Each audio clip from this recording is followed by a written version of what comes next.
Well, hello there. We're back. And we're in for a big one today. We recently dropped a little bit of 3D work on my character.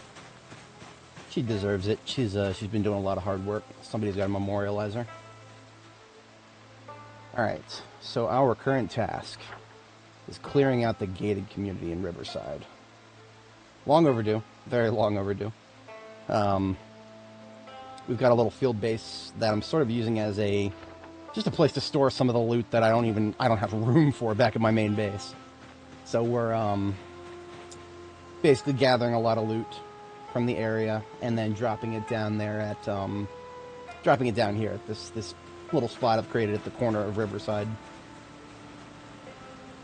I've got a shotgun that I found while I was out here, along with 2 boxes of rounds, which is great.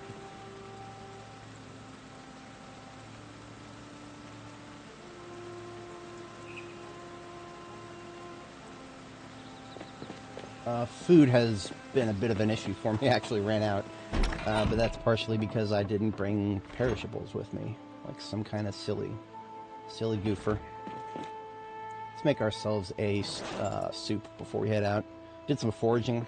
Got some acorns. We've been making acorn soup to shut the hunger up. And there is also a jar of cabbages we found.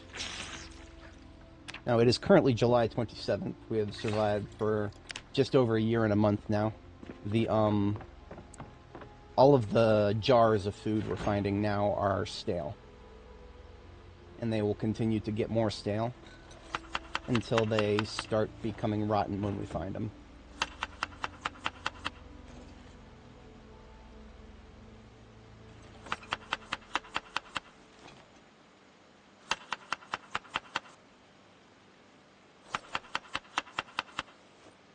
Cabbage and acorn soup. Sounds silly, but it'll keep us fed. Well, it'll keep the hunger quiet.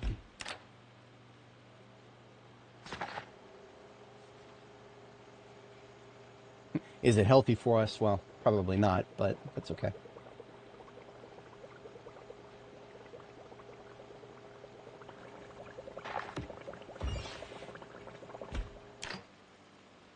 This came out as a 40 soup. That'll feed us for part of the day. The rest of it, we do have some cereal.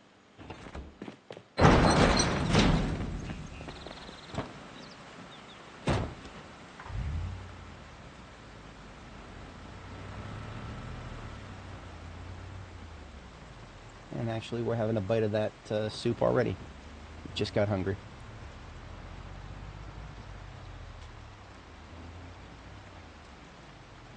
Now, I did a very, very large kill-off of zombies in this area in the early part of last stream. I don't know how that's going to translate into the current, because I've noticed that sometimes closing and reopening the game seems to have an effect on zombie spawns. I haven't confirmed any of that. It's just a general feeling. So I cannot say with any certainty that we are or are not going to run into any zombies as we start picking apart some of the last houses in this area that we haven't hit yet.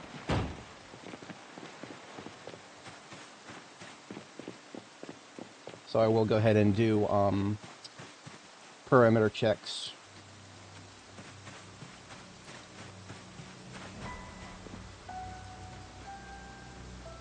Now the plus side is I did extensively clear to the north and south of this particular street, so its backyards should have, well, let's say should have been clear. Always got to be careful saying things like that, because then you're not on your guard. Welding torch, nuts and bolts. Bunch of stuff I've already got millions of.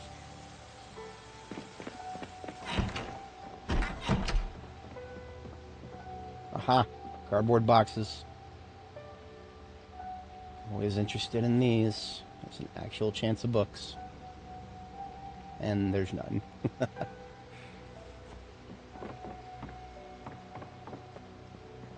Don't confuse actual chance with good chance.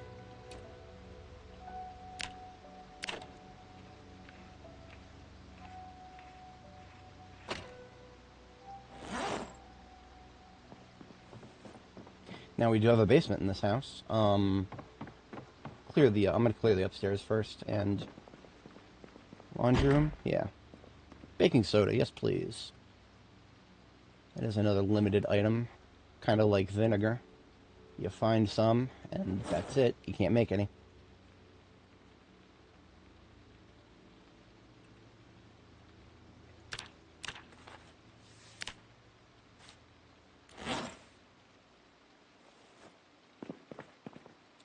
I guess I'll check the kitchen. I mean, that's what we're here for. We're clearing the place out. Aha. Salt, yeast. More stuff you cannot get of your own.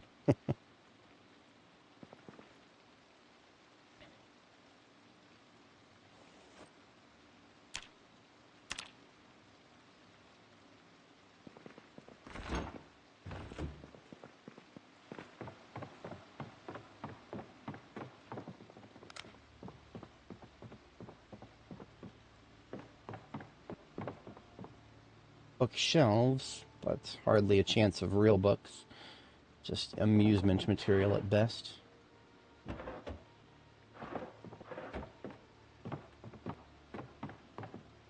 Ooh, cardboard boxes. Gimme, gimme, gimme. That's technically one had books in them, so technically the game gave me exactly what I wanted, just, well, the category of what I wanted.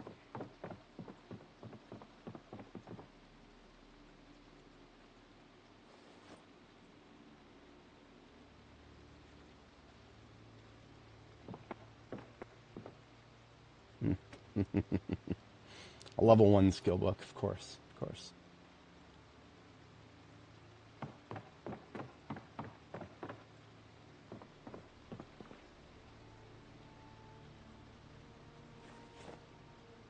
Pills, hair dye that I probably don't need any more of, but alright. I'm officially done collecting hairspray, for now. For now. I have been collecting it for a very long time, trying to, because it is useful as a bomb-making material. You just, the other materials you need are, nowhere near enough of them.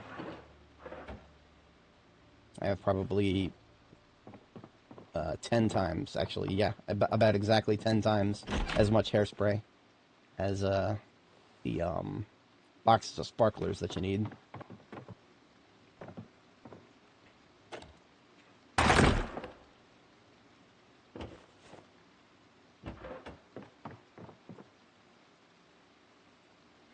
Okay, that is the second floor clear. We are hitting the basement.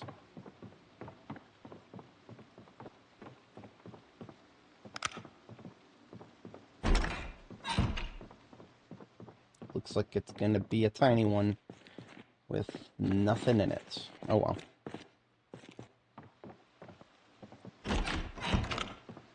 Alright, that house gets a nice, big, fat red X marked on it.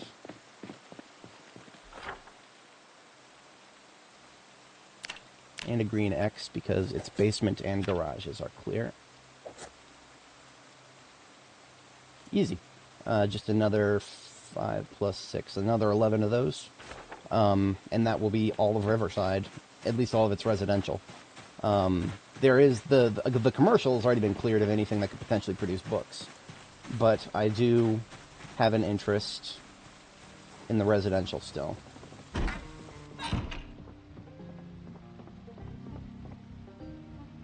I don't need black shell suit, do I? You know what? Just for good measure, I'll take it.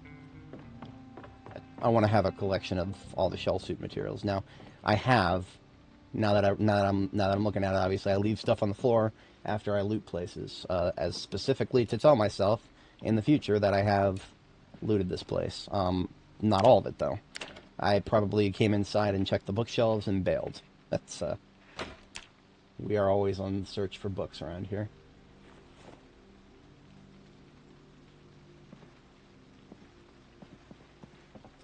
But in order to give a house a red X, my criteria is that it must be relieved of anything I would potentially need for a very, very, very, very, very long time.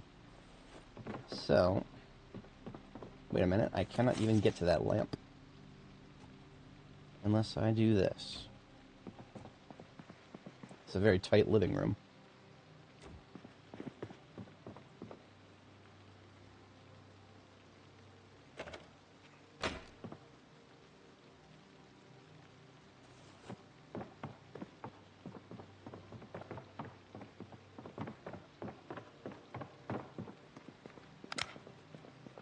I have hit this one's garage, too. So, what that tells me is I should have given this out. Well, two things. I usually, if I clear a garage, I like to leave the garage door open as a message to myself in the future.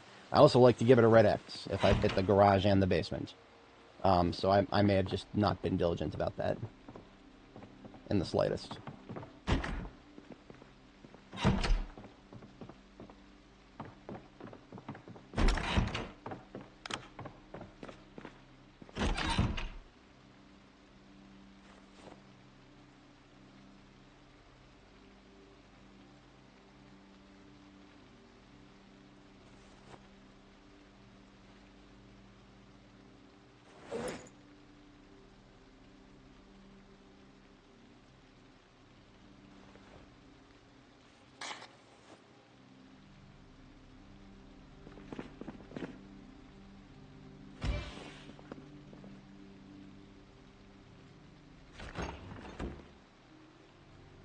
Kitchen and the rest of the first floor is clear.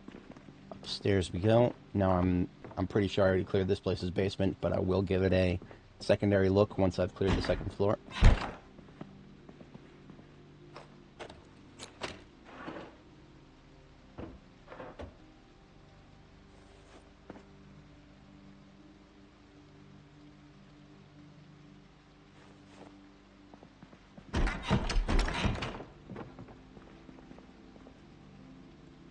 Should already have a red rubber duck, therefore no longer need any of that.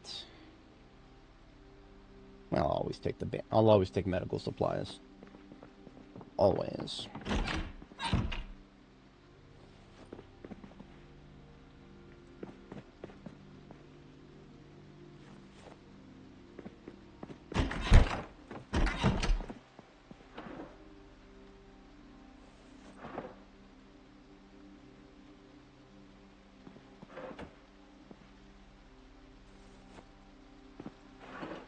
Chess pieces, yes please. That is a, they only show up as a single, like two chess pieces. They only show up as two on the, in the 3D placement. So if you actually want to, like, you know, use 3D placement to make a full chessboard, you have to find every single chess piece. There's a lot of them. And each time you find them in the loot, you only find two.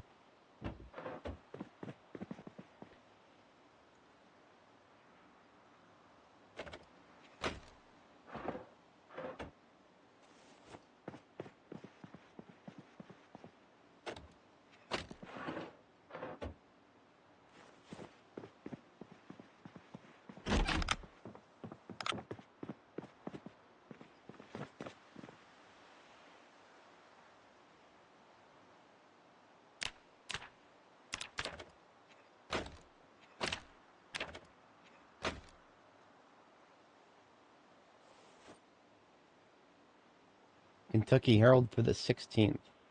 Why do I get the feeling I needed that? No. It's Knox News that I need the 16th. This has been happening a lot to me lately. There are certain newspapers that I'm interested in collecting, and I have a list of them. And that list is not any closer to being completed than when I first started making it.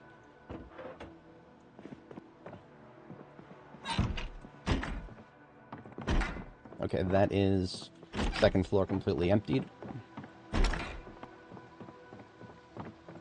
And the basement, like I said before, I probably have seen it, but right.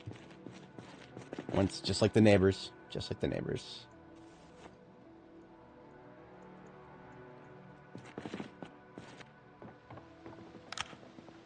Yeah, an easy marking. We'll on to the next.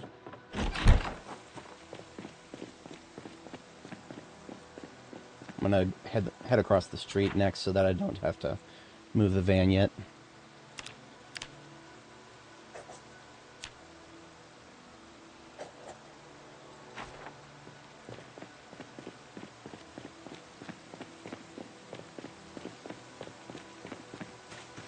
Uh-huh. Our first Zed of the day.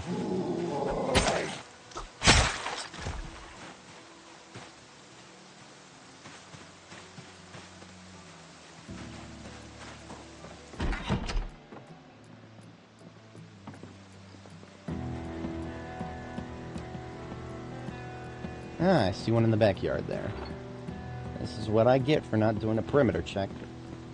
I get interrupted. More than one in the backyard. Alright, you know what? Let's bring all y'all up out of the woodwork. This is very unoptimal weather for firearms. The game does not like you shooting in the rain. See, look at that. We could not even one-shot a zombie with the shotgun at that range.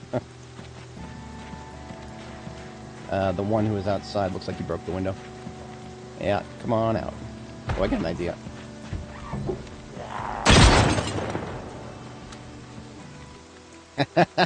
I've noticed a very amusing thing where the if you kill a zombie by breaking a window,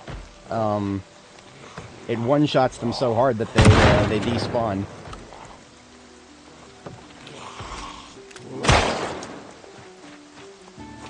Oh, look at that. Oh, big old group on the other side of the house.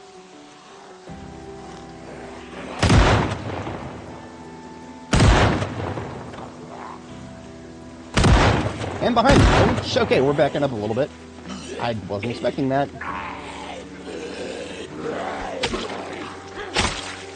We're definitely pulling them from nearby.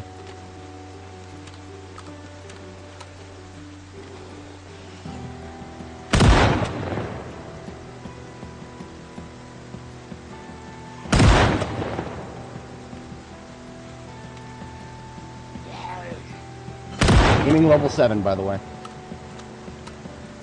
Man, did they nerf firearms.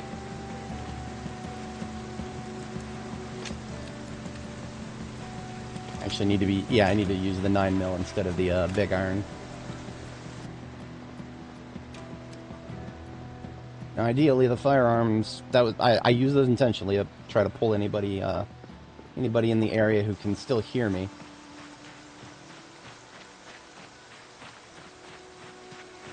Oh yeah, no surprise I didn't notice these guys. Look how thick this forest is. What the hell? Hello. Game froze. Okay. I've never had that before. Well, I'm not in B42. Just for no reason. Alright, not in this version of B42. Okay. Shit. That's not good. I don't know if it's going to recover from this. See, we still hear audio, but the game, when it does this, it's in a soft hang. Let me check something. Because sometimes when it does this... Okay, it's not dumping the save. Sometimes when it does this, it actually freezes because it is dumping the save to a crash save. You see, look at this back in 42.6 right here. I had a crash save, and it actually created a copy of the save _crash. The game did that automatically for me. Doesn't look like it's doing it this time. I don't know what caused this crash. All I did was go in a backyard and start looking around. Okay. I guess we'll restart the game and see what happened. It weirds me out the music is still playing. Usually, hello.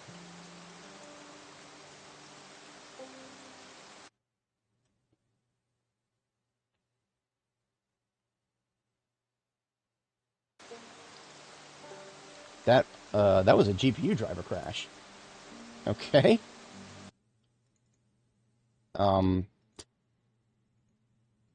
I was a GPU driver crash. Yeah, that's new for me. The stream looks like it's still going. Okay. I did get an encoding overload in OBS, but everything else seems to be running still. I'll just restart the game and we'll see what happened there. And now, let's say, for example, if my save completely broke.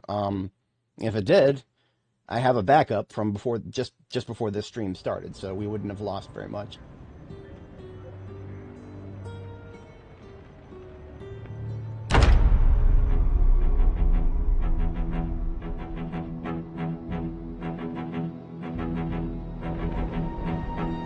Now, hang on a second.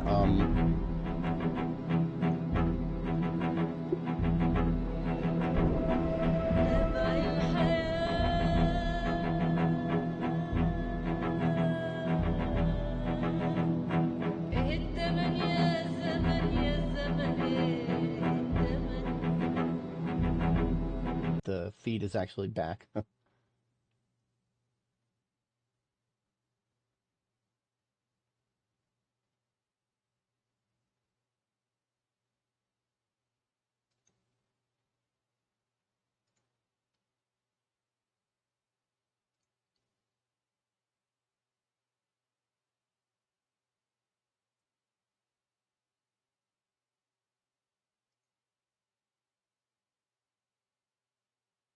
Okay, we're back. Sorry about that. That's unusual. So I don't know what happened there, but the game froze first, and then everything else seemed to just cascade from there. Might not have even been the game. That might have just been my GPU drivers being several versions out of date. Not caused a problem on Zomboid before, but I don't know.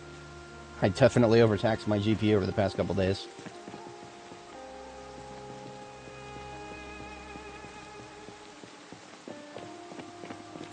Now, before that interruption, I was checking the perimeter to see if anybody else is in the area. For all the good that can do when there's this many trees.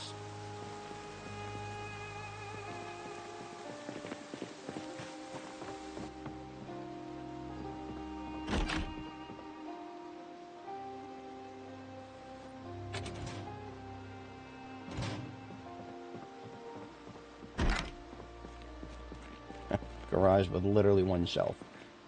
Alrighty then.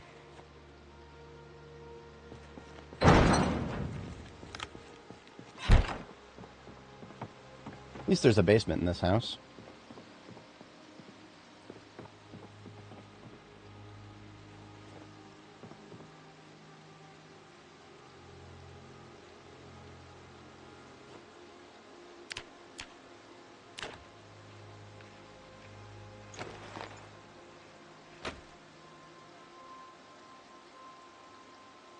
I need Kentucky Herald for July 1st. Once again, yet another copy of a newspaper that I already have, despite all of those ones that I don't.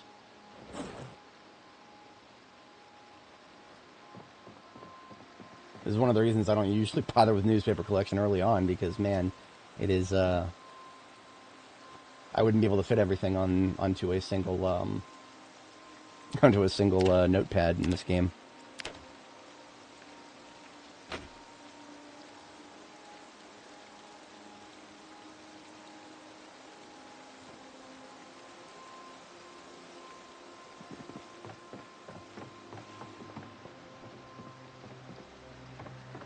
Okay, basement comes after we clear upstairs.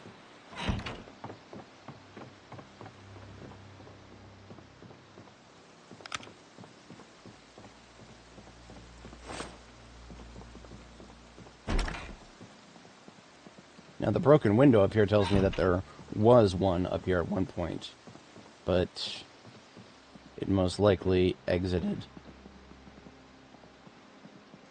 Yeah.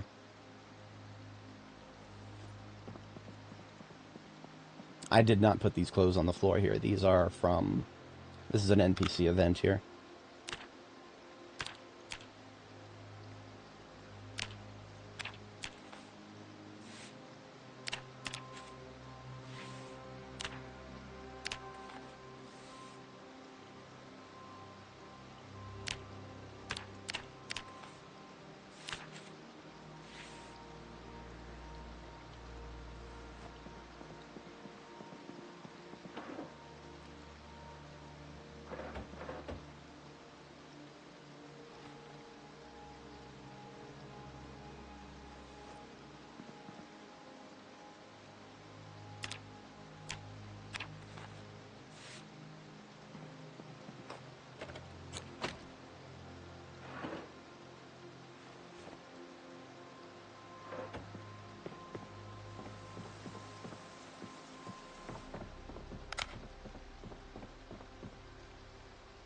A football. I don't know if I have that in my sports collection yet. This might be my third violin. Everything else I've got in droves. I can't remember if this is my second or third violin. So I'll grab that. It sucks. I had some live viewers, but it looks like they did not survive the shutdown of my GPU driver there. That put me dead and had about 6 or 7 minutes of dead air there. Sorry about that, folks. Shout out to my homies who watch my live feed, or my live streams later on afterwards. You guys are the real MVPs. I know I say that every single time. You've heard me say it many times, but it's no less true today than it was the other day.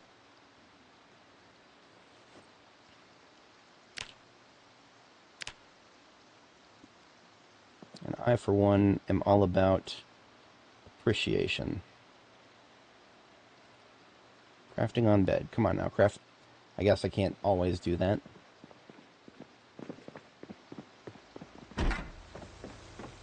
Okay, that is the second floor done.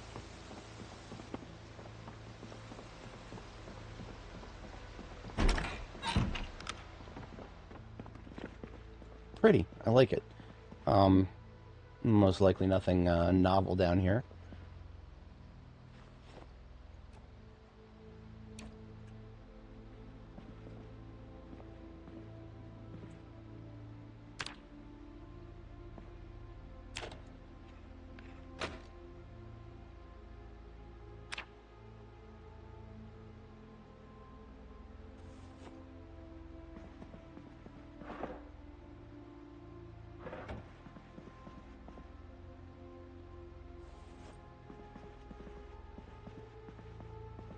Okay, small place, but always a chance for something down those places.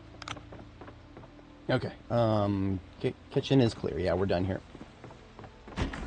Hello, yet another couple of them out here. Looks like they heard my gun shooting earlier and then overshot us.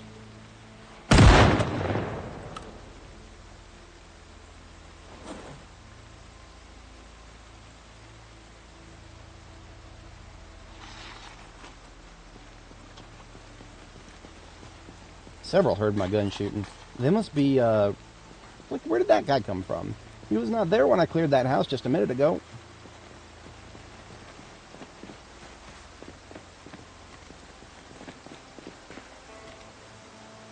I love being surrounded.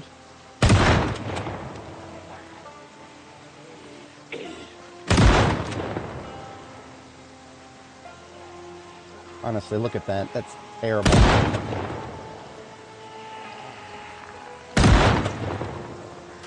The aiming reticle should be like a fraction of what it is. But that's what trying to shoot in the rain does. Terrible.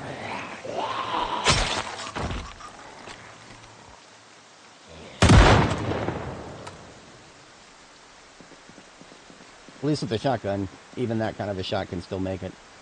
At aiming level 7. Again, aiming level 7. That's a little wacky.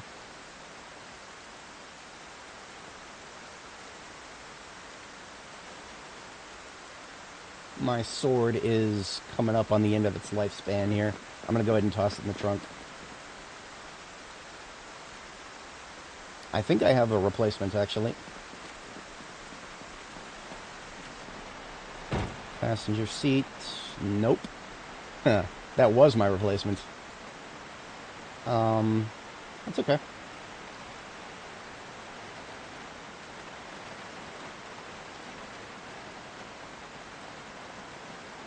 I mean, it's still in okay enough condition to be serviceable. I will sharpen it to see if I can get a little bit more life out of it.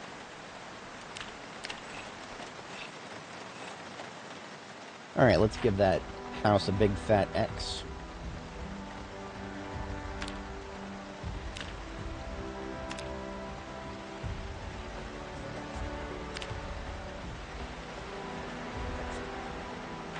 Alrighty then, we're going to move down the road just a little bit here.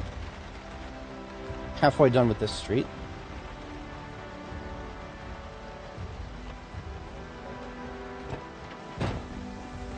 I do feel like we've finally gotten the last of anybody who would have heard the gunshots.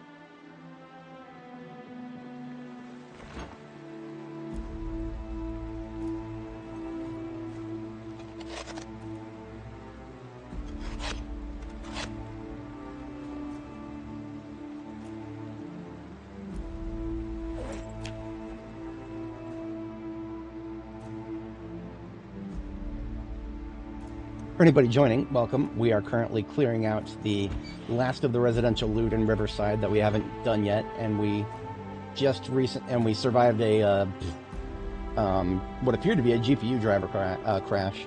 The game crashed, and then the rest of my system started getting unstable for a minute there. My GPUs have been cooking pretty hard the past couple days. I did some character art in DAZ, which required a lot of rendering time. Then I did some video rendering, and then now I'm playing video games, firing on all CUDA cores.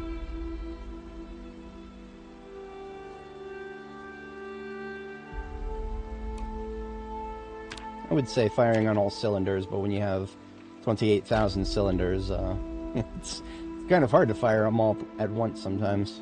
Video games rarely do it. It's usually the artistic stuff that does it. There's no basement to this house. So once we hit the second floor, we're clear.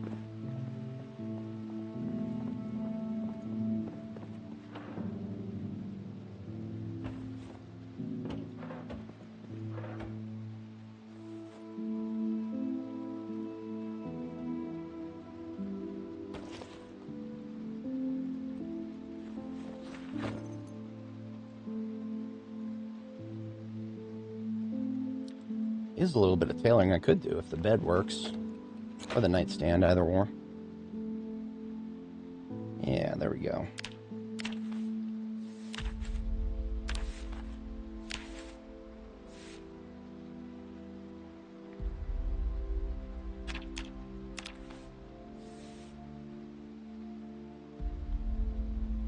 Made at least 1,000 tailoring experience so far, just in the couple of well, couple. We've hit a lot of houses since we come down here.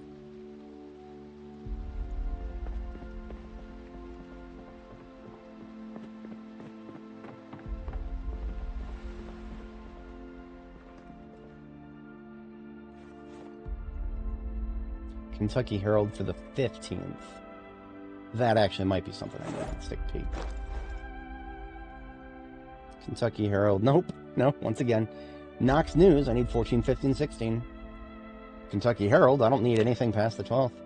So the game never fails to deliver what I don't need.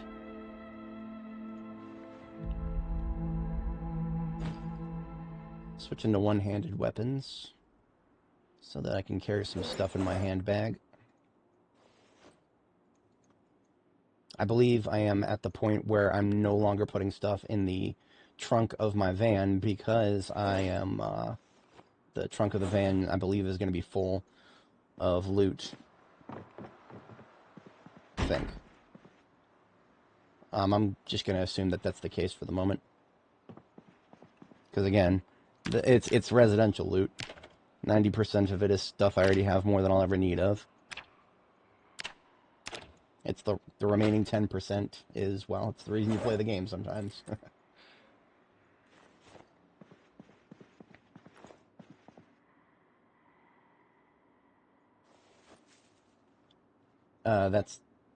There's somebody outside. I don't know who or what, but...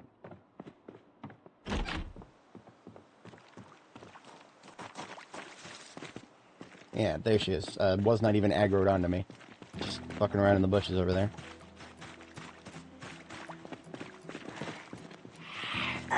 God bless my hearing.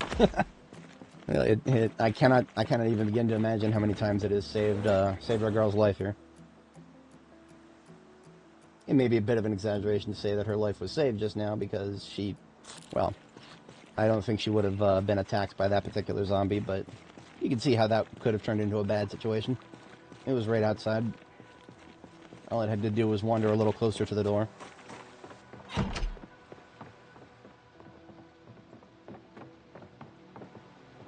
I do believe that bedroom was clear, so this... Taking a peek at this. Nothing there. And then the other side here, and then we are done in this house, because there's no basement. Ooh, that is a pretty crop. And shirt. Yeah, I'm holding on to both of those. Normally hell, that is a bright purple umbrella. Umbrellas come in random colors now, too. I'll take it, why not? Somebody in this house really likes purple.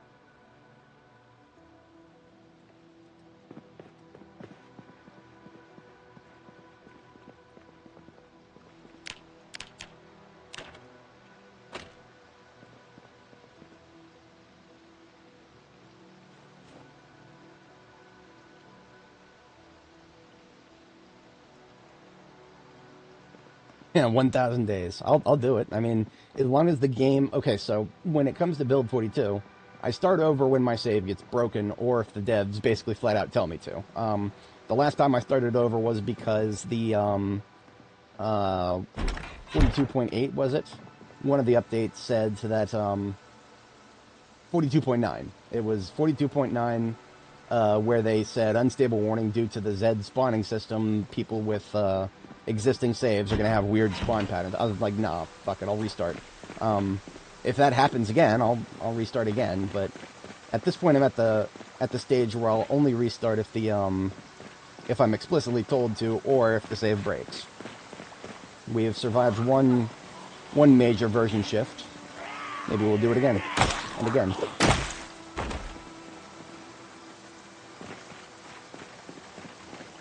Okay, let me go ahead and give that house to the north of me. Big ol' fat X.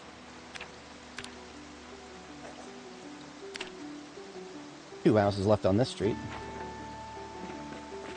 Now this one is farther away from where I was discharging the firearm before, so I'm going to give it a little perimeter check first.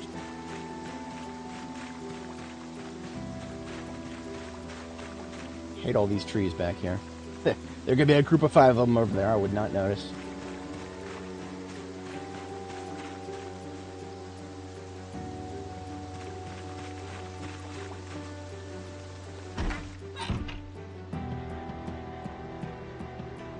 Bottle of dye. Vivid green dye. That might be the most vivid green I've seen yet.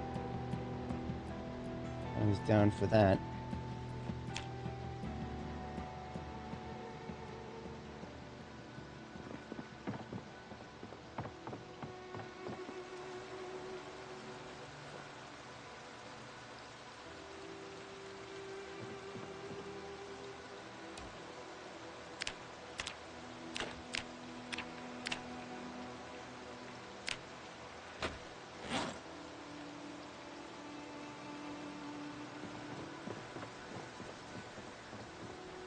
Yep. 2 more bookshelves with no skill books in them. Not that I've never had high expectations for residential loot tables, but I'm always down for the chance. Now it does look like this house has one of those garage basements. That tells me I've very likely cleaned it out already, because I think for most of these houses in this row I've already popped in and checked the garages, and obviously if there's a garage with a basement, I most likely check the basement too. Can't say any of that with a hard statement of fact, but very, very, very likely.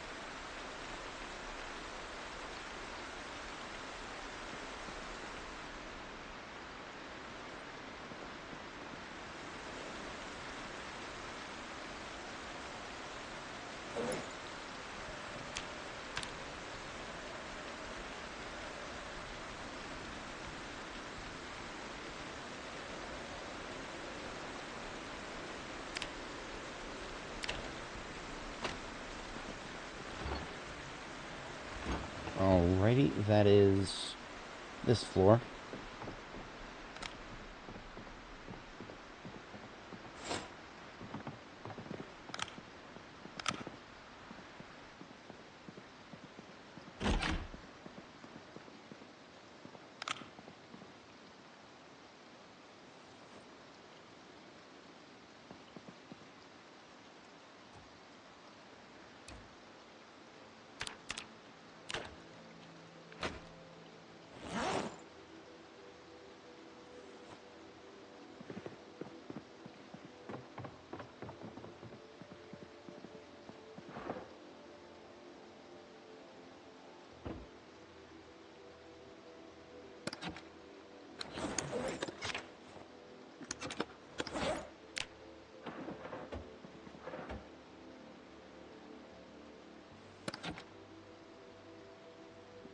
Okay.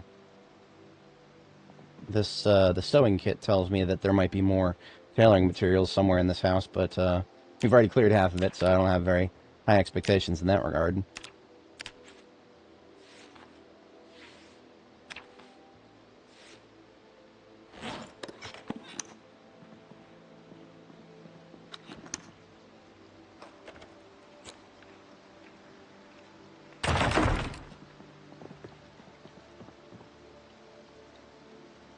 Ooh, there was musicians living here.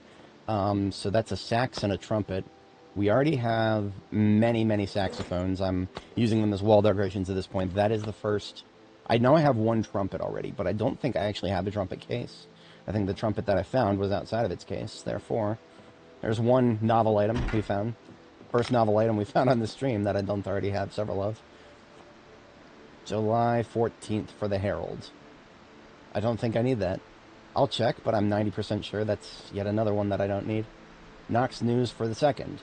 Once again, Knox News, the earlier dates, I have no need for. And Kentucky Herald, for the later dates, I don't need for. And yet, which ones am I finding most often?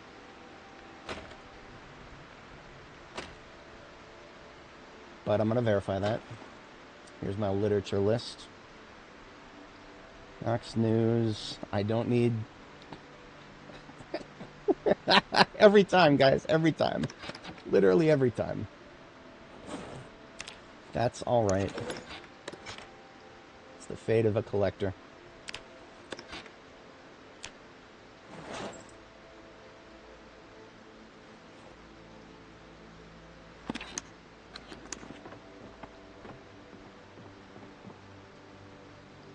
There's a lot of stuff in this particular house. Now, I've found several golf bags at this point, so most of that I don't need. I will take all the golf balls, because I can use those as decorations for several purposes, actually. I mean, if you think about it, in the 3D placement system, it's just a little white sphere, rather. You can do a lot with the little white spheres.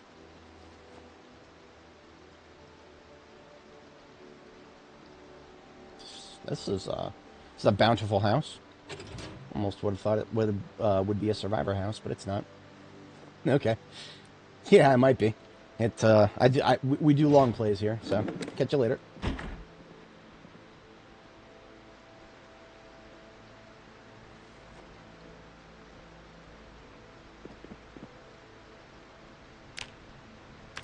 I think my stream is once again being hamstrung by the fact that I did not stream yesterday, or well, yeah, I took the day off the day before, and then yesterday all day I spent on some artwork, which means nothing to the YouTube algorithm.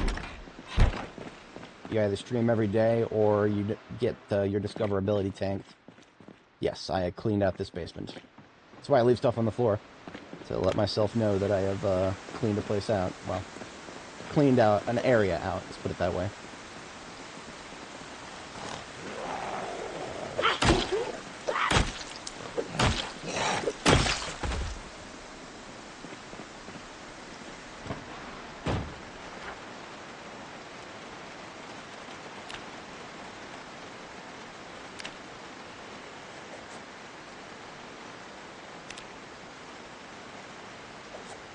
Okay.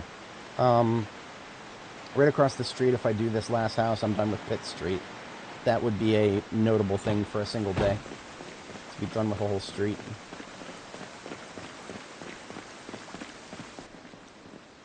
Now this house,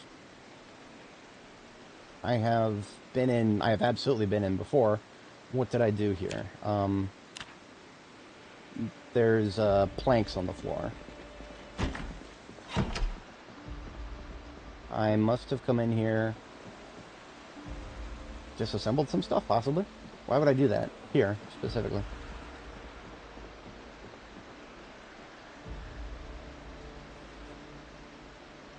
Questions for the ages. Well, questions for my 300-hour backlog of footage. Might as well be the ages. Oh, it was a survivor house. Emphasis on was. I didn't notice that until just now. So I've probably cleaned out most of it.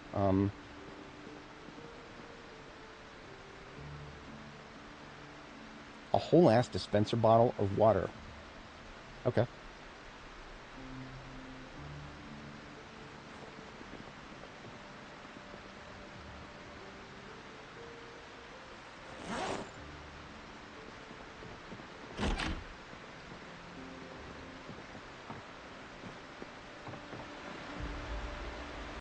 Oops, wrong button.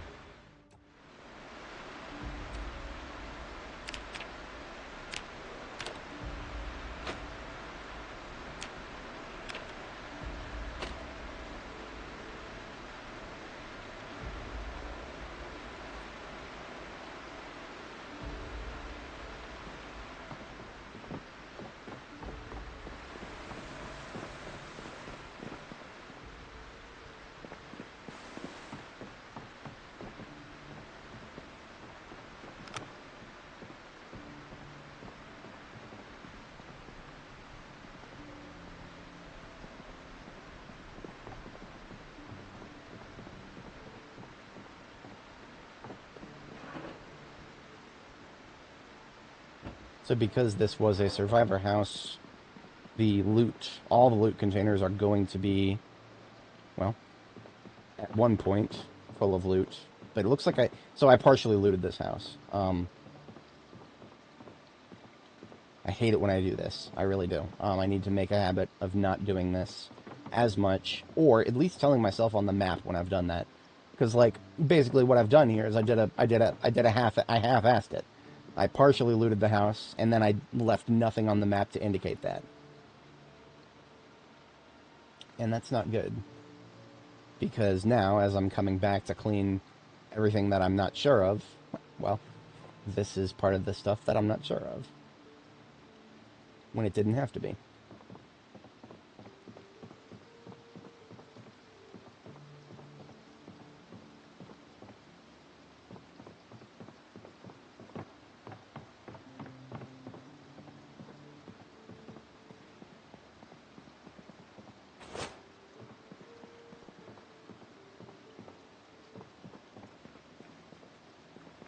Yeah, so I cleaned out the vast majority of the place.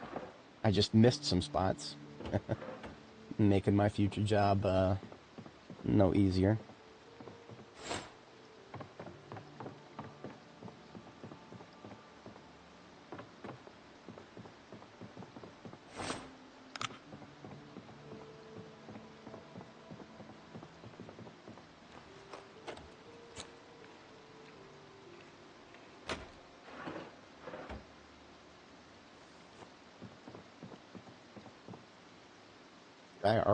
Did I already take the light bulbs?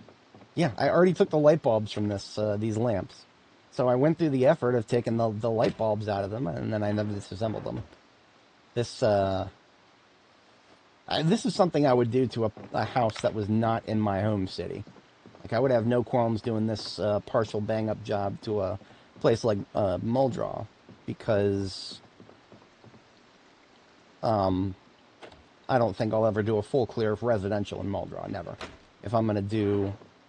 I would sooner go to Louisville than do a full clear of a town's residential outside of my main town. So, like, this residential loot clearing here that we're just, you know, going through everything with a fine-tooth comb, only doing that because it's Riverside, and it's our home base. I would never do that for another place. It's just not worth the effort. It's only partially worth the effort here because we don't have to go very far to get everything sorted out.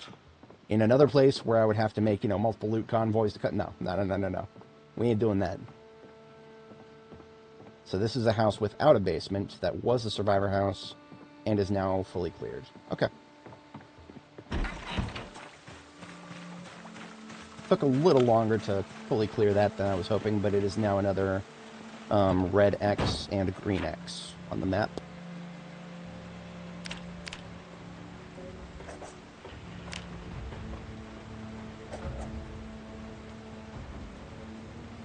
Hit streets done.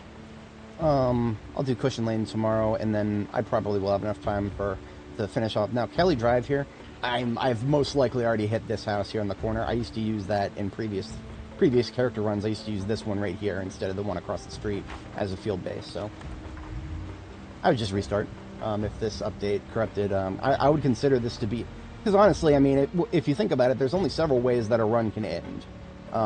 One, you lose interest in the game and just play something else instead. Two, you your character actually dies. That would be sad. Three, something breaks the save. Having the save broken by something completely out of my control would actually be like, I would not be mad about that because, it's that's an excuse to start over. There's a different charm to this game in its earlier phase. The long term, I'm all about that life, but I'm also not like, the hell? Um, Hold on a second. I was carrying a backpack. I was carrying a backpack, and then I whipped out my sword, and I must have dropped it because it's not in my inventory. That's not good. That was one of my military backpacks. We're gonna need to find that. Oh, it's just right there. Okay, we're good. We're good. Never mind. So what happened is it fell out of my hands while I was in the vehicle. So it fell out of the vehicle. I don't know how that would have happened IRL, but we've had to have the window open and toss it out the window or something. Okay, it's too full to pick back up again. I'm just going to go ahead and get some shut-eye because it's already about an hour past our bedtime.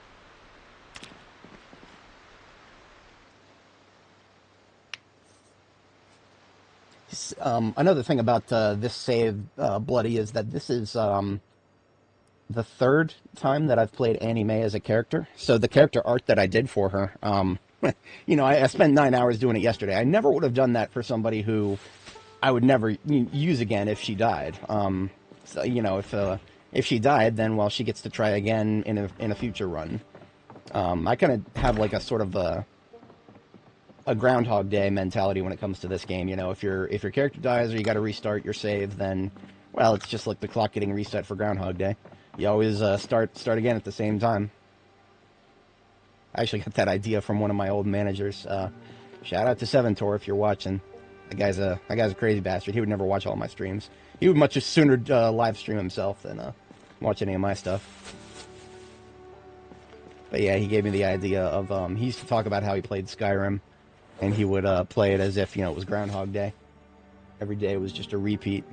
Whenever he starts a new character, they all always wake up in the same cart.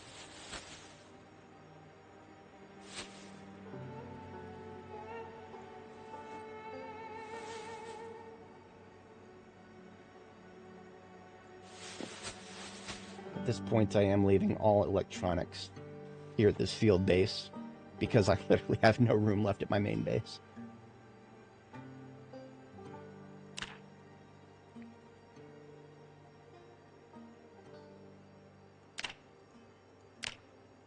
I can pack 2 boxes of batteries, probably multiple light bulb boxes too.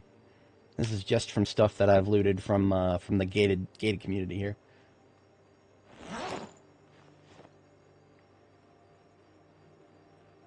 Now, of course, 3 boxes of light bulbs at 6 each. I've picked up 59 light bulbs that are not able to be boxed.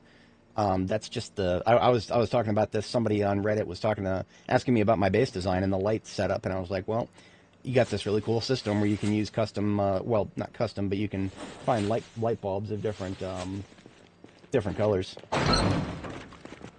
but they all show up just as light bulb in the inventory.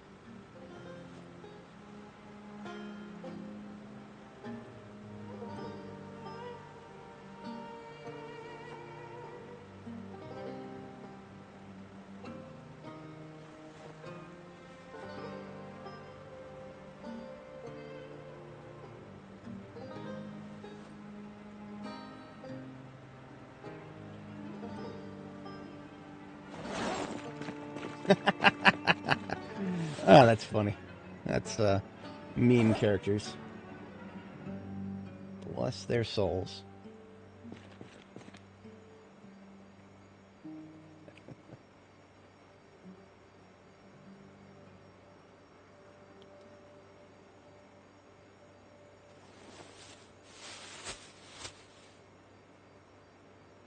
A little bit of room in this last garbage bag.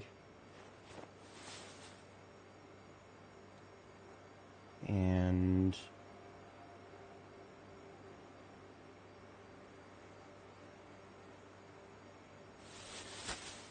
Just enough room for that, and now it's full. So that's full garbage bag, 4 full garbage bags on the floor of stuff that I do want to bring back to my main base. Everything else that I've been picking up can stay here. I do believe I have room in the trunk for 1 more garbage bag. I think. It's going to be cutting it close. Very close. That's okay. What I'm going to do, actually, is start that garbage bag now and take some of this stuff out. Put it in there.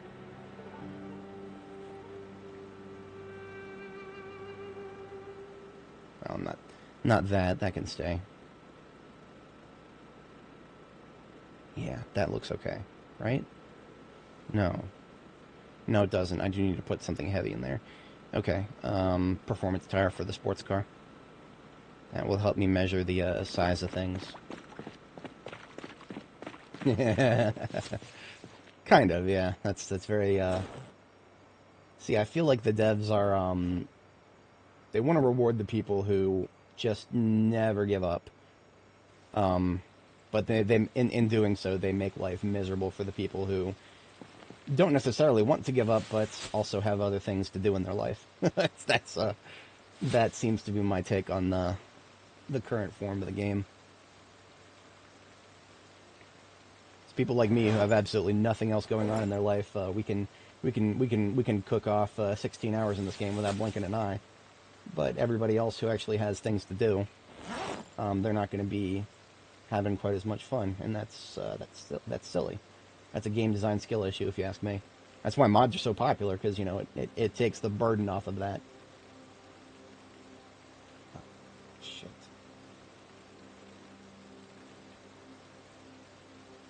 I can do hair dye, right? Yeah, I can do hair dye. I know I also found some, actual dye, but now I don't remember what I did with it. Must have been out here in the, Yes.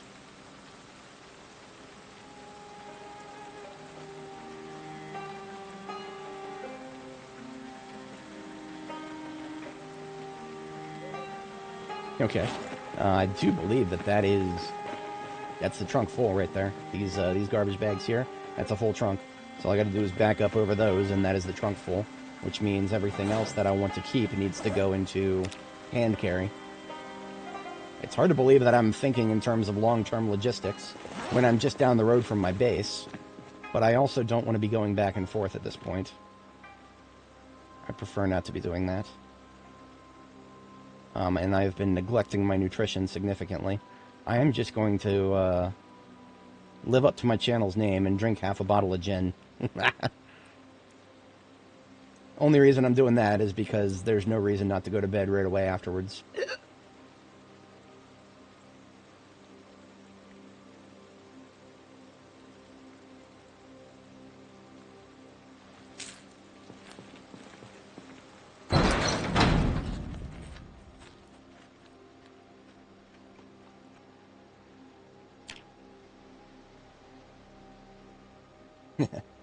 Well, it's not a skill issue if you roll a nat 1.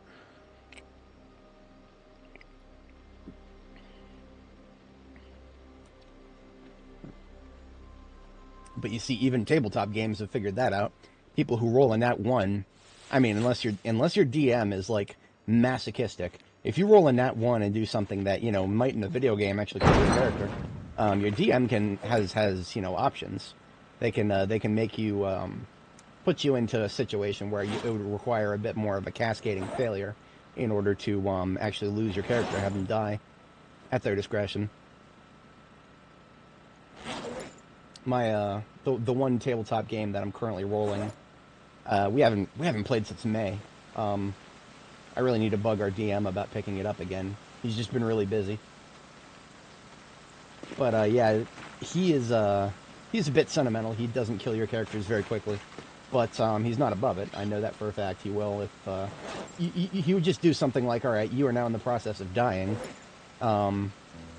Here's your options. Like, you know, he doesn't immediately kill you off. One of our guys has gotten to dying 1.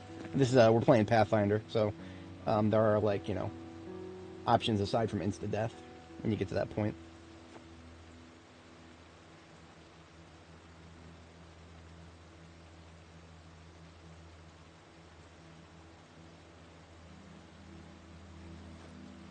So at this point, anything that needs to come back to Riverside with me is going to go into one of 2 garbage bags that will be slated for hand carry. So these garbage bags, these 5 right here, that's a full trunk. The one in my hand now is going to be one of 2 for hand carry in my military backpacks. And there's only certain stuff that actually needs to come back with me. The rest of it can just stay here, just as a sort of a loot consolidation. Hence the stream title, we are consolidating loot.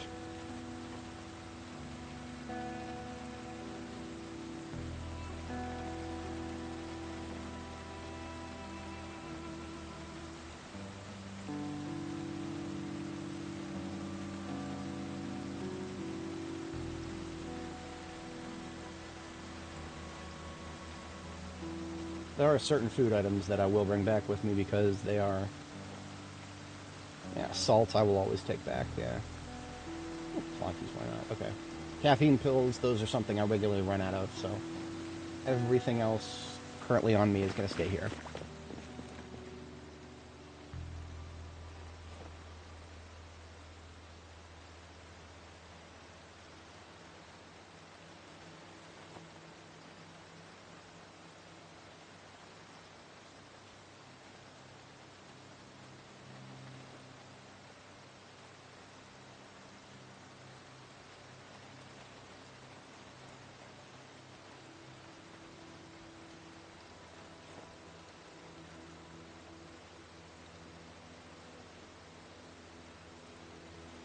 Okay, I was slightly off. Pickles and yeast will come with me. Make some pickle bread, right? Not necessarily in that order. I'm still running... Okay, so I'm still running the generator out here just to preserve some broccoli that is about to go. So let me go ahead and cook that into a soup of some sort. And then we will be able to shut the generator off out here, because we won't. We need to preserve anything after this. Ideally, this will be the last day we spend out here, too. Until we need to start using this base as a logistics resource.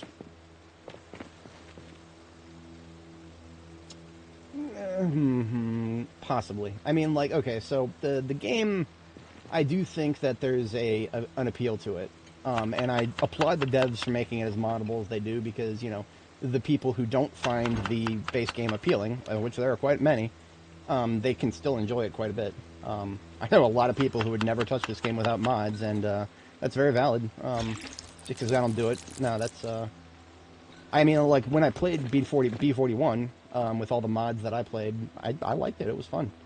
I only don't do it in B42 because it's unstable, but if it wasn't unstable, sure, why not? I could add rotten stuff to this. I always forget that I could do that. Literally, you can add rotten stuff to stews, and it increases the enjoyment your character gets out of it. Friggin' wacky. That's cooking level 10 for you right there. It takes no prisoners. I mean, hell, even just a little bit of flour and it doubles the unhappiness reduction. Alright, that is a chunky stew right there.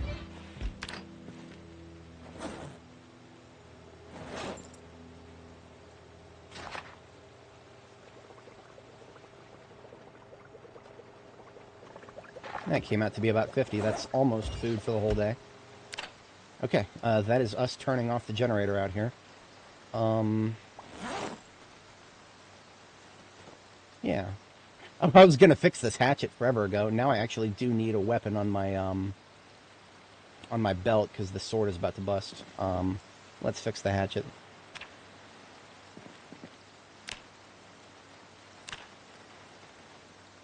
The hatchet still had a perfect head, but the handle was about to break. Easy fix. The sword on the flip side is, yeah, this is going.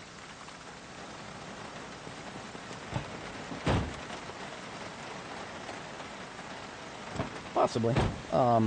Just not on B42.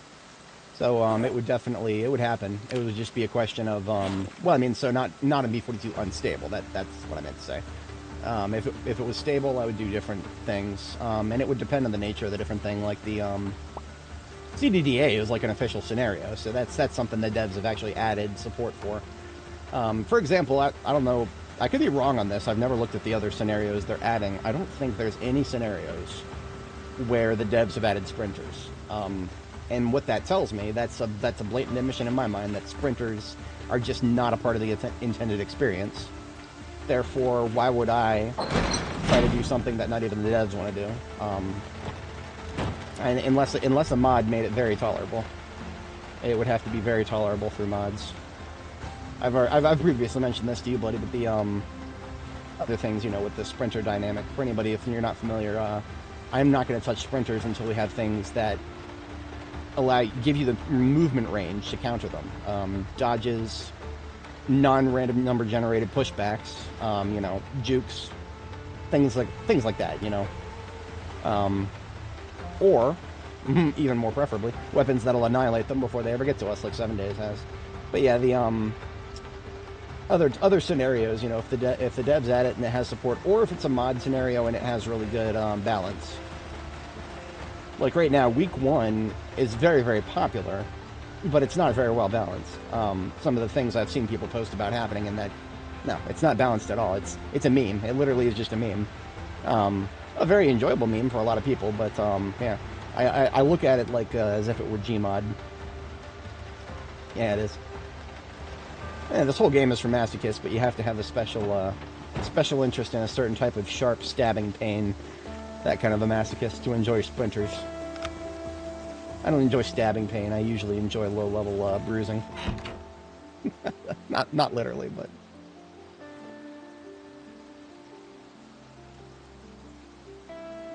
We got a performance for standard tire. Another one.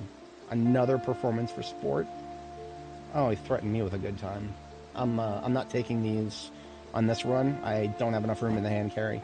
What I am going to do is leave them on the floor outside, so I know where to go if I need more of those.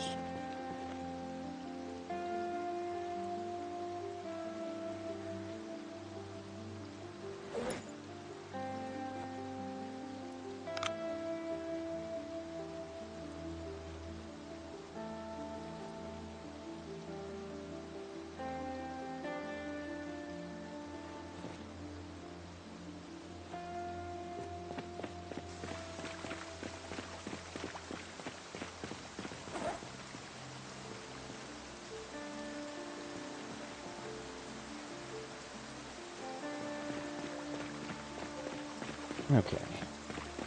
Duck and cover. Oh, right. Possibly. That, I don't know.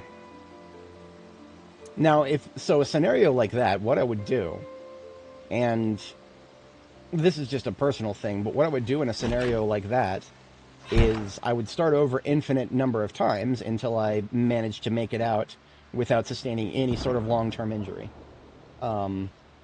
Yeah, I mean, like it's things that give you very difficult starts. I think CDDA is one of them. When you wake up surrounded by fire and whatnot.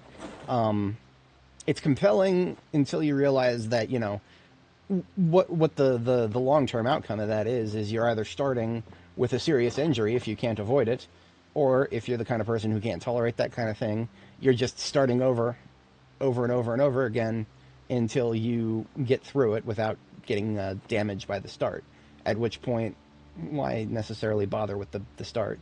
And this game, in its vanilla form, doesn't have quite the same problem, because, you have autonomy over your situation after you start. It doesn't put you in a situation where you're, just by dint of your starting situation, you're not forced to very, very high likelihood of damage, if that makes sense. So, I mean, like things like CDDA that give you like a very difficult start, I see the appeal, but it doesn't necessarily speak to me because, all I'm going to be wanting to do is start over and over and over again until I get it right. Because it doesn't make sense to suffer a very bad start for such a long-term game if you're not going to just start over again until you get a decent start.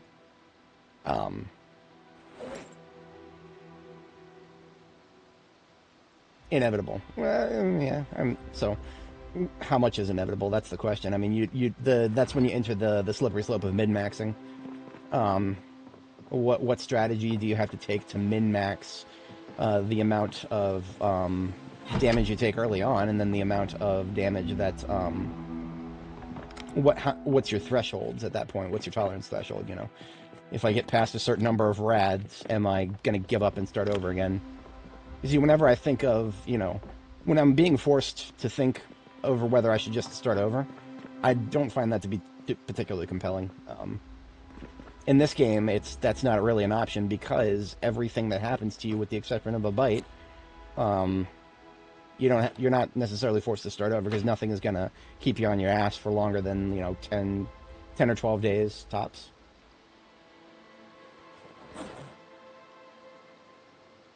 But a realistic representation of radiation poisoning, I wouldn't want to survive that in real life. I don't know if I could survive that in a video game. Radiation poisoning, oh no. Oh no.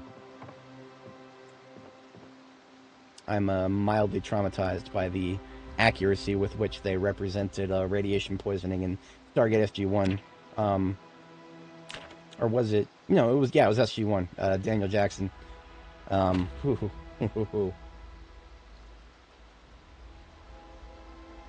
Right. Yeah, that's true. The start would be more interesting for Zomboid if there was more to it. But right now, that's why Week 1 is so... Well, one of the many reasons why Week 1 is so popular, because it actually tells you a little bit about how it might start. Then it goes off the rails a little bit, but that's okay. Hey, look at that. A copy of a newspaper I actually need. Knox News for July 3rd. Beautiful. B-E-A, beautiful.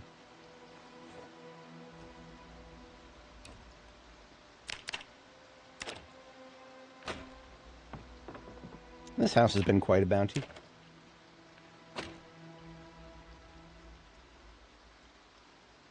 That's all the dismantleables.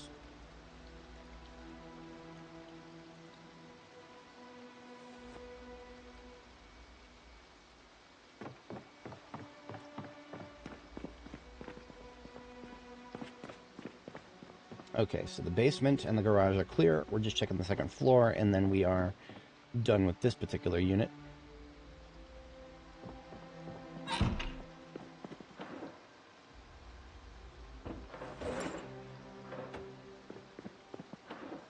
I am going to make it a point to wait until I've cleared all of the rooms before I start dismantling the lamps.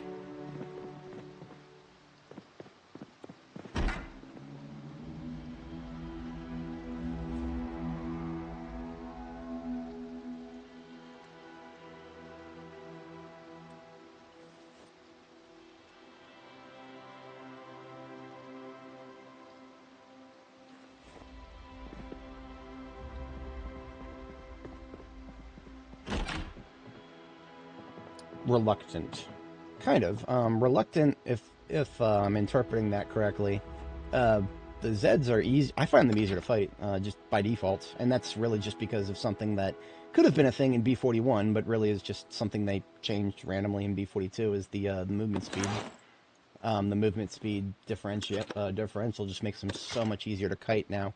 Well, situationally.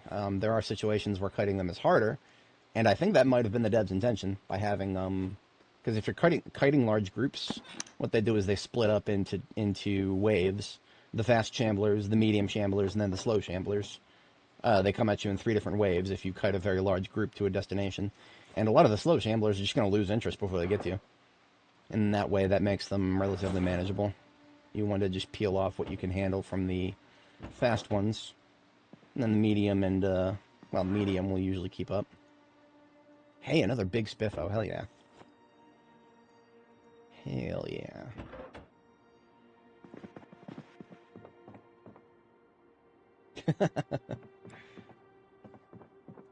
Stomping, well, I've never tried stomping very much outside of strength level, high strength level characters.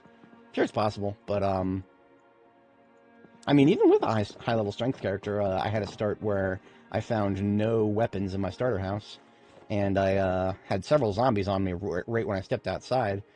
Had to push stomp both of them. That was interesting because it took about 3 or 4 stomps for each zombie. And I had to switch between them to keep either of them from getting back up. I think that is... yeah, that's this entire floor. Alright, and I'm done collecting wire and parts. I'm just going to dismantle these lamps and be done with it.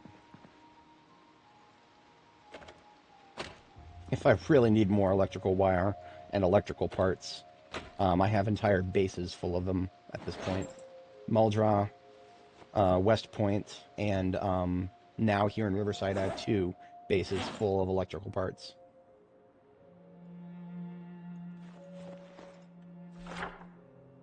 Alright, this bad boy gets a green and a red.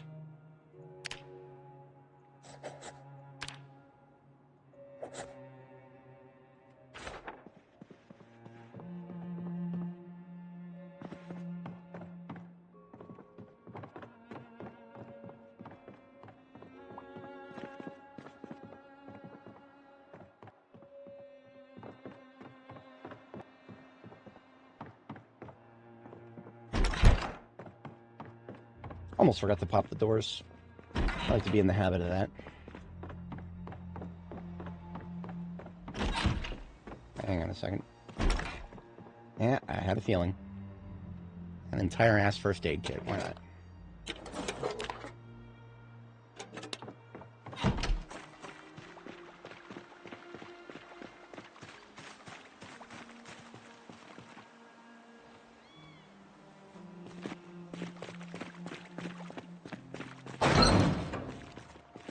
So there's blood on the wall in here. That means I did open this door at one point and kill a bunch of Zeds. A lot of vehicle parts in both of these houses. I'm going to take these and leave them outside. Just like I did with those tires.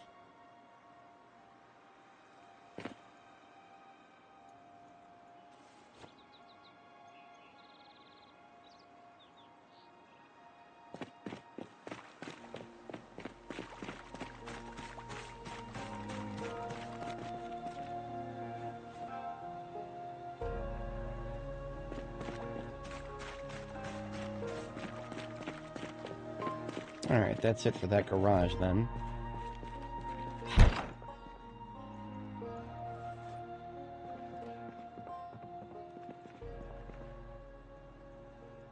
Looks like we got propane in the backyard. Potentially. How much? That's almost full. Hell to the yeah. Not enough room in the primary backpack, so we're just going to keep that one in the offhand there.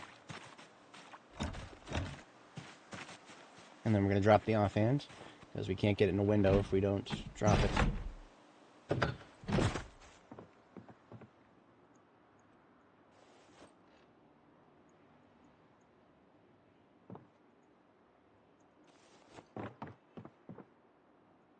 Nothing of particular note. I will take those welding rods.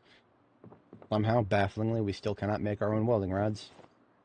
Steel rod, not really. There's a rod right there. Why can't I use that for welding? Well, it's made out of steel. I don't know what welding rods are made out of, but I'm pretty sure it's just iron and maybe something else. I'm not 100% sure. I don't think whatever it is so hard to find that we shouldn't be able to eventually make it ourselves. We gotta have our wear items somewhere, I'm sure.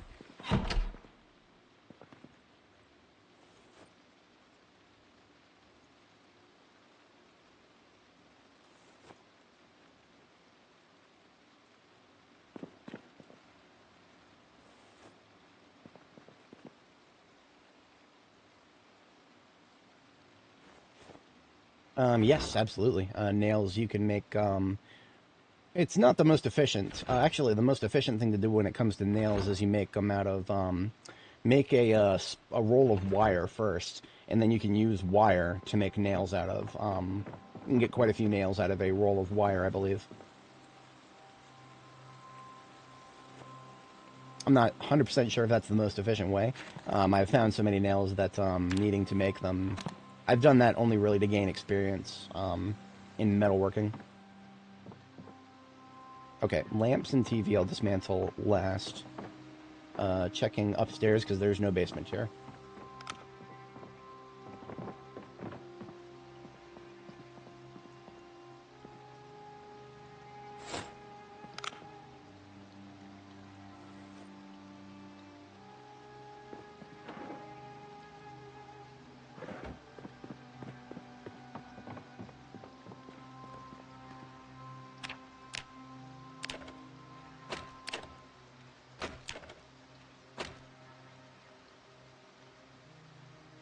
Hair dye, painkillers.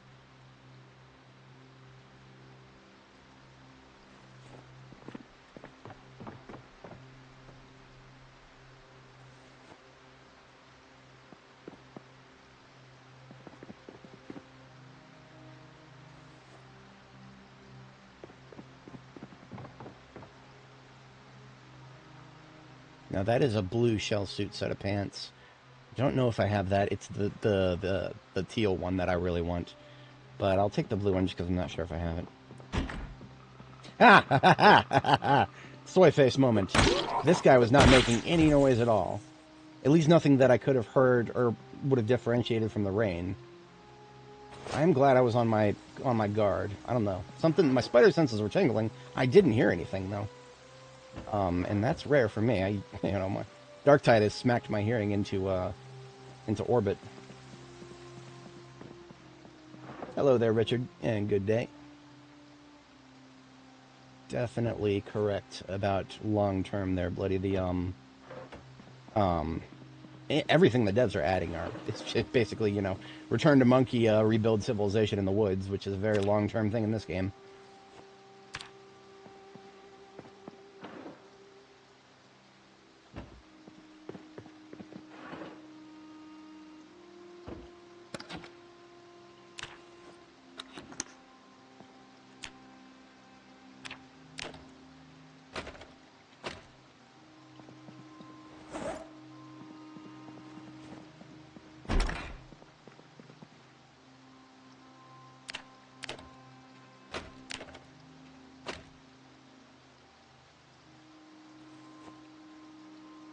Okay, then, that is... all of the rooms in the house are now clear, and that is free reign to wipe out the lamps. Wait a minute. An empty closet. Who would have guessed?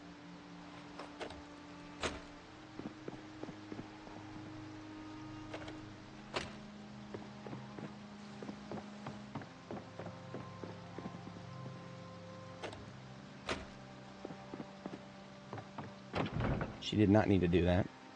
At least she didn't hurt herself.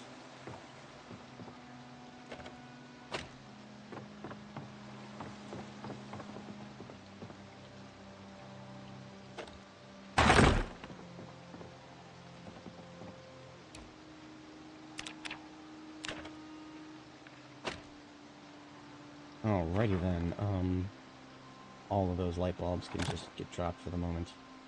Carrying too many. Well, you know what? No.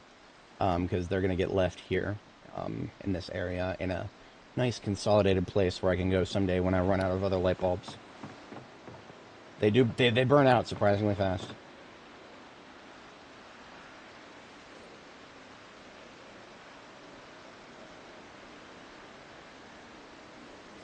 Okay, this house gets a red and a green. As does its shed.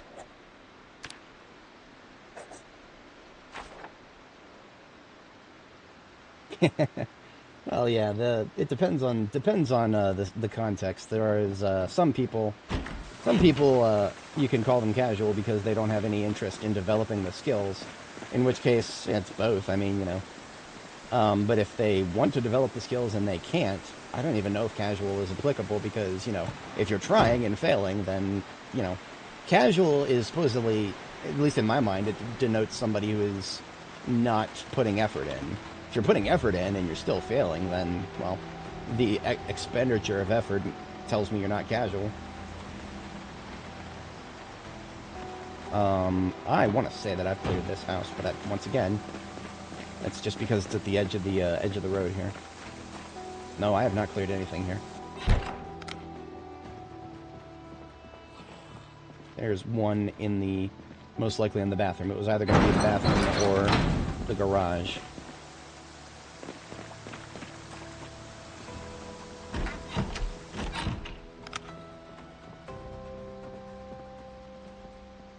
Or outside of the bathroom.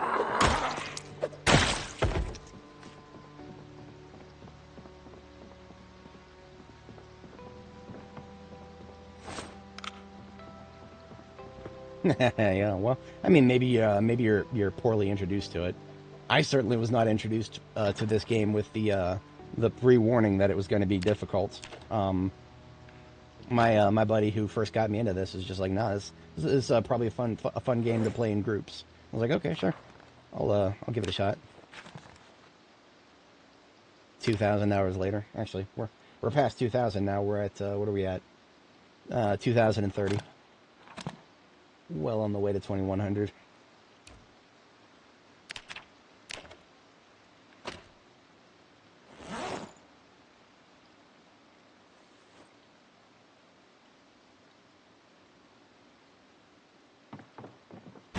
This was where I thought that zombie was, but I was wrong.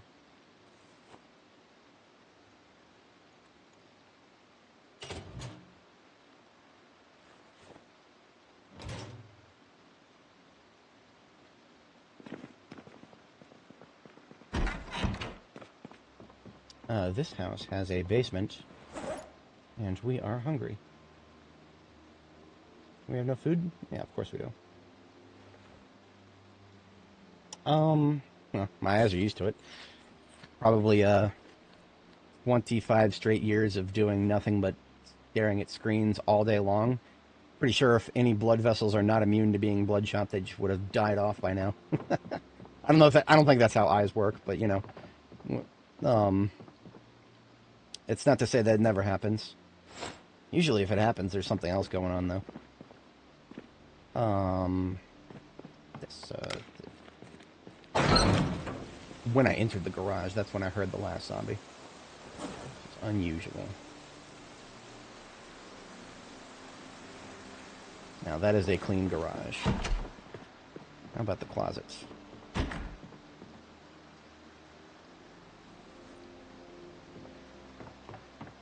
Kitchen looks like it's, yeah, gonna see some stuff here.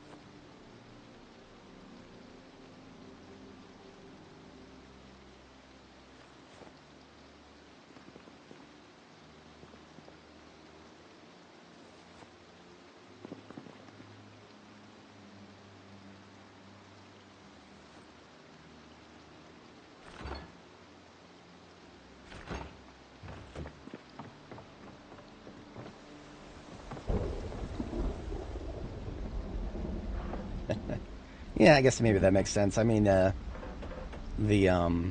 if it is possible to train your eyes, but I'd not recommend finding out. My ophthalmologist never has anything nice to say to me. Usually because I'm one of the people who, when they try to do the what the hell is it? The test where they blow the air into your eyes. I'm so terrible with that. My blink reflex is impossible to turn off. It's the anticipation that always gets me.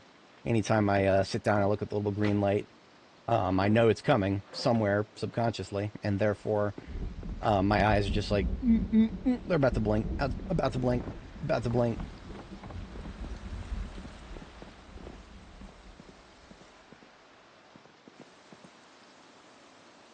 Don't need another barbell. If I did, well, there's yet another one.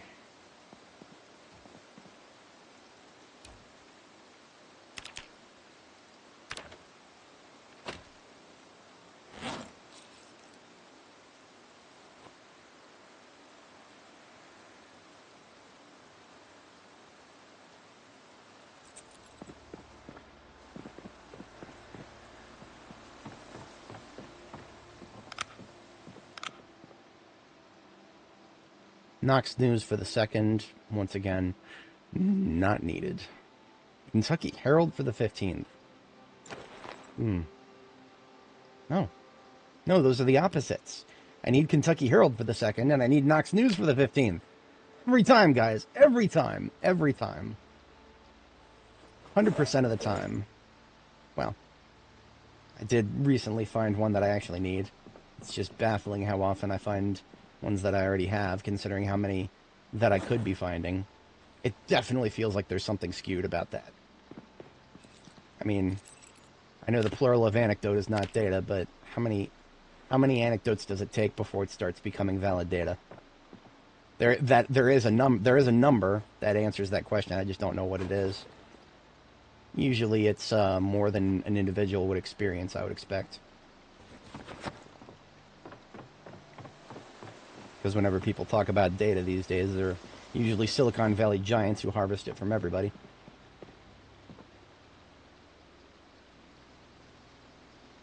I would say yes and no. I don't think The Sims 1 actually had any 3D aspects to it. I don't remember that, though. I never actually played Sims 1 myself. It is, at this point, most likely just a meme. One of the most popular reviews, when I started looking a little deeper into this game, one of the most popular reviews, and this stuck with me, best mod for The Sims 1 I've ever played. That made me laugh, because it was, yeah, it looks like a mod for The Sims 1.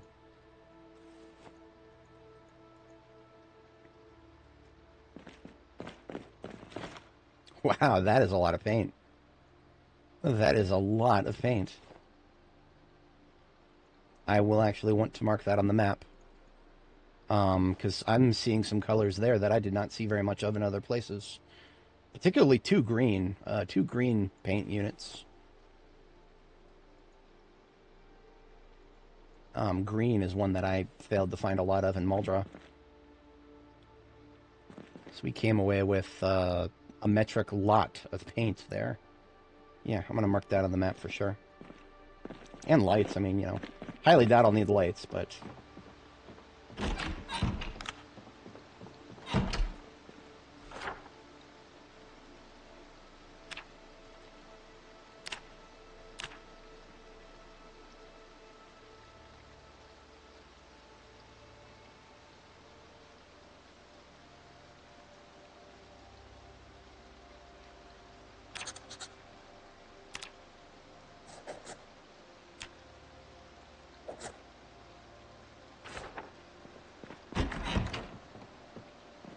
Okay, that is... yeah, this place is Dunzo, Washington.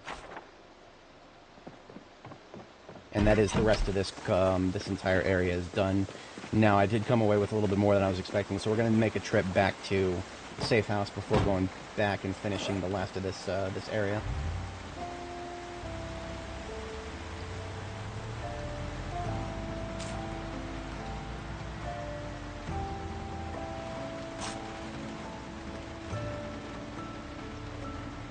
Yeah. Trying to max out all the skills just gives me a little terrifying grumble underneath my subconscious when I think about what it would take to max out Nimble, for example. Because Nimble, you gain experience by moving around zombies in the combat stance. We are 300 hours into this character's lifespan. We have killed 13,140 zombies, and our current level of Nimble is 3 3/4 out of 10. I don't even want to imagine what the math would be on that. All I know is it's stupid. It's very stupid, and I would have to resort to very, very, very gaming tactics. Like, I would have to start, you know, to do it with any human lifespan. Yeah, that's probably would have to be, you know, because that would be, you know, gaming it very, very, very severely. But yeah, it would depend on if you know you get a little bit of experience for each zombie. If that's the case, then yeah, absolutely. One of those places that has the invulnerable doorways where the zombies try to break, but then they get stuck on it. Go up there in one of those places and just wait. Move around in circles. I've seen those YouTube videos where the thumbnail claims that they maxed all skills, and I just sort of scoff. I just sort of scoff because I know they either, at that point, you're either gaming something severely in such a way that the devs are likely going to nerf it eventually, and therefore it does not make it a long-term strategy, or you put in even more time than me, in which case I ain't got time to watch all that. I can I can barely keep up with my own amount of expenditure of time, let alone somebody else's. Usually seems to be the former rather than the latter. I mean, I haven't even opened those videos to see if they're even, I increased the experience rate by 12 times because, fuck you, dude. That immediately annihilates the premise of the video, in my opinion, but, maybe that's not what they're doing. I don't know. All I know is I see the title and I scoff because I've seen it. I've seen it. I've gazed into the abyss. And the abyss has said, "What's up, baby? Want some more of this?"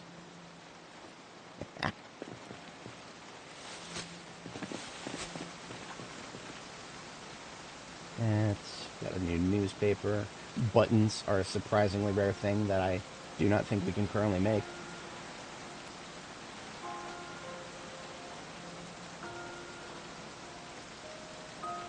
That's one full garbage bag. Here be another. And then once we fill this one up, we're down entirely to what we can fit in our main backpack. And that is it.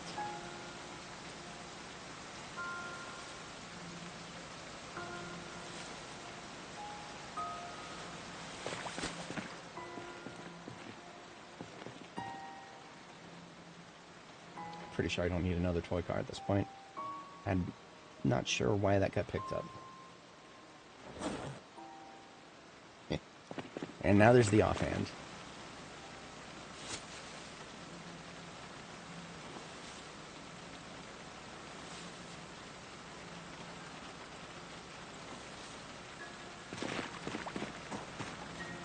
More buckets is always good, isn't it?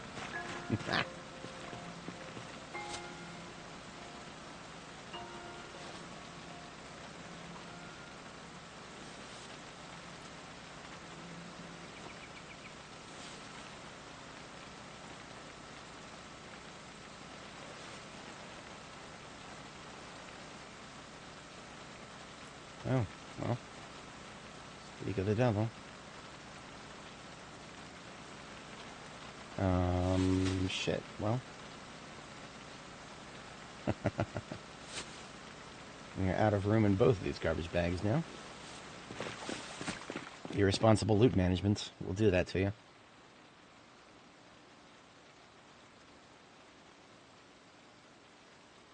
All that time spent today and we only got down one street. That, I would say, is inefficiency on my part. Absolutely a skill issue.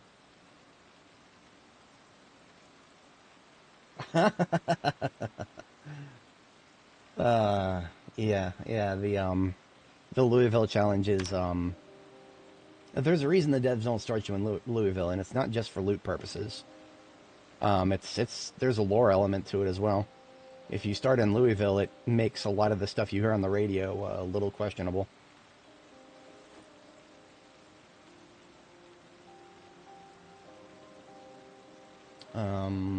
Let's see. We need to... I'm going to start staging the backpacks themselves.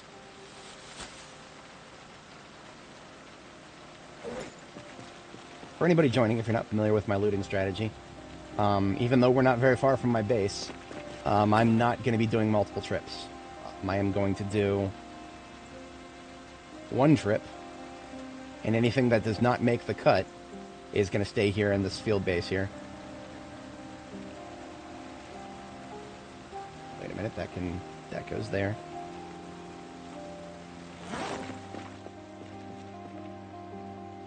These socks I only picked up to do... Scroll, this. Get 10 more tailoring experience.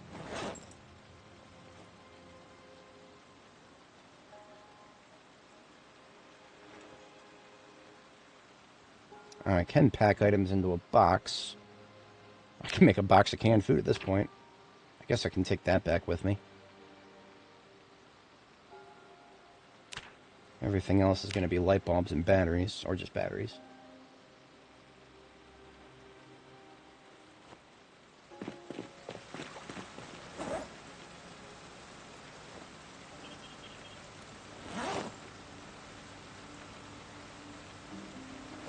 Okay, that means I can fit like 2 more encumbrance in here.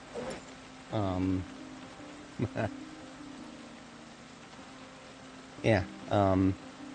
1 bag is full. I have about 10 encumbrance plus what I can carry on my in my backpack. So that's my upper limit. But like I was saying before, I do think that the next area we're gonna hit is there's not gonna be much in terms of what we haven't gotten already. And if there is anything beyond that, we can actually leave it at my drop point on that side of town. So I'm gonna go actually, and I'm gonna declare this area done. Yeah, I'm gonna go ahead and declare this area done. We're gonna cut the generator. We're gonna back the van up and fill it up. We're gonna start the convoy. Well, okay, shit. It is. It's almost bedtime. I was a little preemptive there.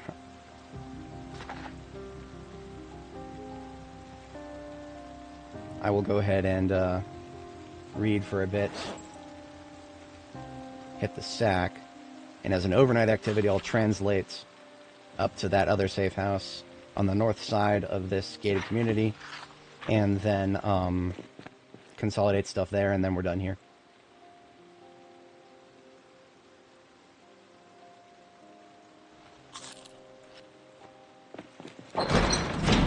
Slightly early, we're about 30 minutes early. It's fine. That's all right. No worries on that.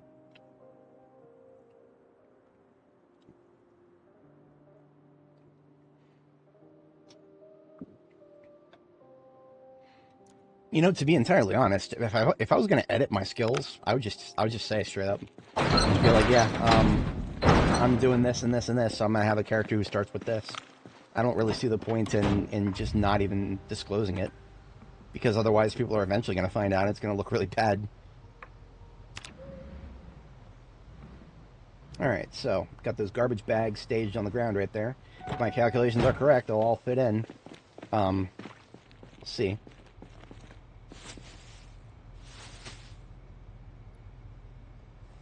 My calculations were correct, and in fact, I still have about 10 room left. That's not bad at all. Yeah, I'm not going to think too hard about that. I might need it. So I'm going to go ahead and button up the interior there.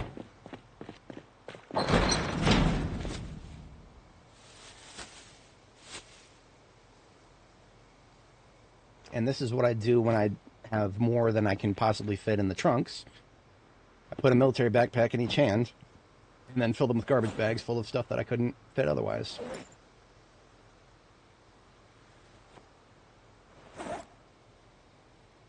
Doesn't always work properly, though. Currently, because I'm carrying a shotgun, I couldn't pick that garbage bag up. Now I can. Now that I put the garbage bag in my backpack, I can put the shotgun back on my back somehow. Don't question that. All I know is I'm now hand carrying. Between my backpack and the bags in my hand, I can carry almost as much as a trailer.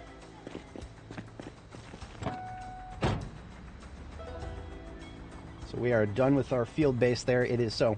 A quick recap of the map here. My strategy on this is this field base is at the very bottom of Riverside. Our base is pretty much all the way up here at the top. And then we have a little halfway point here that I've been using. I used previously at the Poppy Kelly Drive here. The only places I have not yet marked is the back shed, that safe house, almost guaranteed to be empty. And then the 3 houses across the street that I know I have, like, stuck my nose into. I just have not fully cleared. That is my criteria for giving it a red and a green X.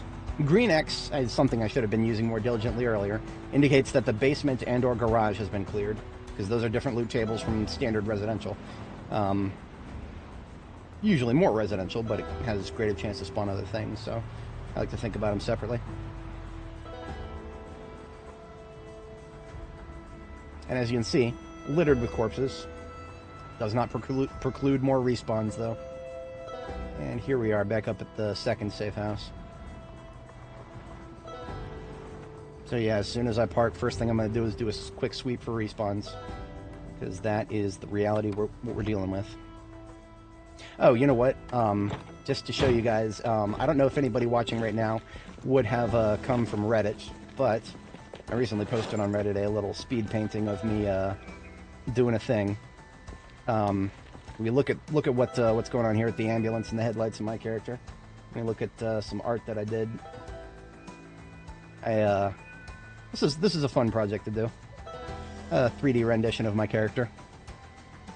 That took about 9 hours to do. That was what I spent all of yesterday doing. And I recorded myself while I was doing it, so I made it a little bit of a speed paint out of it. Posted that on the old Plebit to see if anybody enjoys that. Boy, wouldn't it be amazing if this backyard was clear, but then there were zombies behind these fucking trees.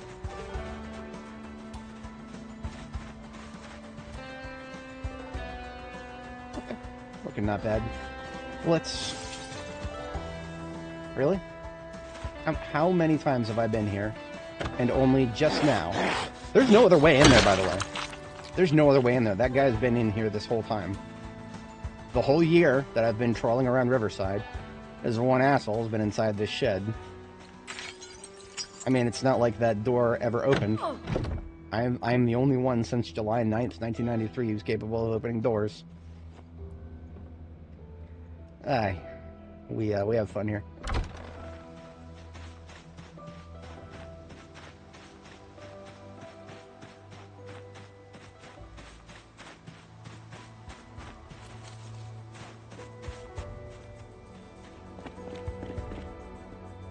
I never did leave anything here, not that I particularly needed to. And I did not clear this house of electronics, but we'll go ahead and do that next.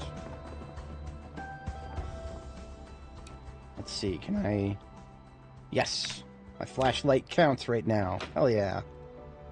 If you're not familiar with B42 and the current build, every once in a while your flashlight just doesn't work. For crafting purposes, specifically. The light draws, you know, no problem seeing the light. Just sometimes it doesn't actually let you craft. The game thinks there's no light. For the crafting menu thinks there's no light.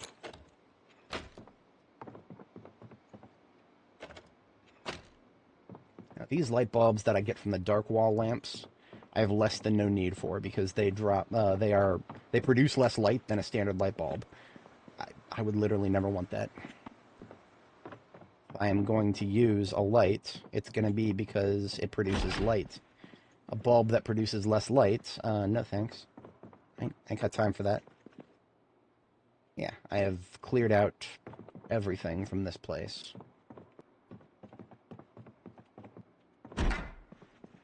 Everything, yes. And that is where I will go to sleep. Herald for the 14th is not something I need, right?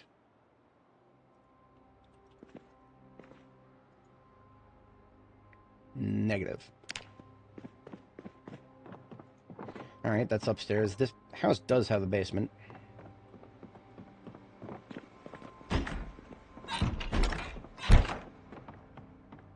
Ah, yes. More paints. Nowhere near as much as the other basement, though. You know, I will do my future self the favor. Instead of marking that there's paint on the map, I will go ahead and take the paint here. I'm just going to leave it on the floor upstairs outside.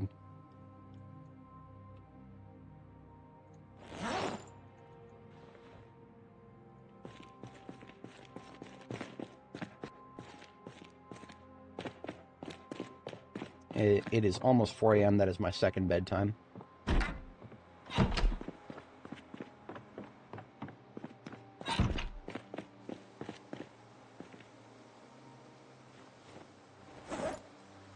And you know what? Another thing I'll do before I go to bed as my last activity here, I will go ahead and do something that I like to do in places like this, and well, eat some of my field food because I didn't bring any else with me.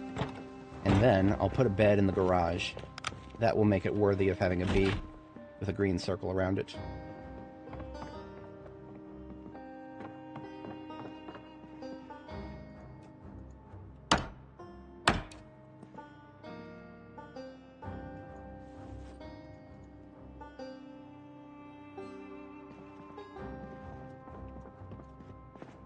Two pillows up here. Only need one. In fact, I'll take the teddy bear downstairs with me, because why not?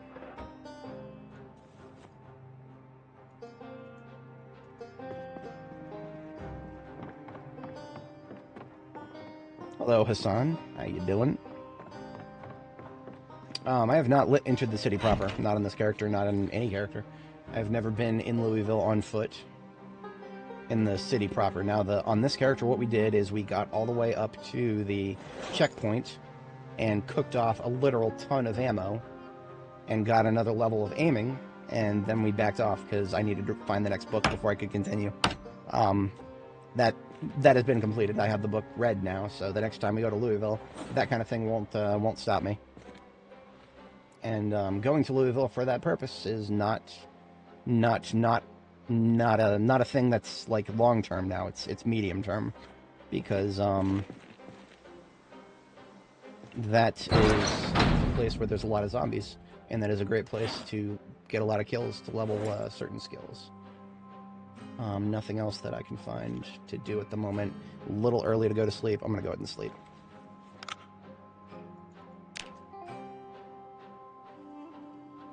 Now, I do have a protein shortage at the moment. I'm just going to tough it out for the rest of the trip until I get back to my main base.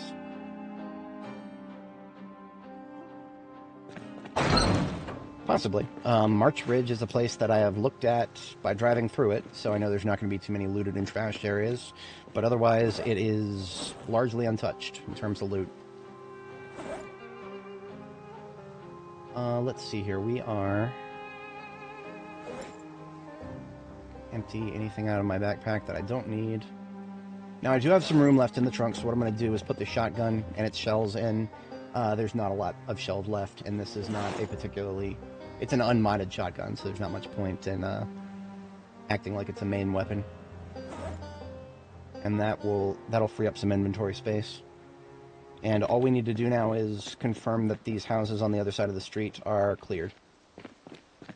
And I want to say that they're at least partially cleared. So what we're going to do is make sure that they're cleared the rest of the way. Of zombies and loot. Anyone else want to flip on over that fence? Anyone else?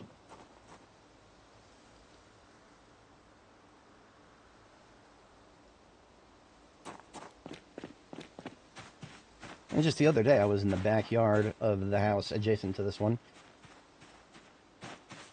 But, thanks to all these trees, couldn't see none of those fuckers. Okay, we're looking good back here.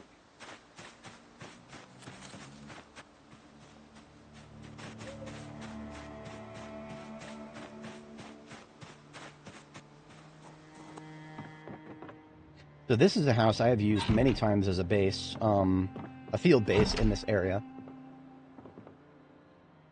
Oh dear, that's not good. That's, Bangladesh, isn't it? That's no good at all. Whatchamacallit? Jeez Louise, that is very not good. I have heard of multiple things happening in that region. Yeah, there's, I have some theories about why things are heating up elsewhere in the world right now, but I don't know if any of them are valid, so shooting off my mouth about them is probably not a good idea. I am well-informed on Western politics, but outside the West, I don't follow them close enough. All I know is the last thing I ever want is for Western politics to infiltrate other countries, because, man, our current political situation is not of the good variety. The last thing anyone needs is more of our problems. We've given enough exports. This last one here.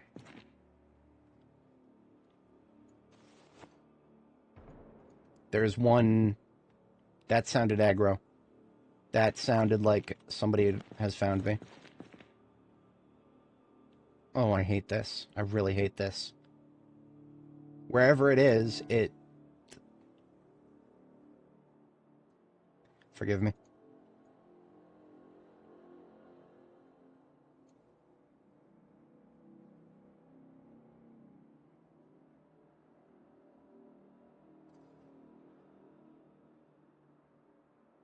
I'm not going insane. I know I heard a zombie noise. But if there was one aggroed onto us, it would have made more noise by now.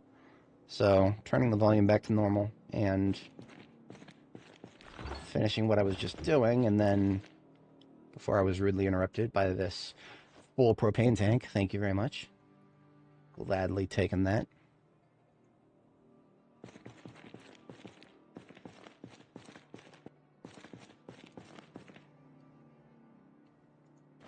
Two bottles of dye. Always.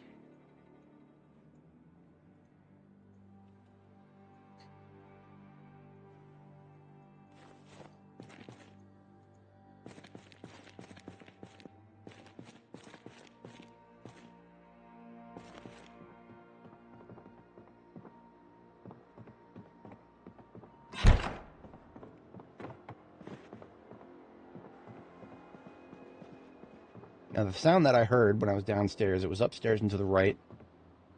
There's a lot of room out there to the right.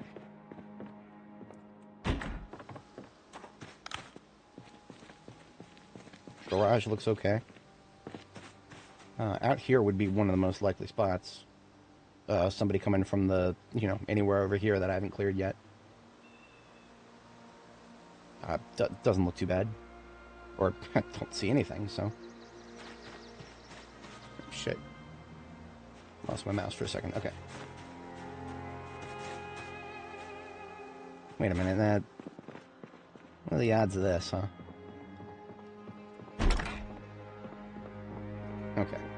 It's, a room I hadn't opened yet, so therefore, you're telling me there's a chance.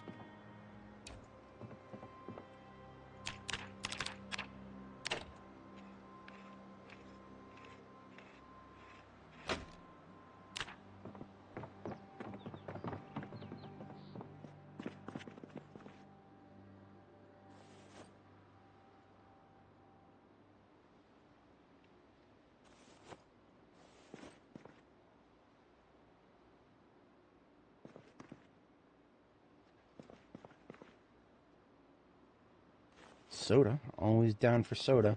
It doesn't go bad, and it makes you happy.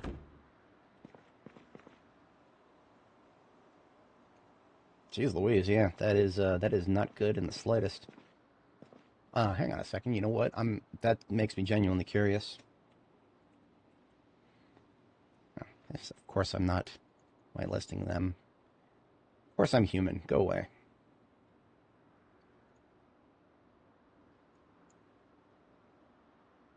See, this is the problem with Western news.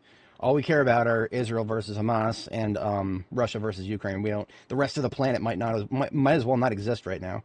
Or of course, Taiwan, of course, because if we don't have Taiwan, we can't have our GPUs anymore. We can't have GPUs. We can't have our AI slop. So trying to find news about countries outside of those particular hotspots is just, damn, it's actually difficult these days.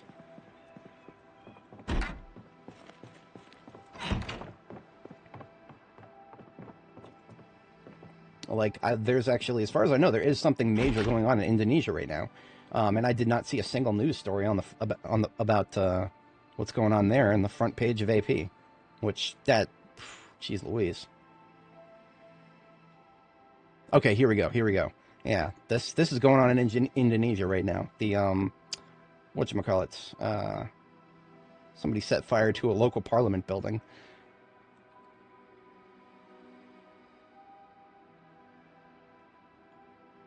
Protests over police brutality, allegedly. Well, again, you can trust AP to tell you what's happening. I never trust them to tell me why it's happening, ever. The mainstream media, I trust them to say what is happening. That is it.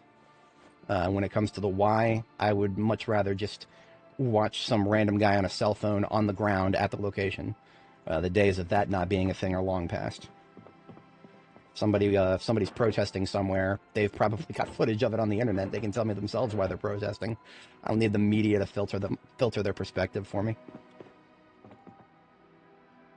Unfortunately, I do not speak the language that they speak in Indonesia, so I cannot do that as easily.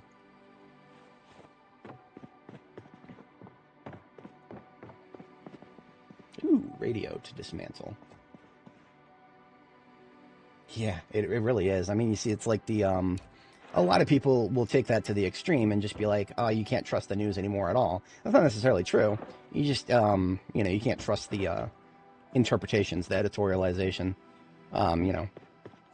unambiguous that there is something going on in Indonesia. It's just, a question of what and why, most importantly. Very few people will just completely fail to report on something major that is happening. If for no other reason than the fact you can always trust, if it bleeds, it leads. The news will report something if there's something violent about it. They will absolutely report that because it gets some clicks. It's just the accuracy that you have to start questioning, and why are they reporting it that way and whatnot. Damn it. We've got so much loot, I gotta take out a little bit from this garbage bag here. Literally just 0.1 to account for the bag itself, and now I can fit a 10 kilo propane tank in there along with it. So both of these backpacks for hand carry, both completely full. My main backpack has a little bit of room left. I can feather that a little further by leaving some buckets up here. Yeah, possibly. I mean, when you say world will end, I always question the phrase, the ultimate purpose behind that, because, do you mean, the world as we know it, or the world itself, the actual end of the species? It would be very, very, very difficult to end us as a species. There's always going to be some survivors. If you're talking about the quality of life, though, yes, that could very easily be annihilated. In fact, it has already gone down significantly just from the 1990s, in my opinion. The world I grew up in was objectively better in many ways. No, the internet was 28 kilobytes per second, max. But I didn't have people shutting off my TV for me after I bought it just because I didn't pay a subscription. That's a thing now. I think things were better back when they didn't shut off because you weren't paying a subscription. If I had a car, I didn't have to pay monthly to make it go faster. It just went faster, or it didn't. You'll never convince me that that is not a good thing, or that it used to be better in that regard. All the lovely technology that we've researched. Look at what we've fucking done with it. Just the John Wicks who will survive. Yeah, not always. I mean, survival of the fittest does not mean the survival of the most skilled and the most. No. Darwin was very specific with his language. The fittest just means whoever can handle a certain scenario. I've only seen one of the. I can't even remember if I have seen one of the John Wick movies, or if I'm just familiar with it through memes. But I don't know if he's ever been presented as a survivalist, just a very, very, very skilled gunfighter. And there's a lot more to... As we're looking at right here playing this game, there's a lot more to survival than gunfighting. In fact, sometimes gunfighting is very detrimental to your experience. If we're talking just about real life, I would very rarely ever want to touch a gun, even in a completely, world has collapsed sort of scenario. If for no other reason than the fact that that draws attention to you. And not just from zombies, but from people who would wish you harm. The trope of people who run towards the gunshot instead of away from it, that is always going to be a thing, actually. I didn't do that preemptively, right? No, there's no basement here. Okay. So yes, those two houses are done and done. This is the last house in this neighborhood, finally. That depends on if it's a chain link. There's very few people who don't have the ability to, in an adrenaline rush, pull themselves over a chain link fence. But an iron fence, like one of these out here, no, I couldn't scale that, and probably most normal people probably couldn't. Just because there's nowhere to put your feet. You would have to use all upper body strength, like just this iron fence out here. It would have to be entirely upper body strength, grabbing the top bar. Because other than that, there's nowhere to put your feet, so you cannot use your legs are your most powerful thing to move your body with. People who can move their entire body with their arms are few and far between. That's why push-ups are always a big thing for everybody trying to build strength, because if you can move your entire body with your arms, well, that's pretty good, and he's got some good arms. You would think things like that would be obvious, but no, I didn't understand the value of push-ups, even when my Taekwondo instructor was making me do them every day. I was like, why am I doing this? Taekwondo is all about using your legs to kick. Why do I need to build my arms so much? Well, Can't kick very good if you don't have good balance, and it's harder to balance if you're weak.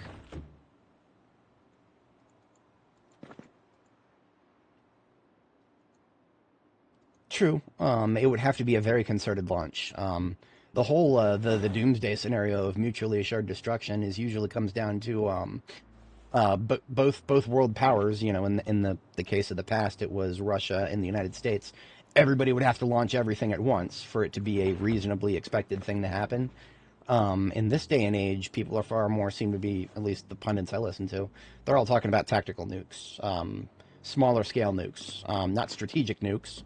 You know, people are not fighting wars to take out cities. Well, in fact, they're doing the opposite. If you believe Putin's intention for, invading Ukraine, which of course everybody, you mention Putin in Ukraine, they're like, oh, he's a liar, he's a warmonger, he's this and that. I think he wants the place intact, because if he didn't, he would have just nuked it by now. Russia still controls the world's largest nuclear arsenal. If he did not want the cities that he's trying to conquer intact, he has options to take the territory without the people intact. But I don't think he wants that. I don't think anybody wants that on either side. They just want the land and the people, but that is beyond that is for more political minds to assert. So you can call him a madman, and you can call him this and that, but he has options. The hand could have been on the red button this whole time, but he chose not to, and therefore there's a reason for that, most likely. Yeah, no, it's taking sides doesn't help you when you're not involved. If you're directly involved, then taking sides is a very, very logical thing to do, but I'm never going to that side of the planet, ever. I was already uninterested in tourism before. I am 1,000% less interested in tourism in the modern context. You could not pay me to leave the United States at this point. Back when I was a kid, I did the economy was so good that even my middle-class dad could afford to take us on cruises every once in a while. And we went to the Caribbean a few times. And I went on a canoeing trip to Canada a few times. Well, not a few times, but we did this thing on the border lakes where we crossed the border a couple times during following the path. But that's really the farthest I've been away from home. I've never left this continent. I used to want to. My ancestral homelands are Ireland and Poland. Used to love the notion of going back there and visiting. Not no more. Not no more. Poland is very, very close to the current conflict. And Ireland is not what it used to be. Not what it used to be in the slightest. Oh, well, yeah, I mean, like, if one thing I always loved about Terra Invicta is if a rogue element ever got a nuke and wanted to terrorize someone, they always hit Washington, D.C. And the funny part about that is I live approximately 7 miles away from Washington, D.C. If somebody decided to strategically nuke the U.S. power, the seat of power in the United States, I'm not going to last the first 10 minutes of that conflict. Which, in a way, is actually kind of comforting because, anybody on the planet gets brazen enough to strategically nuke the United States. We're in for a very interesting time after that. I'm not the kind of person for interesting times. I prefer chill times. Born a couple decades too early or late.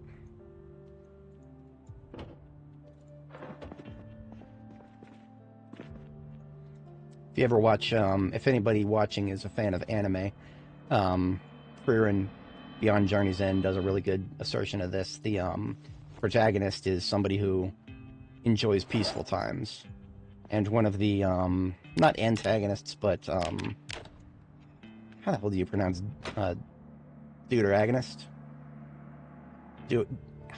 It's a word. As a writer, I should know this.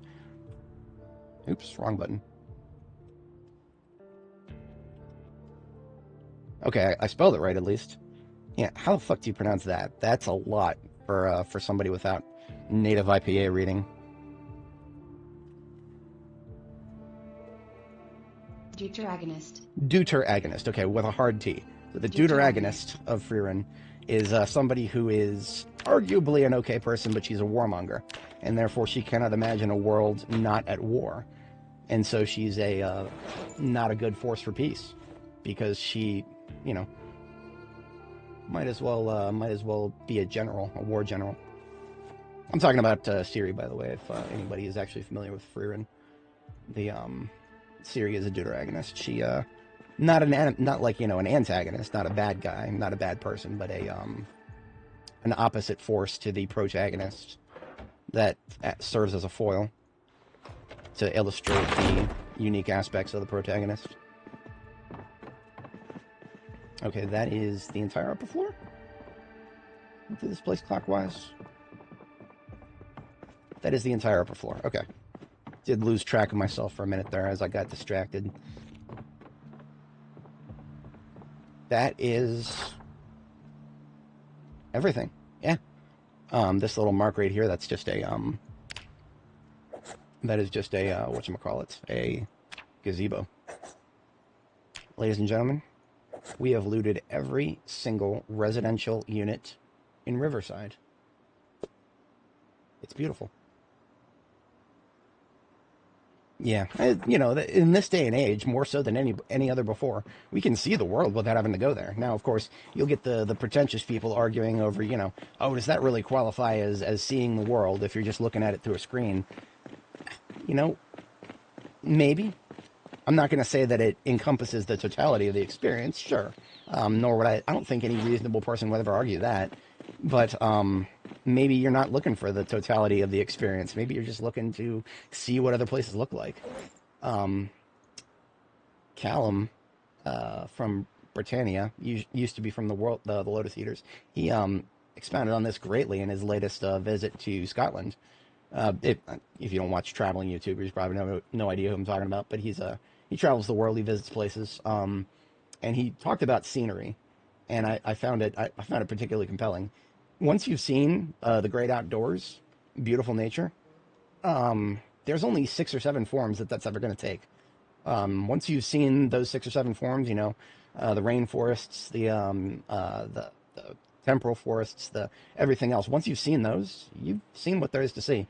Biodiversity is an amazing thing if you look very deeply into it, but if you're just looking for appearances, things to take in visually, there's a limit. And once you pass it, that's when you have to find other purposes to travel. And I just trail off on that because I can't even really think of any. He talked about he wanted to see people. He wanted to travel for the sake of seeing people. And that makes a lot more sense because you will get very, very, very different people.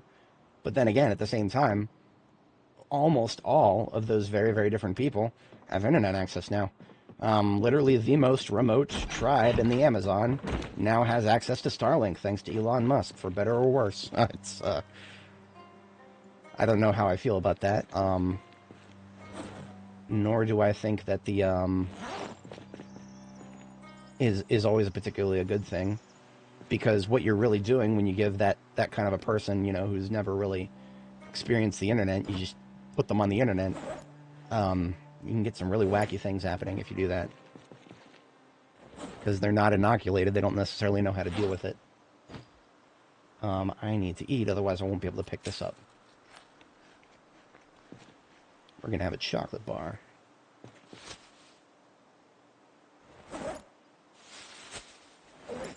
Yep, can't pick it up. It would fit into the bag, but that's all right. There's a whole ass propane tank in there. And I pull that out, and then, okay. So, I am carrying on my person almost as much as a trailer. But we are done here in every way imaginable. I don't know if I'll be coming back to this side of Riverside for a very long time now. I am officially done with it. Scotland is one of those places that, yeah, it's changed a lot, but there are the populace, the people there. It has been surprisingly resilient to demographic change, because the movement of people seems to stop once you get that far north. It's almost as if a lot of people can't really handle that climate, and they're not built for it. The opposite, kind of hilariously, is also true.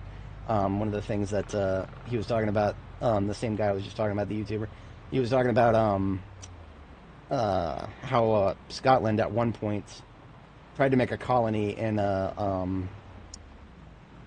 Panama. So, you know, Scotsmen who are meant to deal with the North, so far north that occasionally you will have zombies right outside your base. No, so far north that occasionally you'll have the midnight sun. Those folks tried to establish an equatorial colony. It didn't go very well. They got their asses kicked. I don't know if New Caledonia, I think it was called. I don't even know if that made it anywhere. Look at this shit. Look at this shit. Look at this shit right in my goddamn parking lot. Fucking assholes. Yeah, absolutely. I'm not even, I don't think there's any genetics from Scotland in my bloodstream, but there is Ireland. I have a very long family line from Ireland, and a little bit from both sides of the family, actually. And, yeah. Gotta drop that shit. At least my main backpack is fine. Alright, shamble your ass out of my fucking parking lot. I'm gonna get blood all over my parking lot. Fucking assholes. I was gone for like, I don't know, maybe a week and a half, something like that. And just respawns all over my front yard. Next base is going 20 tiles into the river. This on the Riverside stuff isn't gonna cut it. I am so sick of this shit.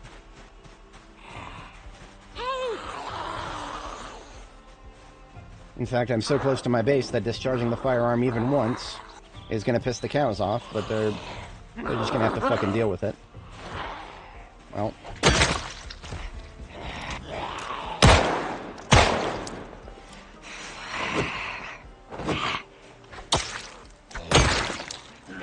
Now that should bring any of these assholes out of the woodwork. Emphasis on should. I can't even be sure they won't flank me. I know I cleared the area to the north recently, but that doesn't mean nothing. I don't think these are migrations. I'm not ruling out the possibility. It just doesn't feel likely. It doesn't feel likely. And my feelings are objective fact. Not really. I just, I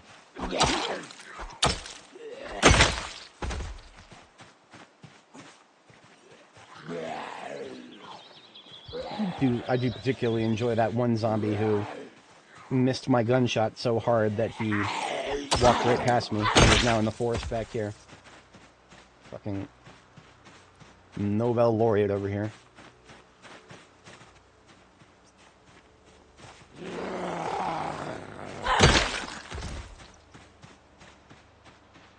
Okay, let's see how many of my cows are now stressed. Now, the zombies should have been far enough away that the cows never should have even been affected by them. With a lot of emphasis on should. Let's check if any of my kale is blooming. I'm willing to bet that it is. Yes, it is blooming, and I have days left before it starts rotting. So, okay. The corn is ready to harvest, but it is not blooming. So I can just ignore that. Bell pepper has not even gotten to the next phase. Tomatoes, same as the bell pepper. Pumpkins and watermelons, same as that. Sunflower, same as that. Yeah, literally everything is going to get to its next phase in the next month, which is start of August, a couple days from now.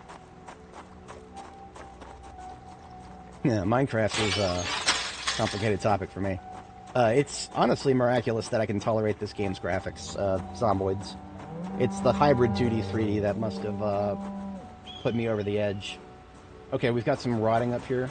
Oh, those are potatoes that I missed. Well, that explains that. Now, the chamomile is blooming, so I'm going to go ahead and harvest that. I don't really have a need for chamomile, but the seeds, I will get the seeds.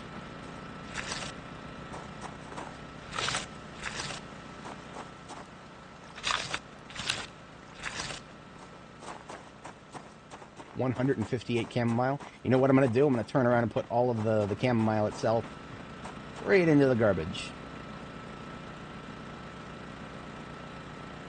Along with these eggs that are still fresh. It has been weeks since I put those in there. But welcome to build 42. eggs are just fresh until they're not. I have not established a pattern for that. Yeah, the rosemary, the chives, you could not pay me to care about those at this point. This is jalapeno, habaneros. The chives are blooming. We've got hours for some of these. So I will check to see if I have any chive seeds. If I don't, then I'll harvest those. Otherwise, I'm just going to toss them straight into the compost. Basil, ready to harvest. Sure, why not? I don't need more basil seeds. And tomatoes. Now the tobacco. This is bad. It still needs weeks. The tobacco needs to be done before September 1st. Otherwise, it's all going to fucking die. I have been fertilizing and composting the tobacco in hopes to see if I can shave an entire month off its growth. I don't think I can. I don't think it's possible to save the tobacco, but you won't catch me not trying.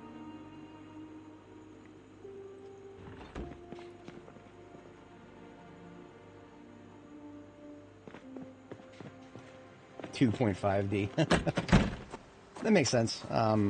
So the fun thing about 2.5D is 3 dimensions would be impossible without Euler's number and pi calculations. And pi is a hard-coded value in Doom.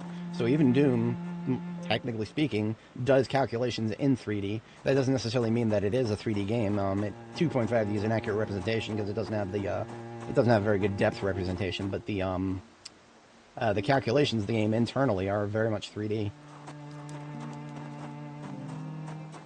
So refill all of these. Yes, everything here. Some of them were never filled to begin with, though.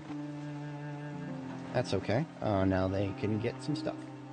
This rotten pork. And anything else that I harvest, most likely the chives. Like, I will harvest the chives, but then probably straight into the bin.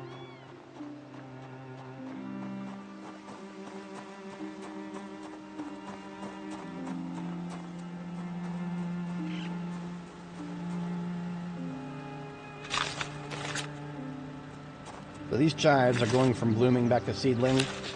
That's not going to stop them from dying in a couple days.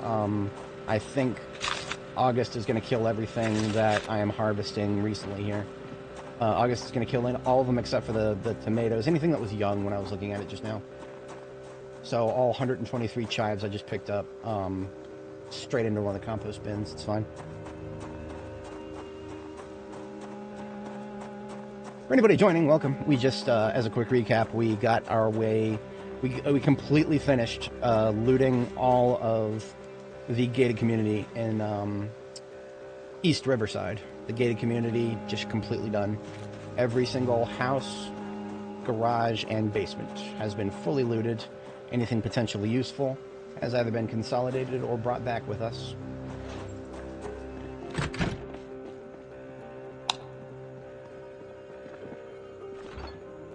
So while I was out there, I picked up a whole bunch of jars of stuff to add to my collection back here.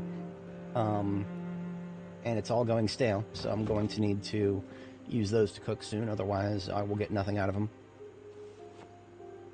I'm going to empty what's currently in my bag and then get to work on the cooking there, because everything else that I have, well, it's just loot sorting. That can wait. That's not a high priority activity. Now, the only thing that's high priority at the moment is I want to get my proteins sorted out. My proteins are currently in bad shape.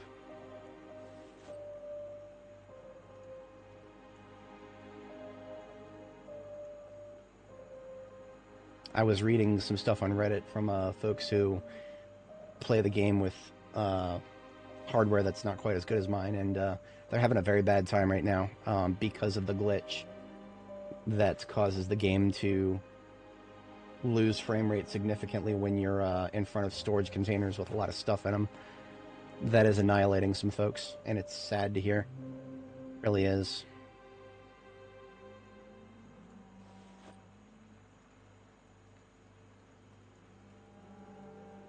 There are workarounds to the problem that I'm describing.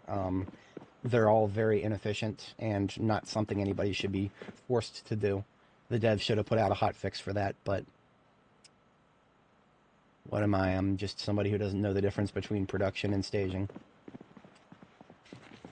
Stage these nuts.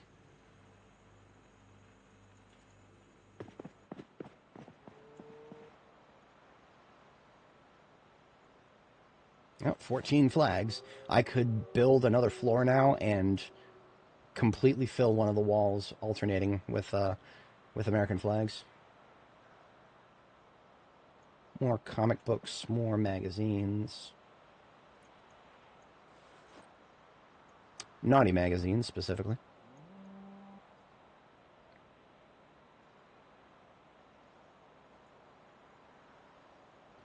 I moved my comics up here. Now, I now have a destination for all of the dye that I pick up, regardless of what color it is.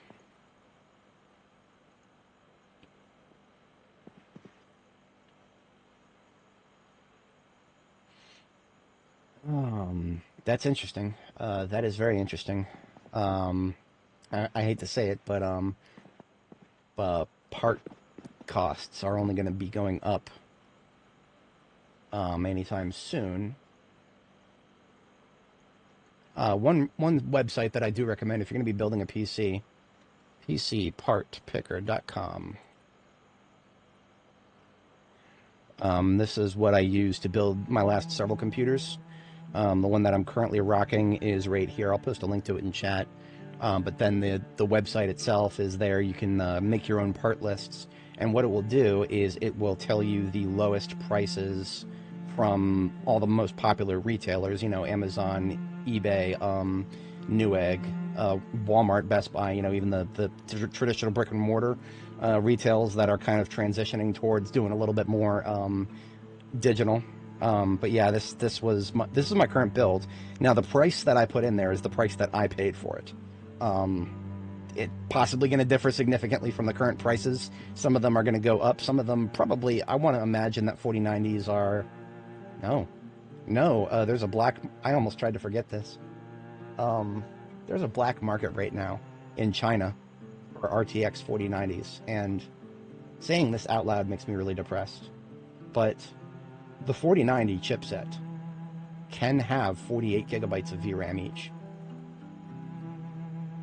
NVIDIA built RTX 4090 with 24 gigabytes of VRAM, and all of their PCBs built it with 24 gigabytes of VRAM.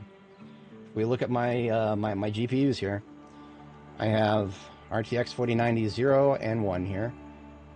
I'm currently using 10.8 out of 24 gigabytes on my primary, 0.0 out of 24 on the secondary. If you want to do any amount of AI work, VRAM is like the oil of the gods. You need more of it or you're not doing it. Yeah, it's insane, but it's also insane for other reasons. NVIDIA artificially cutting my GPU, my VRAM in half because I'm just some filthy pleb gamer. I don't need any more than 24 gigabytes. They did the same with the 5090. If it's true, what I read about the 4090, that some guy in a garage in China can solder a 4090 chipset onto a custom PCB and turn it into a card with 48 gigabytes of VRAM, that is absolutely going to be true for every other gaming GPU produced by NVIDIA until they get slapped with a anti-competitive lawsuit. And I say lawsuit, that was a bit of a slip of the tongue, but it's a lawsuit, LOL suit. You know, the government has no power over these people and never will.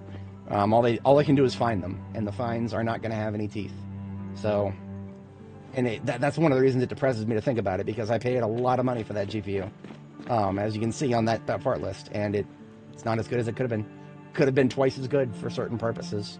Now, granted, the argument is true that VRAM is not actually getting eaten up that hard by video games these days.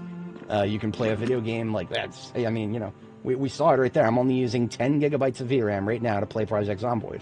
If I was playing Darktide, it would maybe be 15 or 16. Video games usually optimize themselves to not be too VRAM heavy, because if they are VRAM heavy, that cuts out a massive swathe of the market. A lot of cards just do not have a lot of VRAM to work with. And so NVIDIA knows that, and they are exploiting it to the absolute fullest they possibly can right now. It's a little absurd how far they're going. And I think the worst part about it is there's not a single person on the planet who's going to challenge them over that. We've had a Democrat in the office, and we've had a Republican in office now. Say what you will about both of them, not a single one of them had anything negative to say about NVIDIA. And that's probably because a good portion of their stock portfolio is in it. And also, Jensen Huang is really good at schmoozing with politicians, so that's always going to be a thing. The seeds need to go away over here. Everything else is small form materials. Yeah, there we go. No amount of VRAM is going to make this game run faster. That is a good old-fashioned CPU bottleneck right there.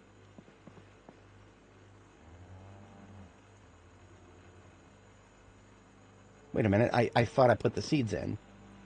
What the hell is this? Come on now. Oh, it's full! My seed bin is full. Okay, shit. Let's move the tools.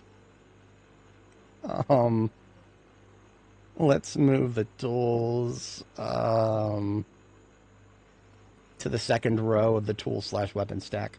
So we're moving them down to the fifth crate in this stack. They never should have been in there to begin with, to be entirely honest. So 1, 2, 3, 4, 5, that goes there. And then everything below here goes 1, 2, 3, 4, 5 as well. The wacky thing about the slowdown right now for the storage system is it's so bad that you cannot even fast forward the game. It doesn't even fast forward properly at this speed.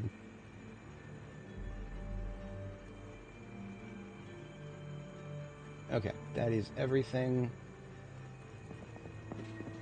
on the wall, at least. I'm done with the wall. Thread and twine go in here. I may have stockpiled enough twine to finish leveling up tailoring. That is absolutely something I'm going to do before I get into another big fight, because tailoring level 10 is your theoretical best protection from light armor, because you can sew the best quality padding onto it.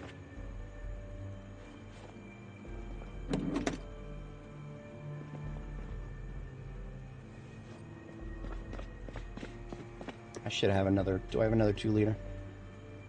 I don't. That's silly.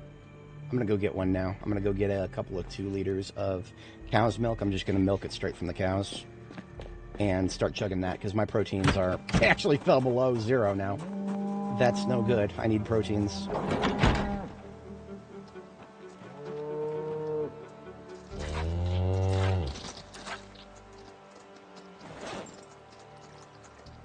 Or those I can put away. The 5th I shall consume now. We do have some new calves born. I will name them later. I've been meaning to expand these, expand the animal pens a little further out into the river, just to give them a little bit more breathing room.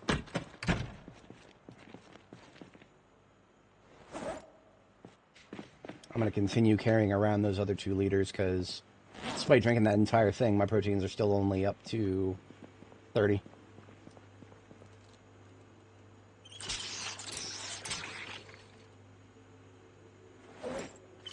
Okay, foraging 3 and magazine can get put away.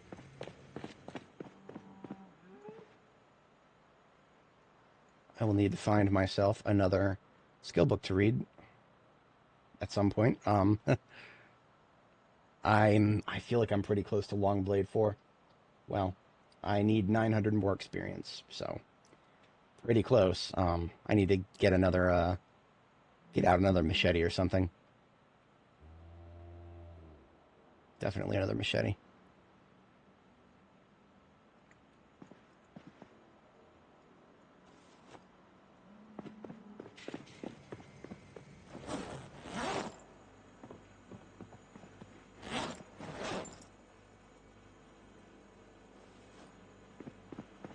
Okay, cooking time, because I've got a lot of loot to empty still. I'm going to be doing that for a long time. That is not what I need to be doing, though. These 30 fries that are going stale, I can actually eat those, ideally, before they get any worse.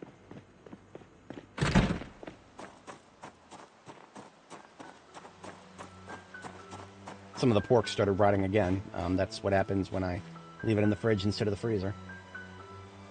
Alright. 5900X. I can't remember the last time I had a PC like that.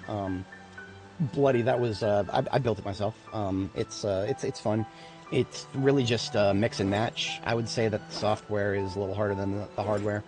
One of the good things about this website that I bring up is if you start, you know, if I were to open a new build right now, it makes you choose the CPU first and then the motherboard, because when you choose a CPU, that limits your motherboard choices.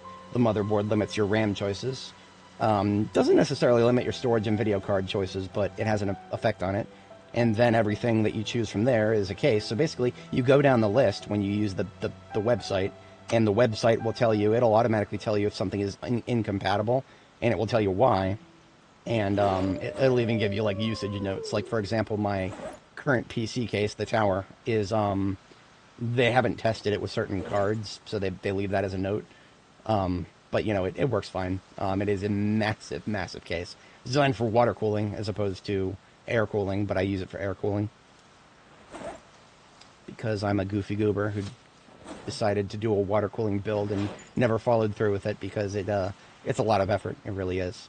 It is a lot of effort, and the return is only really good if you're somebody who does overclocking, which is not something I do. I don't overclock.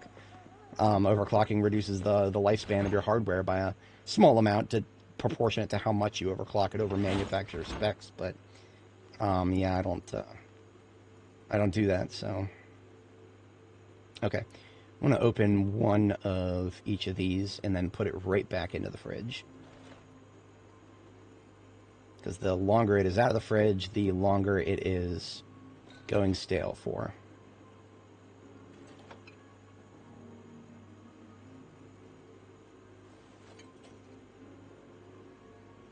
And now I get a roast, because roasts are some of the most efficient ways to use up stuff.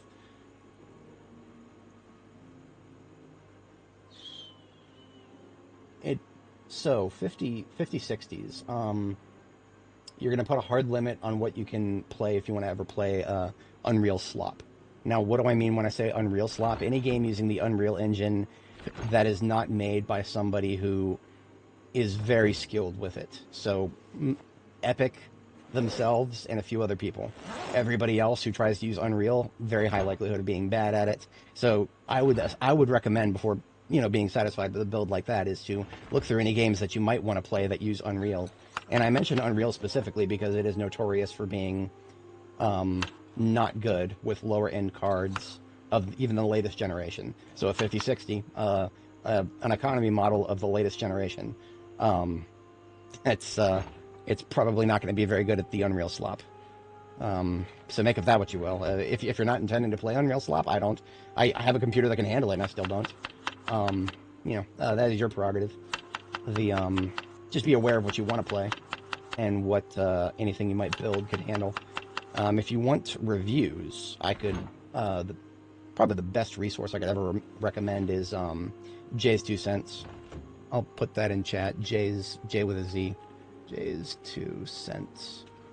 He does reviews of specific cards. You just go to his channel, you look up the card. I'm almost certain he did one for the 5060, and he does benchmarks and FPS tests and whatnot. So just like I would call Ark Survival Evolved. Oh no, Ark Survival Ascended is a true example of modern Unreal Slop. A game that was ported to Unreal Engine 5 for marketing purposes, and did absolutely nothing with Unreal to make it a better game. The game's review, despite how many people love it, the game's reviews are mixed because it is that bad. The performance is just that bad. And, well, Wildcard is... I'm sorry, yes, Studio Wildcard. I keep wanting to call it Snail because, it's Snail by any other name. Okay, what do we have? We have bell peppers, leeks, and potatoes.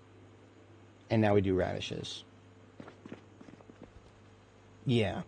Gamers Nexus is probably my second favorite, if only because they've transitioned away from focusing on computer parts and just talking about the people who do computer parts.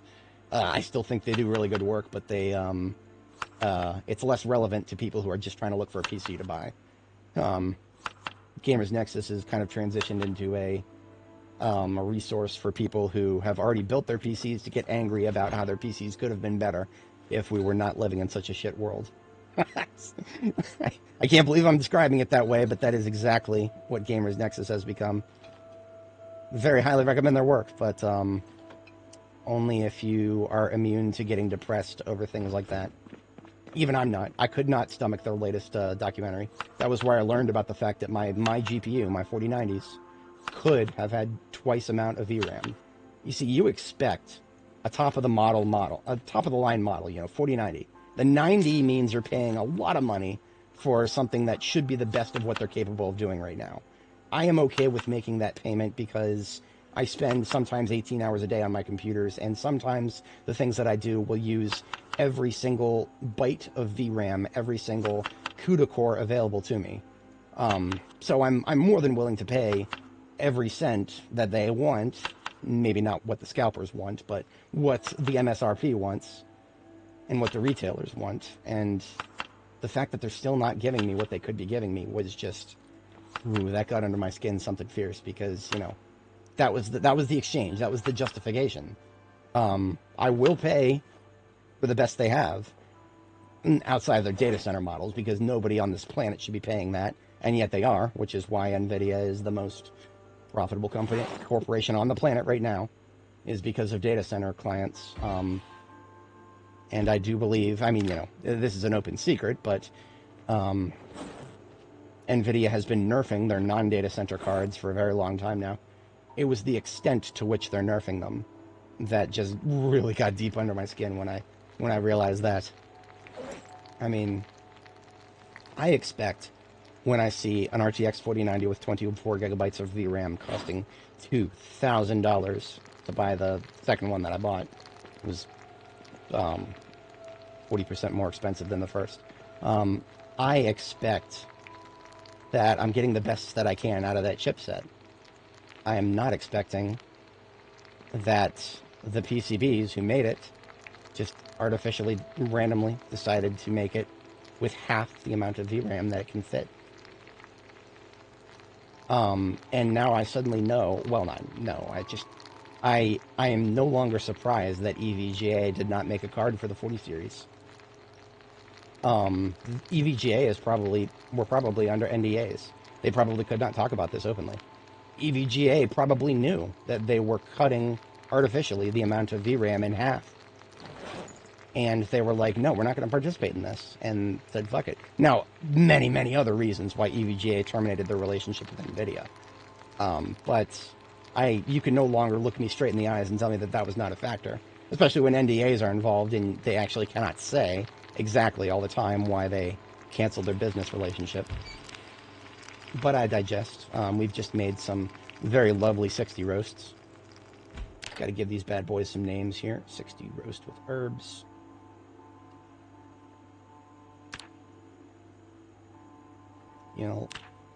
Anybody who's watching my content who is not enjoying me occasionally rambling about video game hardware, it's unfortunate, but it's very, very relevant to what we're doing, because, it is an artificial limit on what you can do when you're playing video games.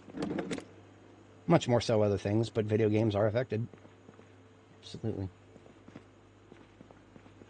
Yeah. There was at one point where I considered buying a 30 series from EVGA. And 30 series was, right when the COVID lockdowns first hit. So the scalper market got nuts, because that was when, everybody being locked in their homes, digital entertainment had a spike in everything, everywhere, streaming services, media, that sort of thing.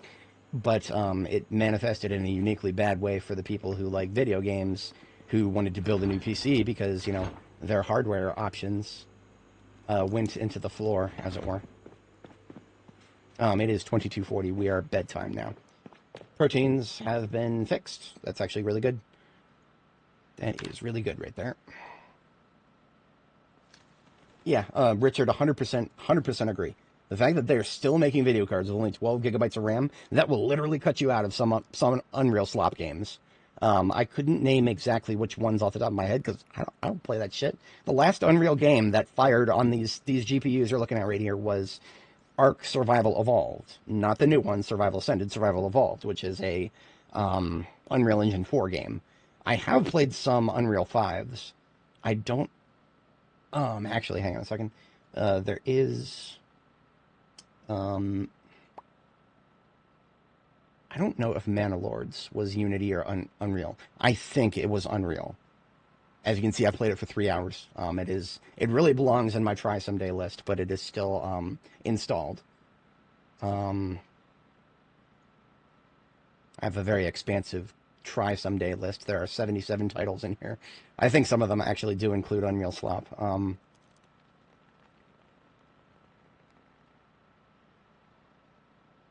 maybe not. Maybe not.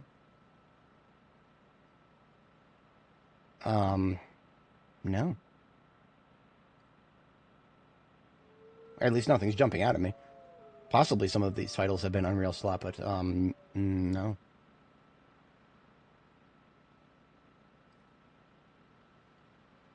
Wait a minute. Where is there? There was one that I actually still have installed somewhere. Yes. Okay. I did have this installed for a while. Medieval Dynasty. It was an okay game.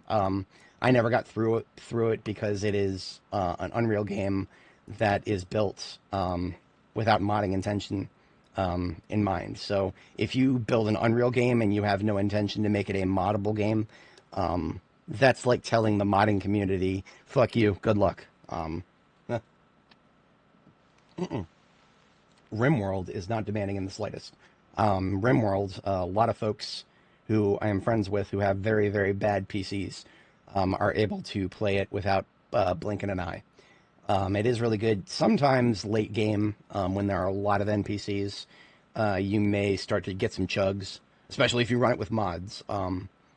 That's just true so RimWorld is a Harmony game that compiles a lot of things at runtime, and so even my rig, when I first launched the game back with my old mod list, it would take like 2 or 3 minutes to launch the game because of all the mods that I add. But once it launched, it worked perfectly fine. It's just a quirk of how the game handles its the Harmony modding system is, I don't hate it, but for games that compile at runtime or for process certain things at runtime, they have to read all the XML files dumped to disk at runtime. It creates problems. It creates bottlenecks that shouldn't be there. And RimWorld being one of the, in my humble opinion, RimWorld is some of the best modding platforms out there right now. Like when I play other games, I compare their modability to RimWorld, because RimWorld is probably the shining example of not just, the community that's doing it, but the developer support for it. Even their DLC builds of the game get pre-released, so that modders can make sure that all the people who make the most popular mods can actually get things up to date ahead of time before the big update reveals, which is amazing. Not even Zomboid does that, and Zomboid is another. Like I said, it's pretty moddable. There are certain problems with Zomboid that you will never be able to fix with a mod. A lot of the mods that try to add NPCs are just jerry-rigging an NPC set of NPC behavior libraries. There is one mod on the workshop that actually tells you don't just install it on the workshop, but go into the files and copy these Java binary libraries over the games and overwrite them. That's a very dangerous thing to do. Don't do that if you don't very explicitly trust the people that you're downloading the mod from. It was a very highly rated mod, so I want to say that there's nothing wrong with it, but I would want to dismantle those Java binaries myself before letting them go anywhere near a VM on my machine. Java is very dangerous if it's not secure, which is why a lot of companies have just completely left behind Java. And Zomboid is the only game that I know of that still uses it. I'm sure there are others, but I couldn't name them. I could not name them off the top of my head. We are ready to sleep again. I'm going to have another drink of milk, and then we will I have some stuff in my backpack that needs to go upstairs, And then my backpacks are sorted, and I do believe I can start. I don't think I'm going to sort the entirety of the vans just yet. There are other things that I want to do. It is July 30th. A couple more time compulsory things, like getting the rest of those food items cooked. AMD cards. I wish I knew more about AMD cards. I actually really do. I desperately want there to be competition for Nvidia. And I do not yet know exactly all of the things that I could do on a Intel or AMD card. Intel cards, unfortunately, are probably going to become a thing of the past. Intel, I heard some very sad things about Intel lately. As a corporation, they might be going under. They would never say this very loudly because, publicly owned company, you do not ever, if you own a publicly owned company, you do not ever want to do something that would tank the stock price.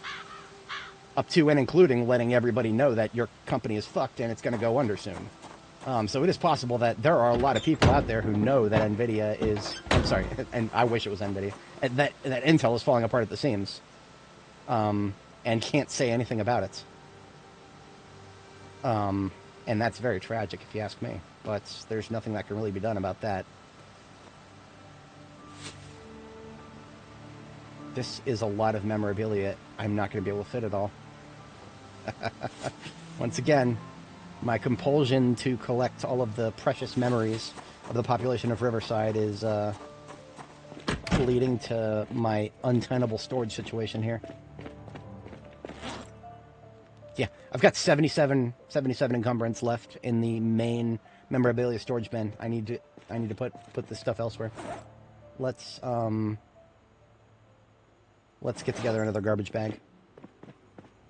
This is officially dubbed the Riverside memorabilia overflow bag, and I'm going to need to put it somewhere where it is not going to be parsed when I walk past it, to preempt the problem that we currently observe every time my frame rate drops. I probably didn't even pronounce that right. How about RS memories? Yeah, there we go. And what I'm going to do is, since this is now, a designated storage container for that kind of stuff, I'm just going to empty as much as I can of it out of the current bin, which this is all Riverside and a little bit of Brandenburg in here. I got the idea to separate them a little too late, and so we've got some stuff here that is mixed between Riverside and Brandenburg, but Muldraugh and West Point are fully separate. And that's pretty good. We managed to get most of that removed. So I can move this garbage bag, and put it over here where I've got more room for memorabilia. Not too much room, but some. Everything else in this bin, I believe, was either found in Riverside or is agnostic to the location.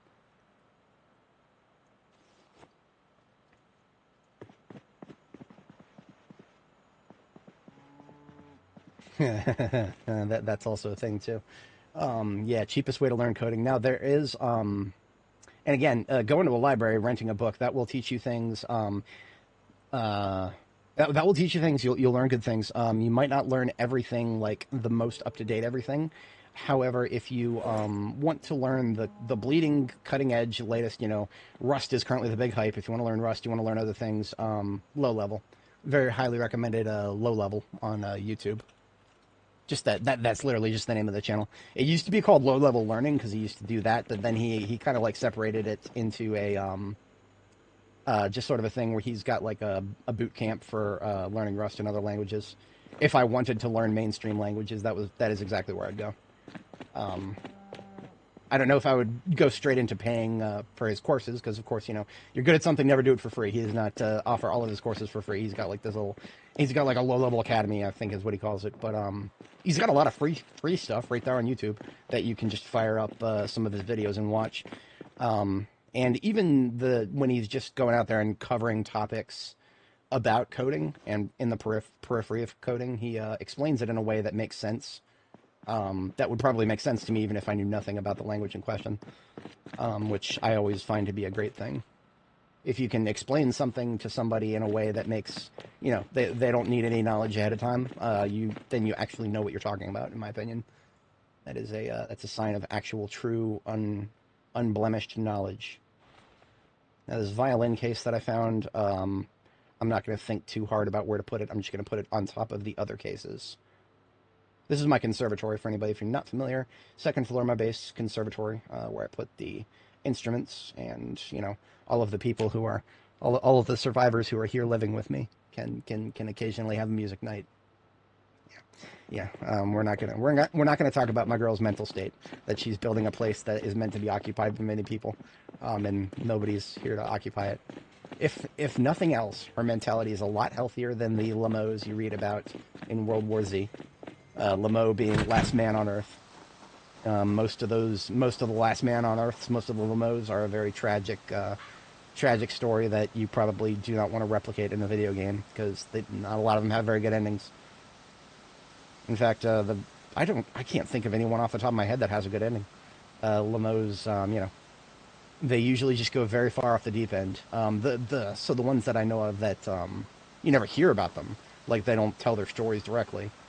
Just that they had to be talked down by an armed detachment from the army. They had to be talked down before they could actually rejoin civilization.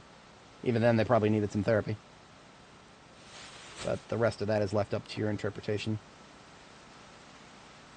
So I'm doing this a little bit backwards. I'm taking stuff out of these garbage bags that is going to kind of go all in the same place. And then I'll come back later and just take the rest of the garbage bags whole cloth. As opposed to doing it separate with two different garbage bags and then having to come back and forth each time. I hate doing that. I have been investigating ways to improve my loot sorting. I haven't necessarily found very many, but that is one potential option. Now, this is a hair dye dispenser for light, saturated browns, heavily saturated browns, so not the dark browns. I want this bin to be closer to orange, so I cannot put this hair dye in here. It needs to go in, that is my lighter desaturated browns. Don't I have a darker desaturated brown?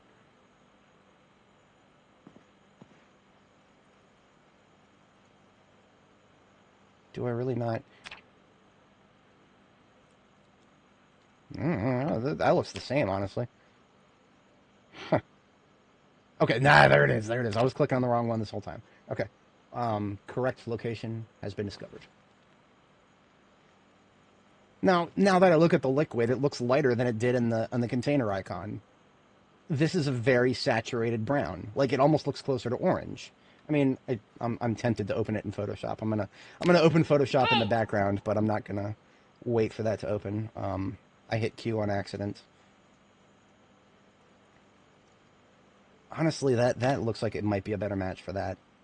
It's a little dark, but the saturation is what I care about. The color content, the lightness, I'm not quite as worried about because if I want to lighten it, I'll take some out and then mix a little bit of blonde, and it'll come out like almost a strawberry blonde, as if there was red. But you know what? Now that Photoshop is open, I'm gonna compare it. It only takes a couple seconds. We have, in fact, this is so close, I'm gonna have to look at its hex code to tell the difference.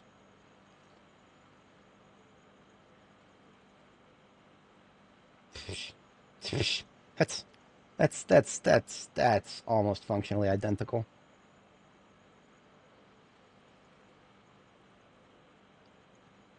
N36B08, A7 4A15. Yeah, so that's going from 9 to A. That's nothing. 9 to tech. That's nothing. I still have not programmed myself to think in hexadecimal. Someday. Random thought. If you want to learn programming, this has almost nothing to do with anything, but it's something I would want to do before learning programming. Learn the names for hexadecimal integers. Basically, that's just a website that has established a unofficial set of names for hexadecimal numbers, so that you're not trying to constantly convert between binary, which binary, if we think 10, we think 1 0. Hexadecimal binary is, or sorry, hexadecimal 10 is A. That is it's kind of hard to think of A because we think of A as the frickin' letter. So the in hexadecimal, in actual, if you had special descriptions for the non-standard numbers that are different from binary, it would be tech instead of 10. Or, wait a minute. Am I a moron? I might be a moron. I might have actually described that improperly. It's been a little while since I've given that a shot. That is something that I would do if I was being serious about learning programming. I would want to make sure that I can describe hexadecimal numbers, if only because the language that we speak and that we think about things in is going to have a downstream effect on the way that we interpret information about those things we're thinking about.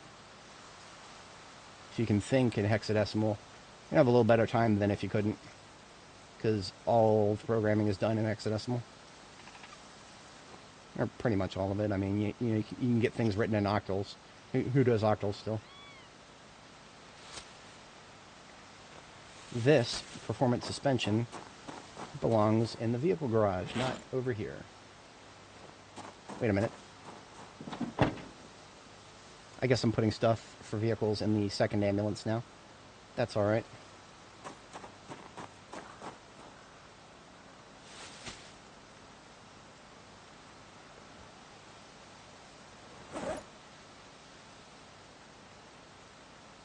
Okay, everything else in here goes in the kitchen, the exception of that and that.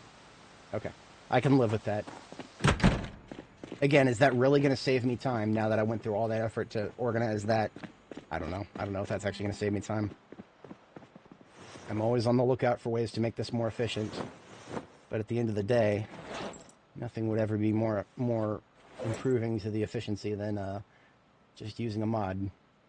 Or, God forbid, the devs actually improving the base game. This purple umbrella won't go into the accessories, so it can go on the floor right there. That is the single most purple umbrella I've ever seen in this game. Therefore, it absolutely belongs with the other purples. We did pick up some industrial dye. Thankfully, we have a very straightforward system for that. Blues go here. Purples go here. And, well, very straightforward. Greens and yellows go here. But by doing so, the colors are mostly consistent. Now, newspapers I am definitively putting over here, as am I with memorabilia that is non-specific. The trumpet needs to go upstairs. I had a destination for sports stuff. This little duffel bag on the floor that I'm currently putting sports stuff in, it's not going to last very long. It's not going to last very long at all. But that took care of that.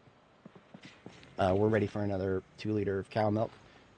This is putting us very far into weight gain, and I'm actually okay with that. We're down to 78 kilo. 75 is my floor, ideally. So, yeah, we're doing all right. We are doing all right there. Orange juice goes upstairs. All the juice boxes, those are uses for saving those for drink mixers for the alcohol. Something I would absolutely do in real life. Baking soda into the cooking. And we're done over here. Now, Spiffo. I think this is a small Spiffo instead of a big Spiffo. On my bed over here, I have a big Spiffo right next to it. And that is a small Spiffo. I have one of each now. Excellent. I am 0.06% happier with my life now because I have a big Spiffo and a small Spiffo. 0.06% happier. Spiffo, just a goofy little raccoon. May or may not be involved in the cause of the apocalypse. But he's still a goofy little raccoon to me.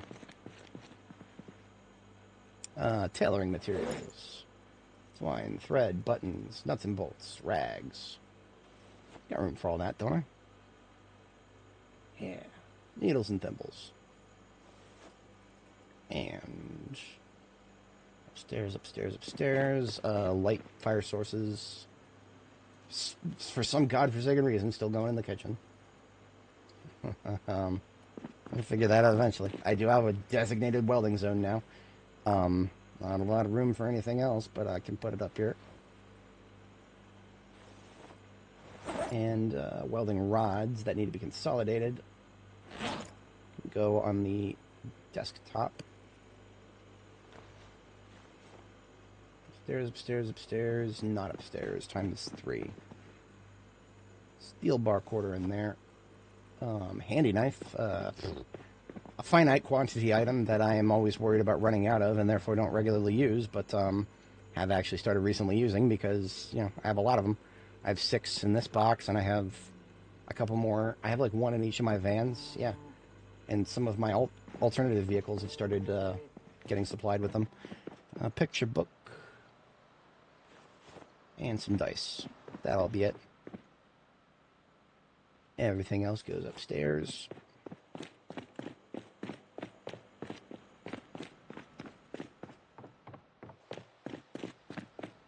Some CDs.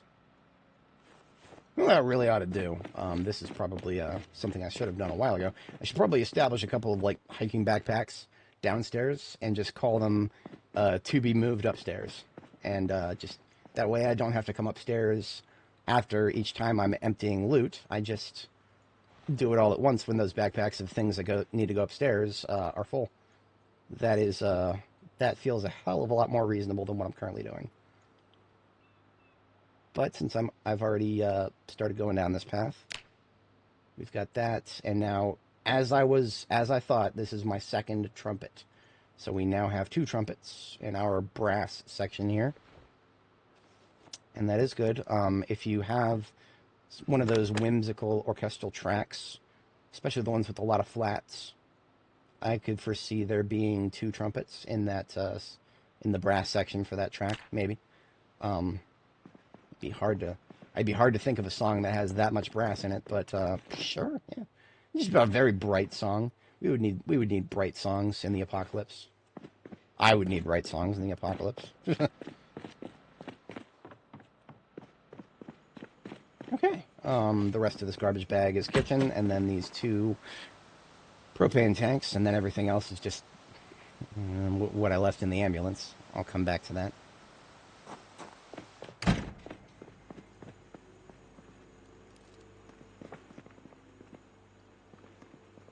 Part of me wants to start using the game's music system as a way to know that I have spent too much time organizing loot. That is something I absolutely could do. The music stops when you go too long without any sort of combat, and you keep going inside. I don't know if that'll always be the case. It's just been around for all of Build 42. I would find that very funny if I just started using that. Because then I would know, like right now, the music has stopped. Well, I should probably go kill some zombies, take a break from what I'm doing. Otherwise, I might burn out even faster.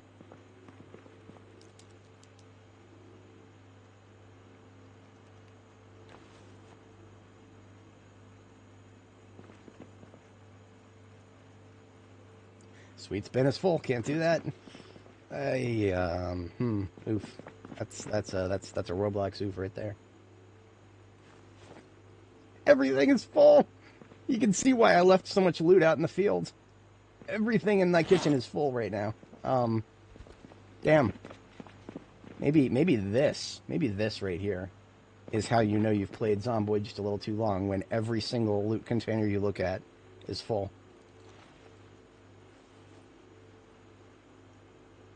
Or maybe that just means that you need a better loot storage system with more upward mobility.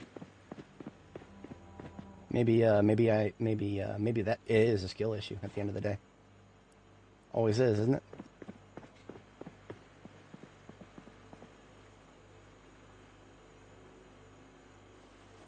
Okay. 2 more propane tanks. I can never again complain about running out of propane, because I literally will never at this point. I would not be able to find a use for all of this unless if I tried to level welding without the book all the way to level 10. Yes, I would burn all that propane and I still wouldn't be there. And that's part of the thing that really bothers me. Like, all of this stuff that I have looted up, if I have the skill book, I'll never use all of it. If I don't have the skill book, I'll use all of it and I won't even get there. Make of that what you will. I mean, I've never hated the skill book system very much, but there's a point of absurdity, and I have a feeling that that is far on the north side of it. Um, that's all I can really say about that. I mean, damn, that's a lot.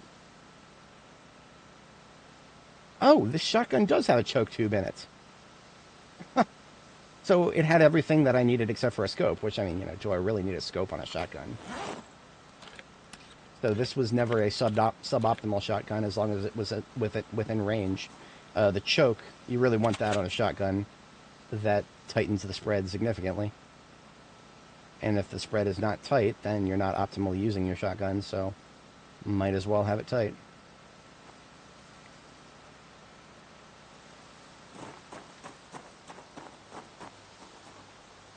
The vehicle parts are going in here for now, and I will make a trip with the ambulance down to the vehicle storage area.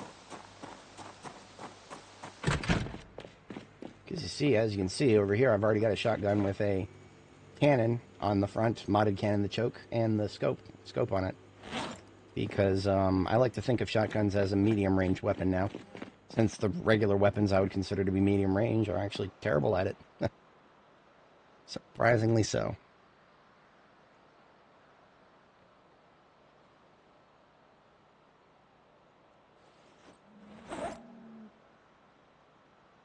Another empty M9 magazine goes up here.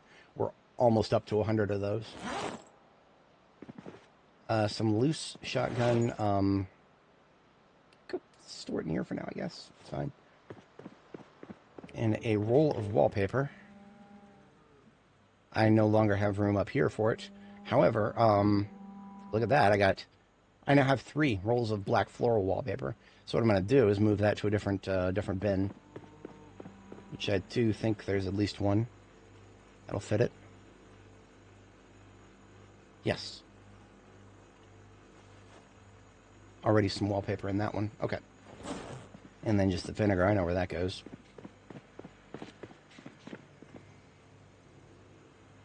Okay. I have some more cooking to do. Otherwise, those jars that I opened are going to go bad. If they haven't already. In fact, I'm hungry enough to eat one of these fries that are about to go bad, so I'm going to do that too. And that's going to put me into a rapid weight gain. Excellent. I've officially cooked something that lasted all the way from my first weight gain phase to my second. That is a personal milestone for me. Alright, all of these things that are open, these jars, I'm just going to take them with me now and try to use them all up. And I'm going to sit on the ground because otherwise my health will drain.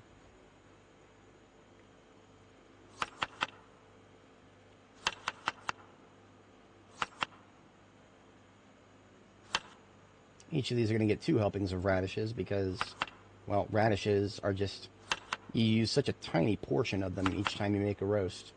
Or each time you're making anything, really. Just going to empty the rest. Yeah, that's fine. The leeks we're definitely going to use up, unless we get some silly glitches here. Definitely used them up. That's good. Potatoes. Potatoes, we used up 2 charges, and it is gone. The bell peppers, we should have enough room to uniformly use the rest of it here.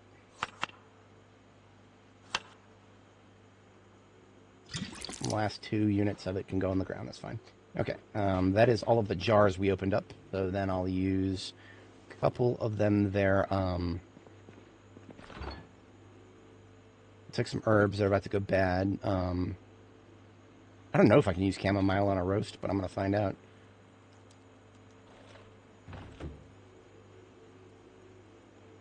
I cannot add anything substantial to that other roast, so I'm going to use these eggs here, and then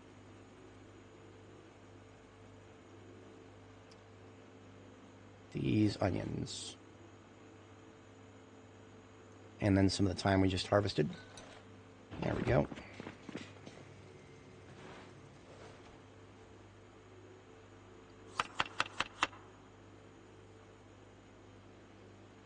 I've got to be very careful not to use the same egg more than once because at high-level cooking, you will always have some leftover egg. That's just, that's high-level cooking for you right there. It is impossible to use up an entire egg. You'll always have a little bit left over. Possibly one of the silliest aspects of this game, in my opinion. But we've got a little bit of everything in each of these now.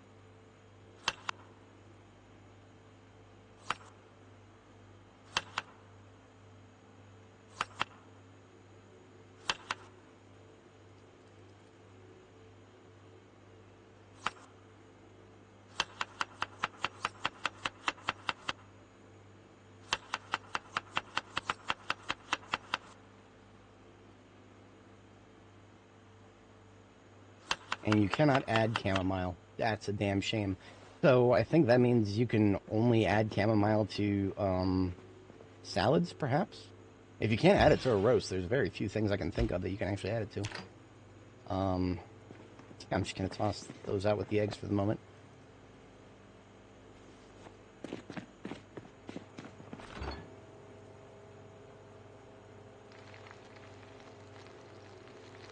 And we do still have a couple jars of stale stuff here, less diverse though. One of radishes and 2 of bell peppers. Because that is going to amount to fewer total ingredients, I will make those into fries as opposed to roasts.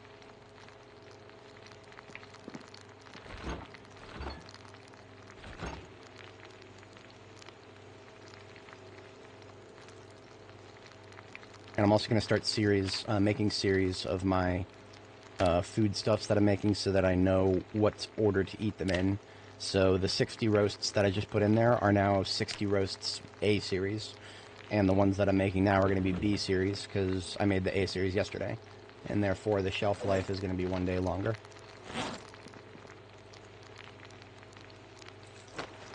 We are meal prepping like there's no tomorrow. There is tomorrow, but I'm not worried about that right now.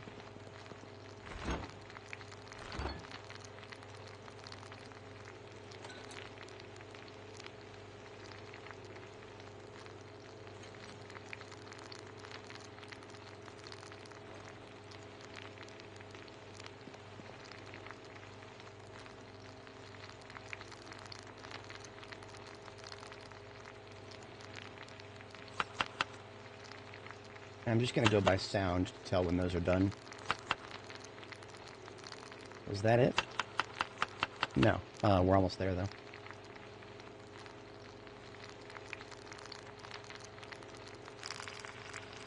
So these are coming out to be a B series, but these are going to be less than 60. Most of them are 50. 50 roast B. And we have like a 35 there or something.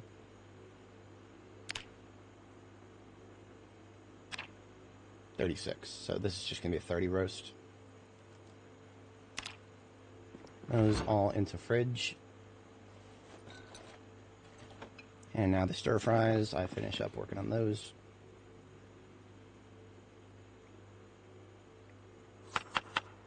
Now we're doing 2 radish servings in each just because there are so many radishes to work with in a single jar.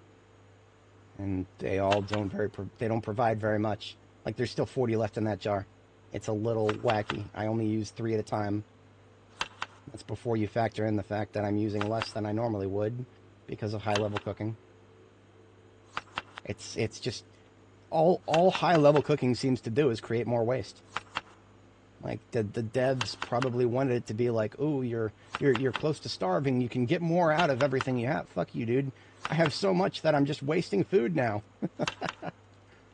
It's cooking is very much a product of somebody's vision imagining us as having very, very, very, very, very little food. And the reality of playing Project Zomboid is if you survive long enough, food is never a problem. Food is only ever a problem in the early game. If you want food to be a problem, you usually have to mod the game to create scenarios where food is much harder.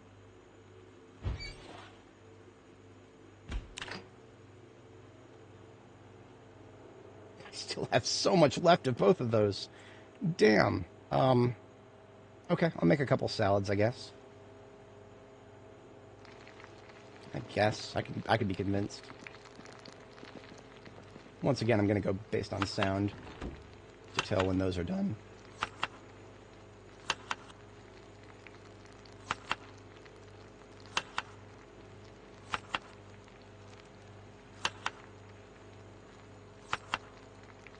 The reason I'm doing all this now is because they're stale in those jars, and the jars are of an unknown age, and therefore are very likely to go rotten pretty soon.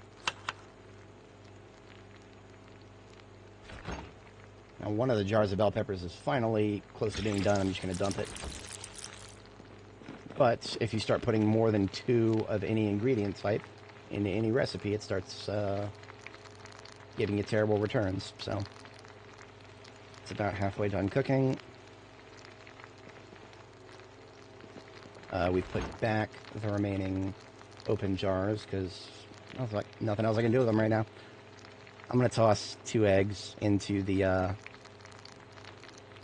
oven and use those after they're cooked to finish off these salads.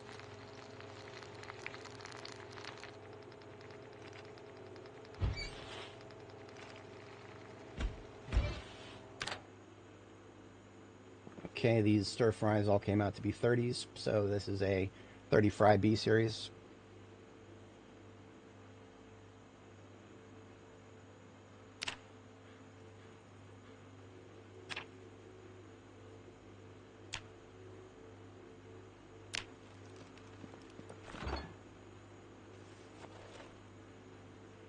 And I am full. The fridge is full. So in an attempt to use up this stuff, I blew all my room. So I'm gonna remove some stuff. Fuck. Damn it. This is so stupid. I can't fit any more of these in here. They're too big. God, that is stupid. Alright. Fine. I guess I'll start carrying around some of these A series. If that's what the game is going to force me to do.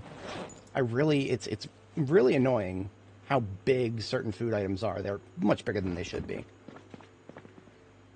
But that is just me complaining about the nutrition system again in this game. There's a lot of problems with it. It's not finished. It never has been anything close to resembling finished. And yet, the devs haven't touched it for several builds now.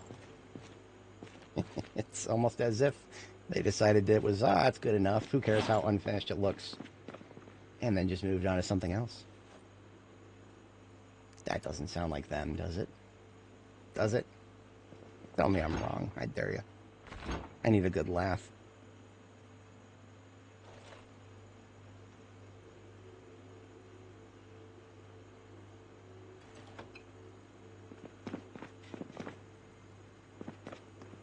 See, right now, I am losing health from being over-encumbered because of how many food items I'm carrying around at once. It's kind of unbelievable. Oh, what's that? You're carrying a couple bowls of salad? Well, you're going to have muscle strain in your torso now.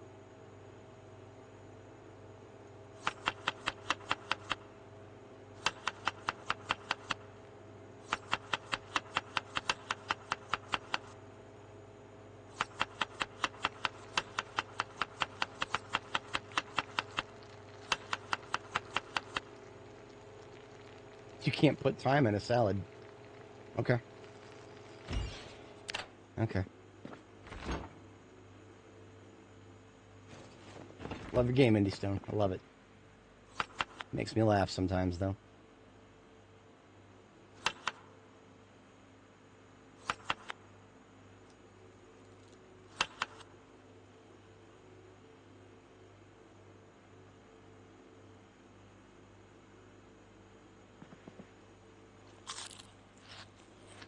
So I've got 10 encumbrance of 30 salads here. If I just keep these in my backpack, I probably will not be able to eat them before they go bad, but I'm going to try. I'm going to try. We'll see how that plays out. Because I literally cannot fit them in the fridge. Okay, that's fine. What are we doing next? We are trawling the garden. 30 days has September, April, June, and November. So we've got one more day this month. We've got one more day, so I'm going to get rid of anything that's... I'm just going to get rid of it now. Anything that's going to die next month, I'm just going to get rid of it now. Got myself a handy little entrenching tool here.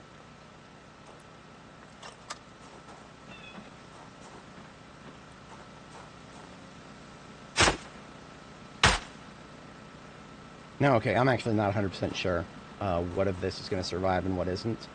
Some of this I'm just fucking tired of looking at. The thyme and the chives, I'm literally done with. Sure, I'll harvest this one before I kill it. But I'm done with it. I'm tired of looking at crop plots that are full of stuff that I don't have any capacity to store. And even if I had the capacity to store, there's probably something more important than that. And that applies to pretty much everything except for that jalapeno there in this row.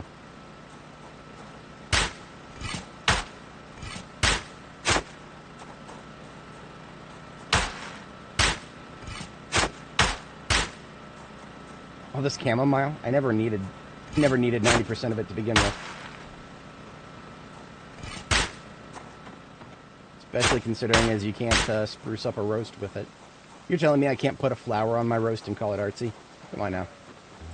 Come on now. Now you're just pulling my leg. I've seen what modern chefs try to do to make their dishes artsy. Putting a chamomile flower on a roast would absolutely be something that one would do. I'm not saying it would actually work. I'm just saying someone would do it.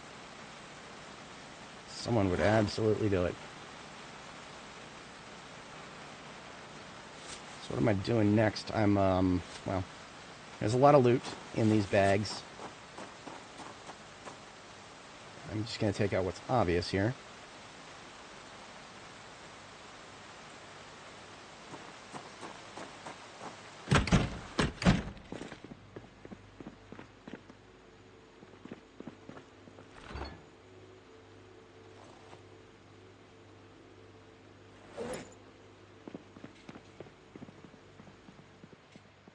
Now on this side, I do think the kale is going to be fine, but I need to harvest it before it gets to the next stage.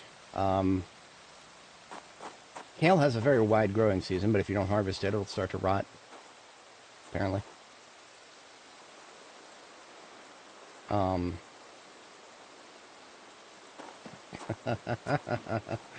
For a second there, I was unironically considering just getting another fridge. But every single one of these freezers is full.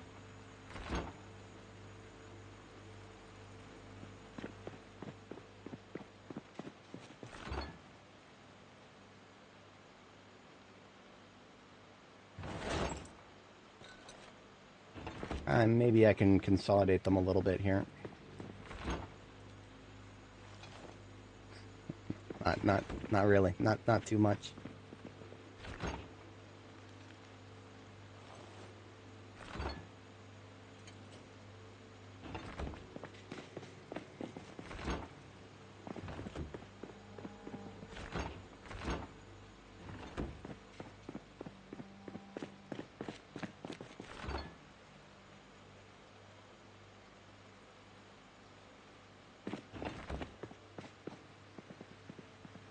Alright, that was all the consolidation I could do.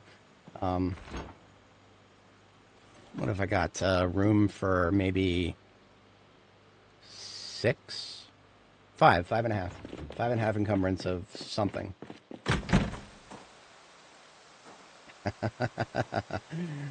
Just stepping outside is enough to know that I have more than 5 and a half encumbrance of everything that I've planted. I am feeding an army with no army to eat it, and therefore excoriating myself over the fact that a lot of this stuff is just going to die. Now, I have almost completely refused to engage with the game's drying system. So, building an herb drying rack, drying the herbs, I almost completely refuse to engage with it because the devs have implemented a new thing and they've not done so in good faith. Not in the slightest. They just shot it out there and they do not give a fuck that it is extremely inefficient and not ready for regular players to use it yet. So I just refuse to engage with it. Fuck you. You know, they want to say fuck you, I'll say fuck you right back to them. But at this point, there is so little else for me to do with all of these godforsaken herbs, and if they actually dry, then I can start putting them in a storage container that is not a freezer. Does not require power. Not that I have particularly very many of those either, but I can at least find a place for them. Now, if I wanted to make more of those, I would need to spend twine and long sticks. And nails. Long sticks I can get a lot of easily. Those are just saplings. I've cut plenty of trees out here.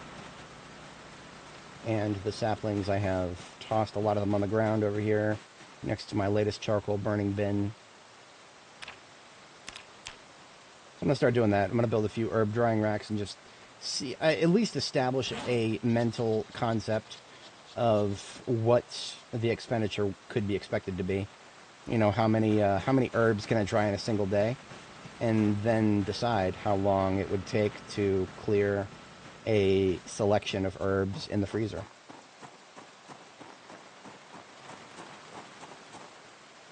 One of my vans has most of my saplings in it right now. I think it's this one. Yes, I got like 10. We're just gonna carve up all those bad boys right now.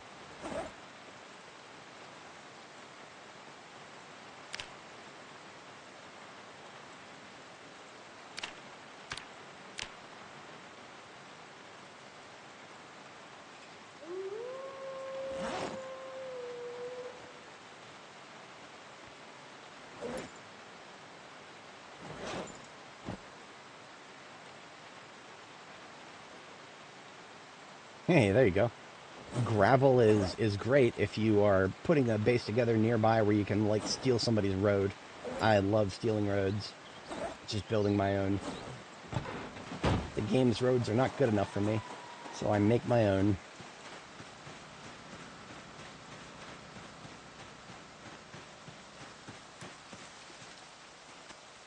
Here, that looks like a sapling. Yeah. There's 3 of them right there. Hell yeah. That brings me back to an even number.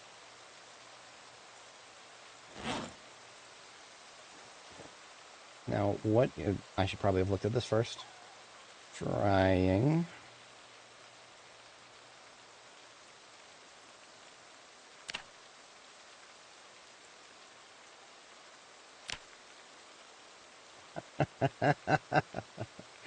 I need wooden sticks and wooden rods. It's not enough.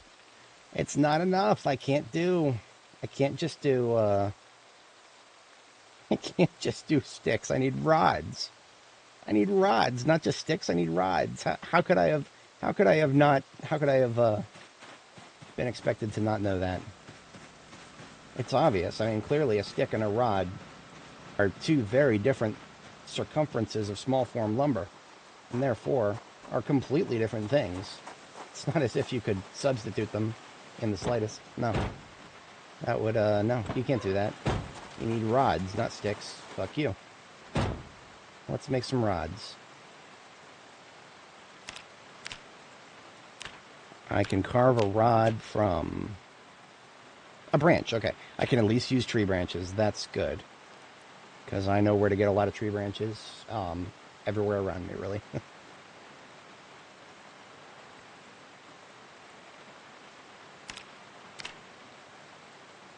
Hell, you can, thankfully, thank goodness, you can actually turn a long stick into a rod. When you think about where you get long sticks from, that's not usually a good idea, long term.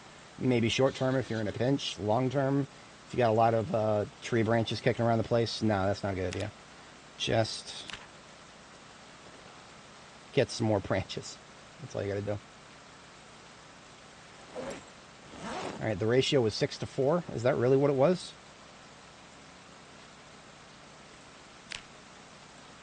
Yeah, it was 6 to 4. Okay. Okay, game. Okay. You see, remember, if I'm finding something too tedious, I am a guy who plays this game for sometimes anywhere between 6 and 12 hours a day.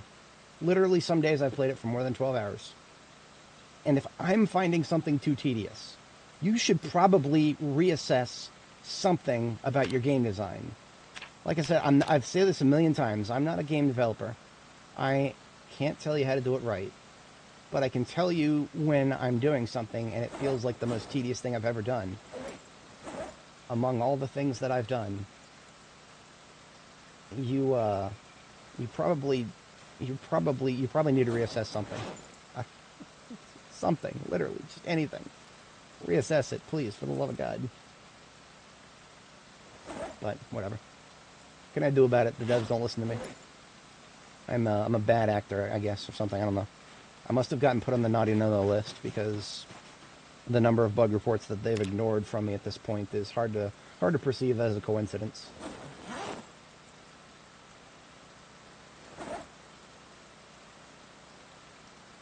Okay, 6 long sticks, 17 long sticks.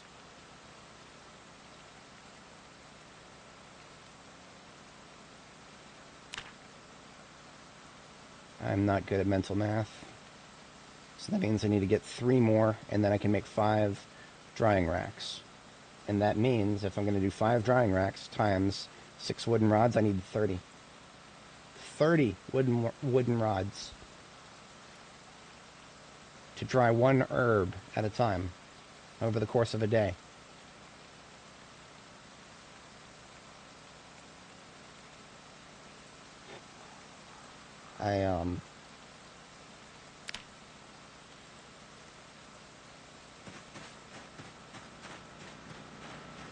I'm going to need a vehicle for this. I need an entire whole ass vehicle. Collect all the necessary materials for this. Thankfully, I've got vehicles lying around. I just, you know, it would feel a lot better to use them for something slightly more interesting. Slightly, maybe, just a little bit. I'm not going to have enough daylight left for this, this little project that I thought I could maybe get done before the end of the day.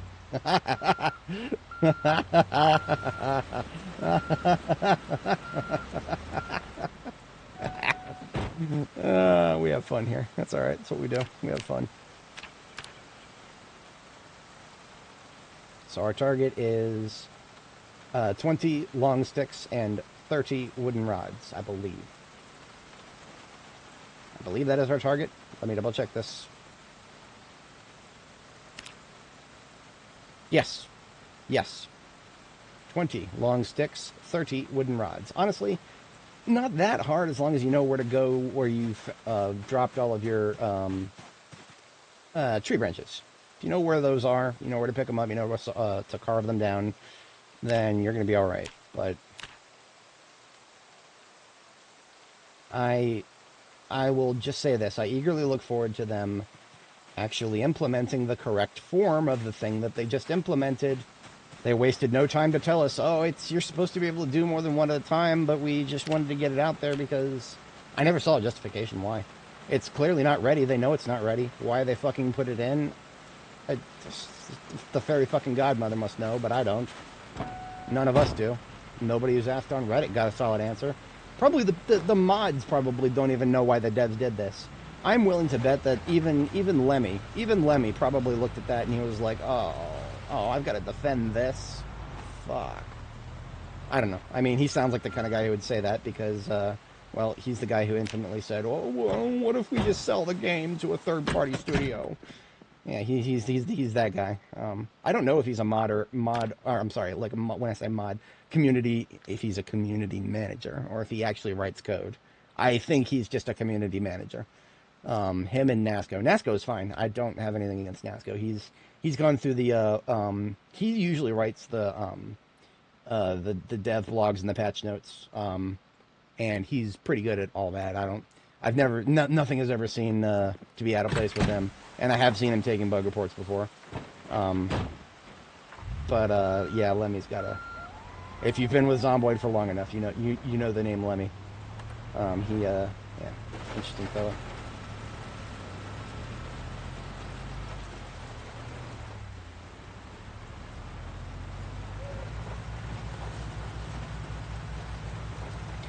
I wonder if he was the one who deleted my thread so I made a Steam discussion thread when I first started this character. I was just saying, hey, anybody want to follow my live stream? Start a new character.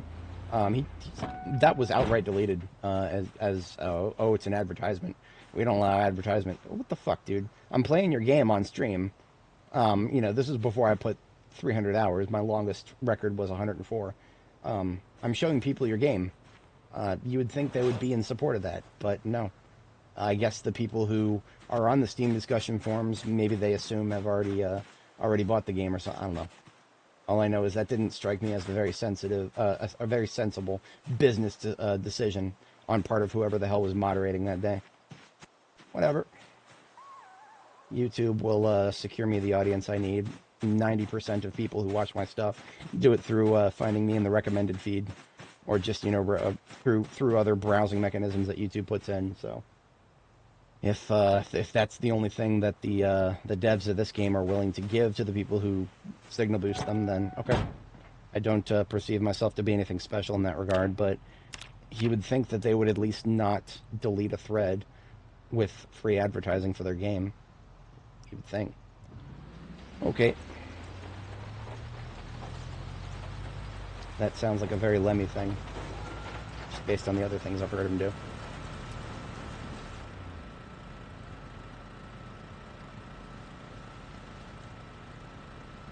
If I'm not mistaken, there was more tree branches on the ground right there.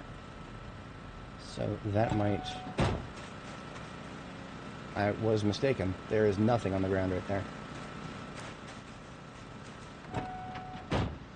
After this project, after I get my drying racks put up, I'm going to go ahead and cut the grass. I'm going to mow the lawn. And in doing so, I'm going to produce a lot of hay for the animals. Because they need it. Alright, here we go. Some more saplings and some more tree branches.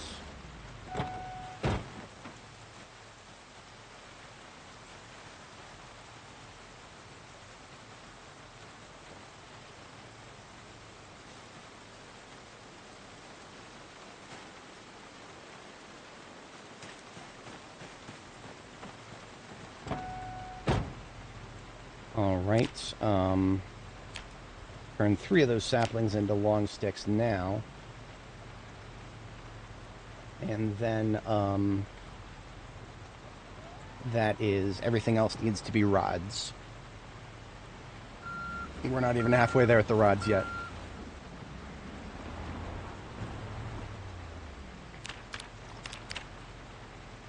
You know what? While I'm carving these, I'm gonna see if I can go find some zombies, just so that they can get aggroed onto me, and I can maybe give the game's music a kickstart.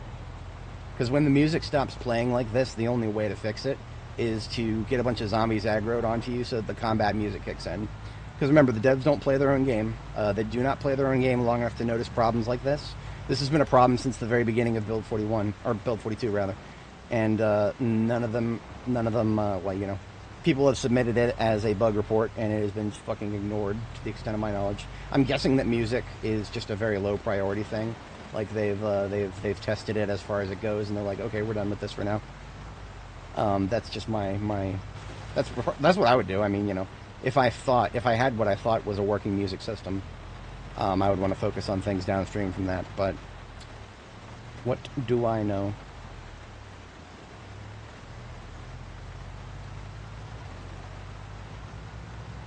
This is the reality of late game Zomboid. If you want to find some zombies, even just for a second, you get nothing.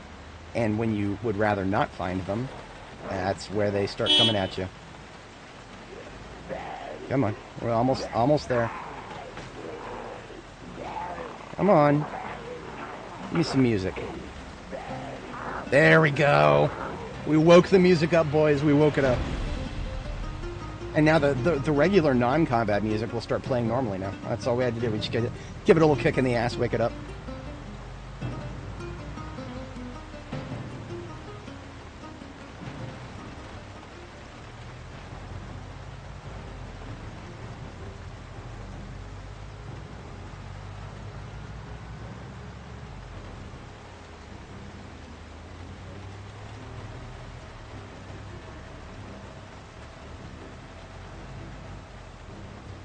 Oh yeah, these wooden rods I just carved go into the trunk.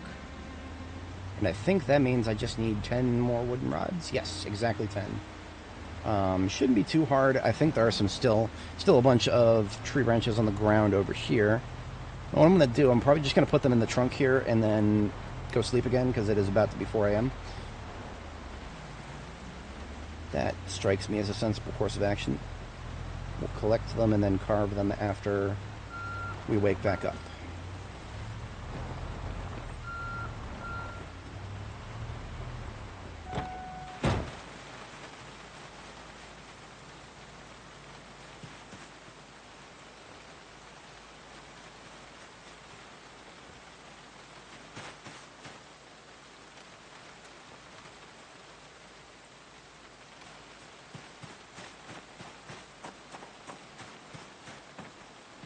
That wasn't too hard, and that's mostly because I did a mass deforestation of the area and still have not collected all the small form lumber from it. Wasn't expecting to need all of it at once, but I guess the devs really are intending on giving us something to do with everything that we get when we cut down a tree. I eagerly await the usage of twigs and wood chips for something. God, that would be amazing to get some charcoal out of them or something, but I guess it's too small for an actual piece of charcoal. I don't know how charcoal burning works. I'm not Tanjiro. I don't go out there and fight demons or anything like that.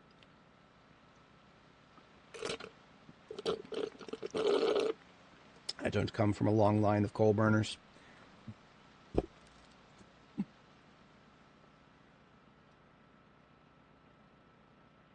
Alrighty.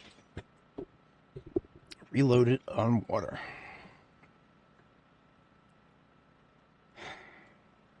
I'm really hoping the music kicks back in and that I did in fact wake it up again. Can't guarantee that.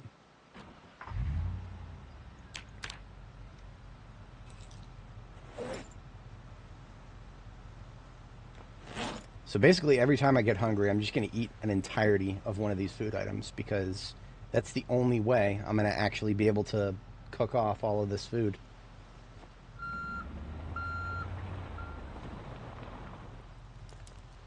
And, there it is. Okay. I was waiting for it. Whoa. Wrong button. I started carving a wooden rod from the sticks instead. Okay, that's more like it.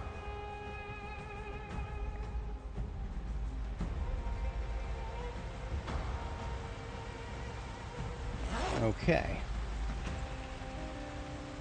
20 long sticks, 30 wooden rods. We need nails and twine, and then a hand drill.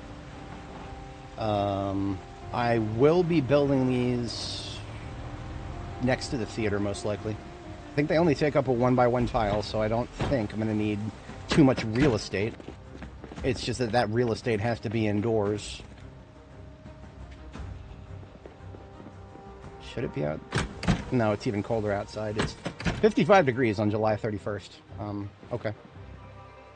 Not unrealistic to happen. It's just here in the eastern seaboard, man, it's usually is dumb sticky hot right now at this time of day and this time of year. But I digest. Remember, the weather is exactly what we need it not to be. Otherwise, we don't think about it.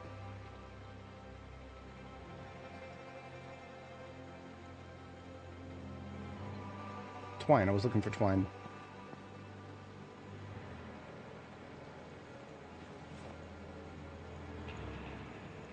And then, ideally, some nails, but I don't... 69 nails. Nice. I have a nice amount of nails. No, I actually need a hand drill. I have not thought about a hand drill for a very long time. Usually that's just something that you put on your work area and then forget about. Because once you have one in your work area, you don't really have to think about it very much anymore. But I do have a couple spares. I specifically went out of my way to not take too many spare hand drills because those are very chunky. They are 2.0 encumbrance each. That's a lot of... you get too many of those and you're not going to be able to store very many other tools. That's half the reason I haven't run out of cool storage space yet. Alright, so the wooden rods I can fit in my backpacks in either hand. And some of the long sticks in my main backpack. The rest... yeah, I'm only taking a fraction of these up with me.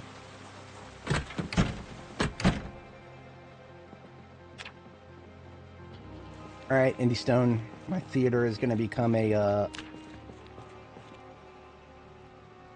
small plant drying rack. Can only do one at a time. Still needs 2 tiles of space to work with. I have nothing good to say about that, so I will say nothing. Instead, I will just repurpose my theater as herb drying for the moment.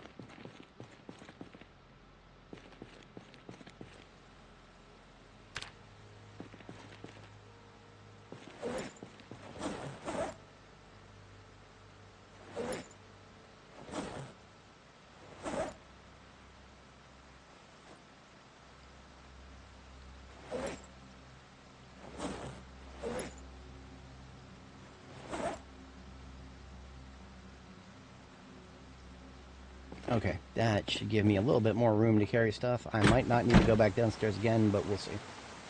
We'll give that a shot. Yes, I gotta be good after that.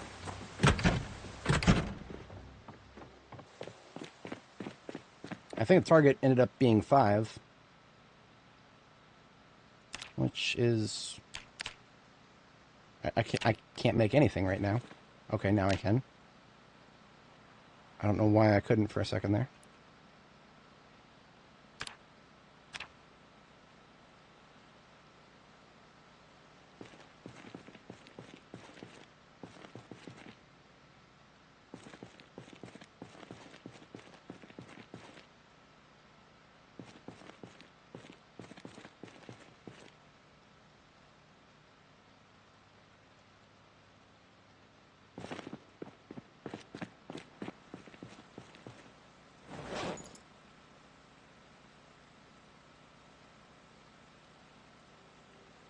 Now, I can watch it take an entire day just to dry one single solitary herb.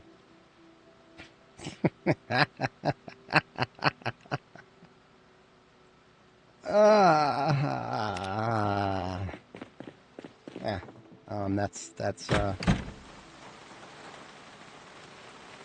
I'm just going to continue using this as small form lumber storage every time I cut down a tree, and I may start cutting down trees specifically for that. Thank you. Thank you for starting.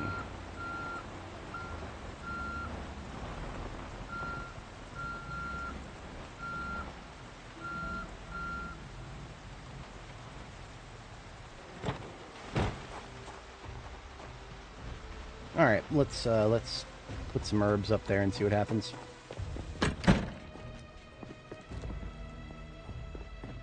How much fertilizer do I have right now? I think I only have 1 bag. Yeah, I have 1 bag. That's 8 units. So already, unless I go find more fertilizer. I know there's more out there. I just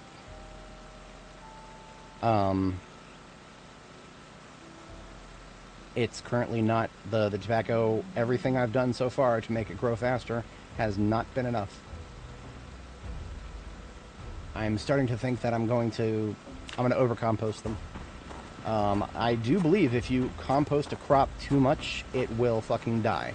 But at this point, all of those are going to die anyway. So we are overcomposting them now. Usually, as far as I know, you want to compost it once per growth phase, and that's it. I have done it once per growth phase for seedling and for young. I'm sorry, seedling and then second phase seedling. There's like 2 phases of seedlings. Yes, bloody, I did. In fact, I have a screenshot. We got ourselves quite a few kills. Zomboid screenshots. This was from...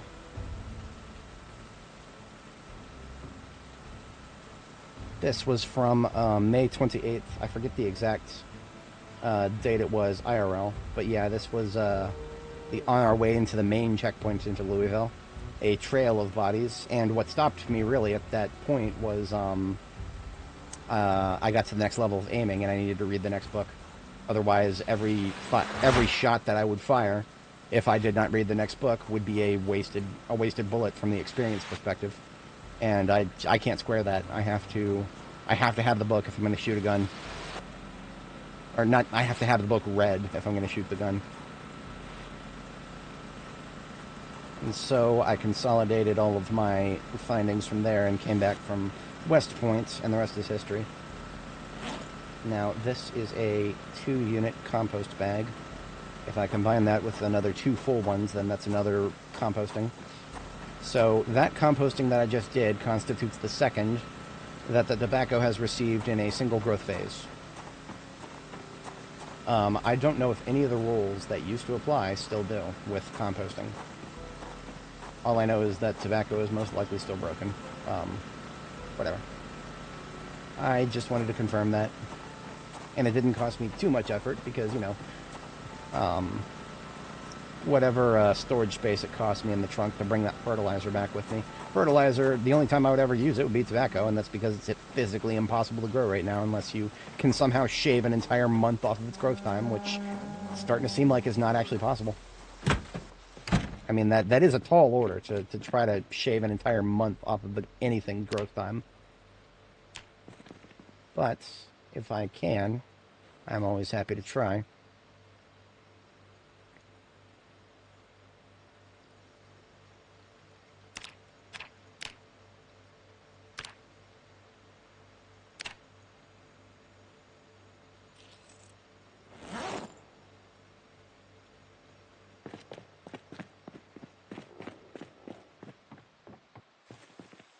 Okay, I want to get these drying racks cooking upstairs. If I can only do 5 at a time, what I want to do first? How about I got a lot of time. Get it? I got a lot of time. Hardy har har. It would have to be something out of the fridge. How about basil? Basil sounds great. Still have a lot of that growing, but it is what it is.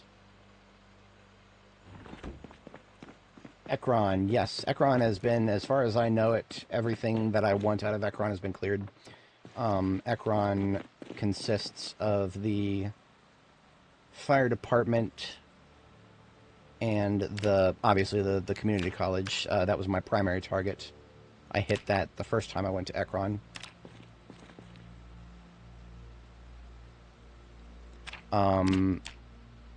There's a hunting store there. I came home with about 6 crates full of, sorry, not 6, but like 4 crates full of nothing but hunting rifles. More than I will literally ever use. That was fun. But also a lot of ammo from that. Always glad for more ammo. And there's very little else in Ekron that I couldn't already find somewhere closer. Or that I'm not already close to being full on. Okay, so all of that work that I did is to start drying 5 herbs. No. This is code for a production build. I'm sorry. Not a. It's code for a Fuck do you call user facing code that is just the only barrier to entry is clicking a check drop down menu somewhere. Is that staging? Is that really staging? Okay, yeah. They thought this was ready for staging. I'm never not going to be salty about that. I got a lot of down boats when I thought I confused production with staging apparently. But then again, I've never had very good relationships with people of a developer background, so it makes perfect sense that something that I say would be downvoted by them. I will take that as the badge of honor that it is. Because there are problems with developers right now that go much deeper than anything I could ever diagnose. Well, not medical problems, just industry level problems. And because they're so widespread, nobody is going to recognize them until somebody whose career isn't on the line can point them out. Which I'm in that position. My career is only very adjacent to that of a developer. If I step out of line and say that everybody is doing things really stupidly, I'm not going to get fired for it. They're just going to tell me to stop talking to the developers, which is something that my old manager did. He literally said, "Stop talking to the SharePoint developers," and I was like, "Okay." One less thing I got to do in my job. I was perfectly okay with that. It's nothing particularly against the SharePoint team. They were just afflicted by the same thing that developers from every other team are afflicted by, which is the cancer known as Agile.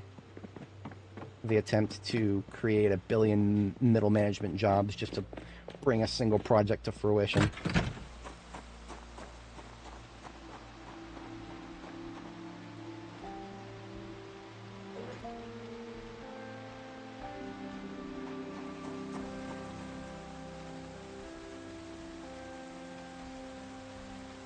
My brain is screwing with me. I heard a sound that almost sounded like a zombie hitting something. And then I realized, no, that was not it. That was not what I was hearing. So I forgot about this entirely, this medium drying rack out here. Built this shed around it. And then forgot about it because who wants to wait 7 days for anything to happen? Ever.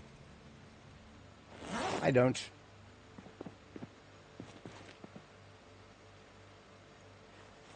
I do not seem to have any medium leather that is ready for processing. At this point, I feel like if I'm going to have that medium leather drying rack deployed, I might as well have leather on it drying.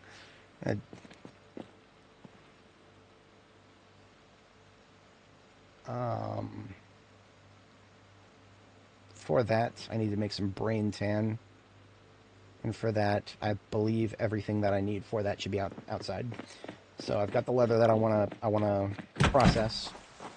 We've got some bowls right over here. All I gotta do is stand in front of these bowls, hit the button that says mix bowl of brain tan.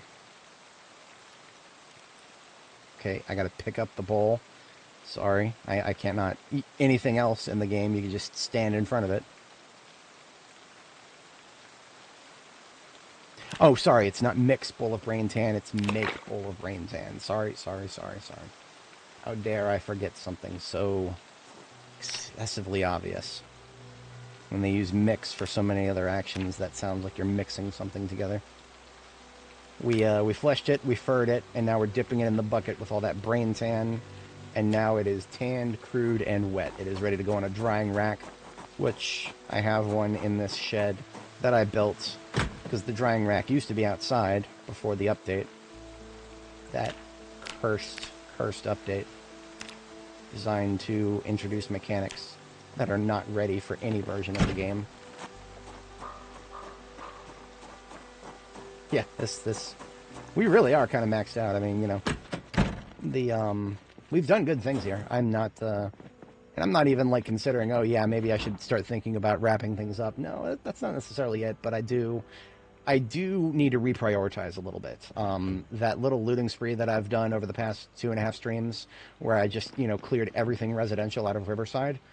What the summation of that effort means is there is no longer any point for me to ever touch residential loot unless I'm like in another city and I'm in a pinch and I'm like, you know, I need to scrounge for something. No. Outside of that small edge case, outside of that, I am now officially beyond residential loot. I've been beyond it for a long time. The only reason that I wanted to do that, what I just did, clear out that whole area, just so that I know that there's nothing that I actually need just chilling in the area, which I've now confirmed beyond any shadow of a doubt, so that's good. Let's theory craft really quick.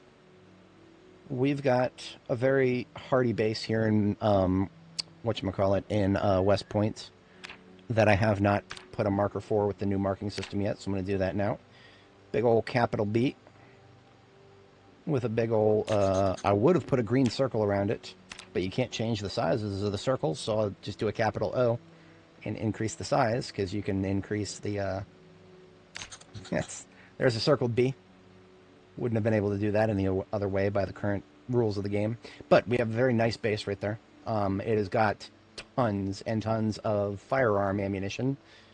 So we can stop by there and load up literally full to the brim of firearm ammo and cruise our way down 31 West here, which I have already cleared of all vehicular obstructions, and fight our way back to the military checkpoint all the way up here, where I do have a little campsite off to the side to sleep in, as I need to take a couple of days of sleeping. A 90-minute day full of nothing but killing zombies has not been enough to clear the checkpoint.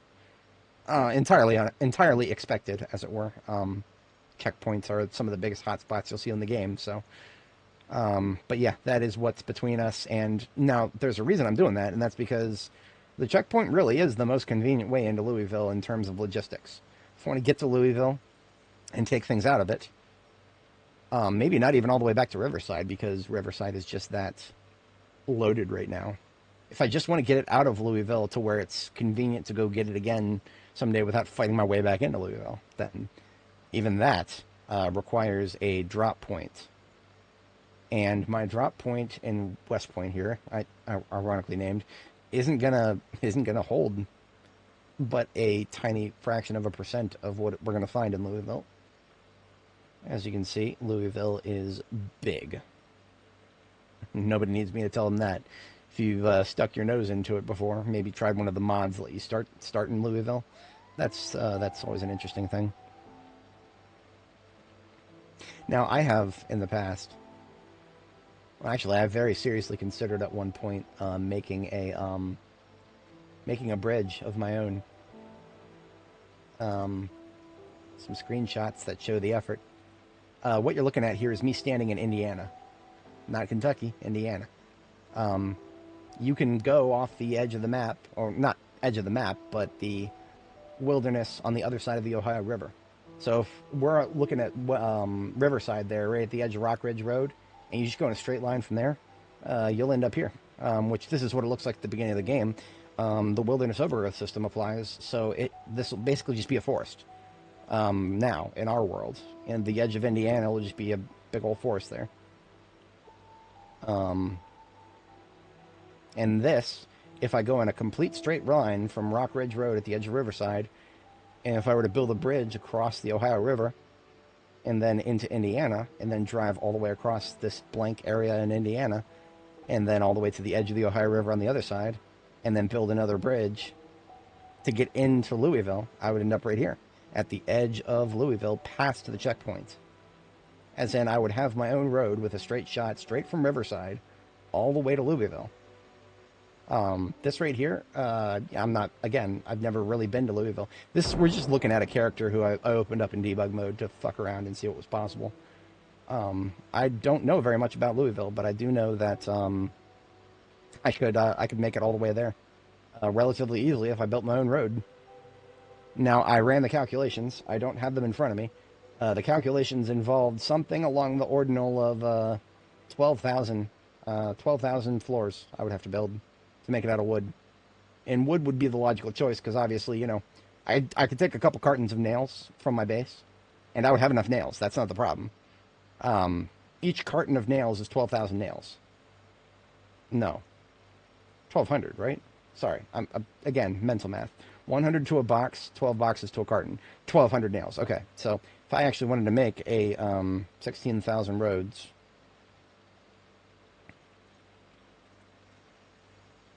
16,000 floor tiles to build a road.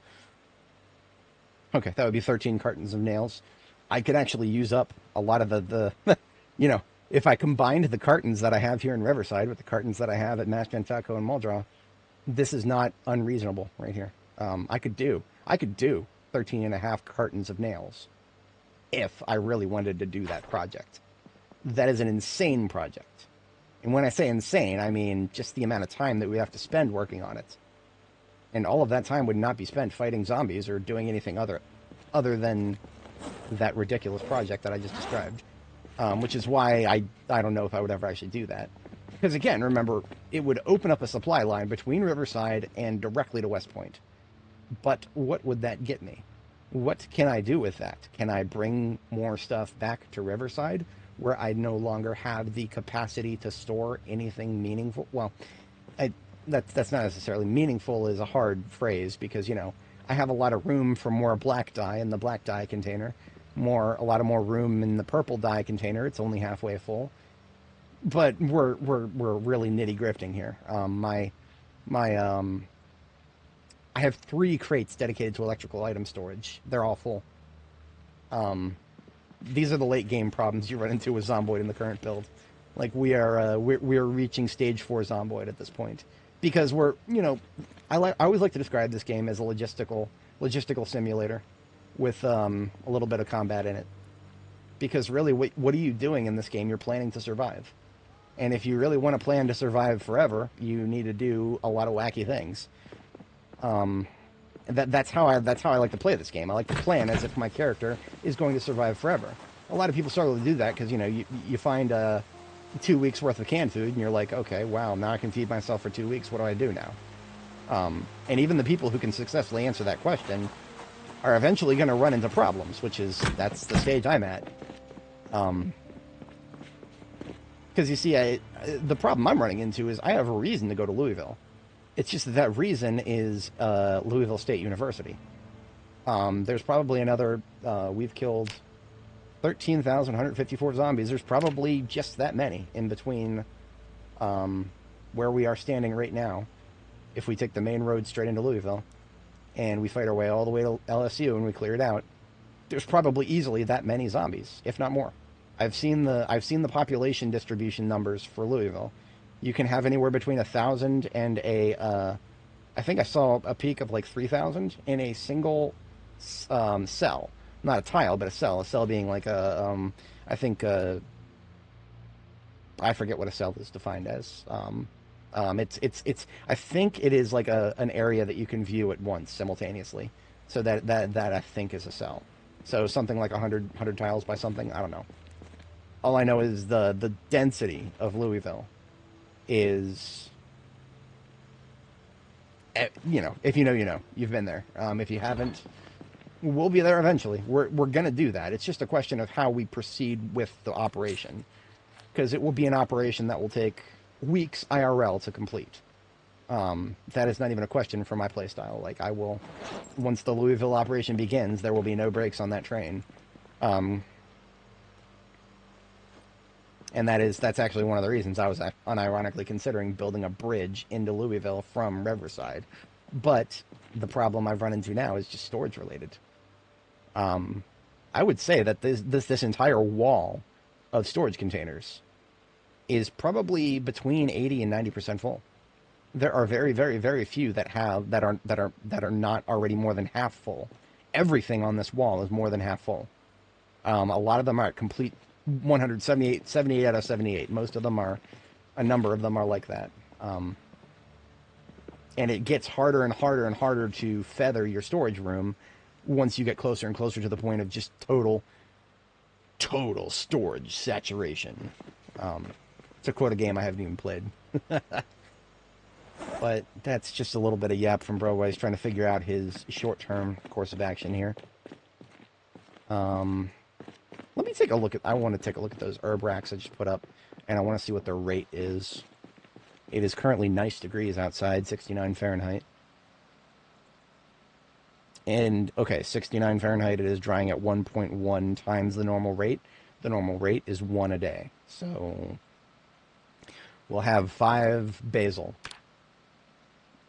Possibly midday tomorrow. Like I said, set it and forget it. Would be great if I could do more than 1 per rack, which is allegedly what they intend on doing.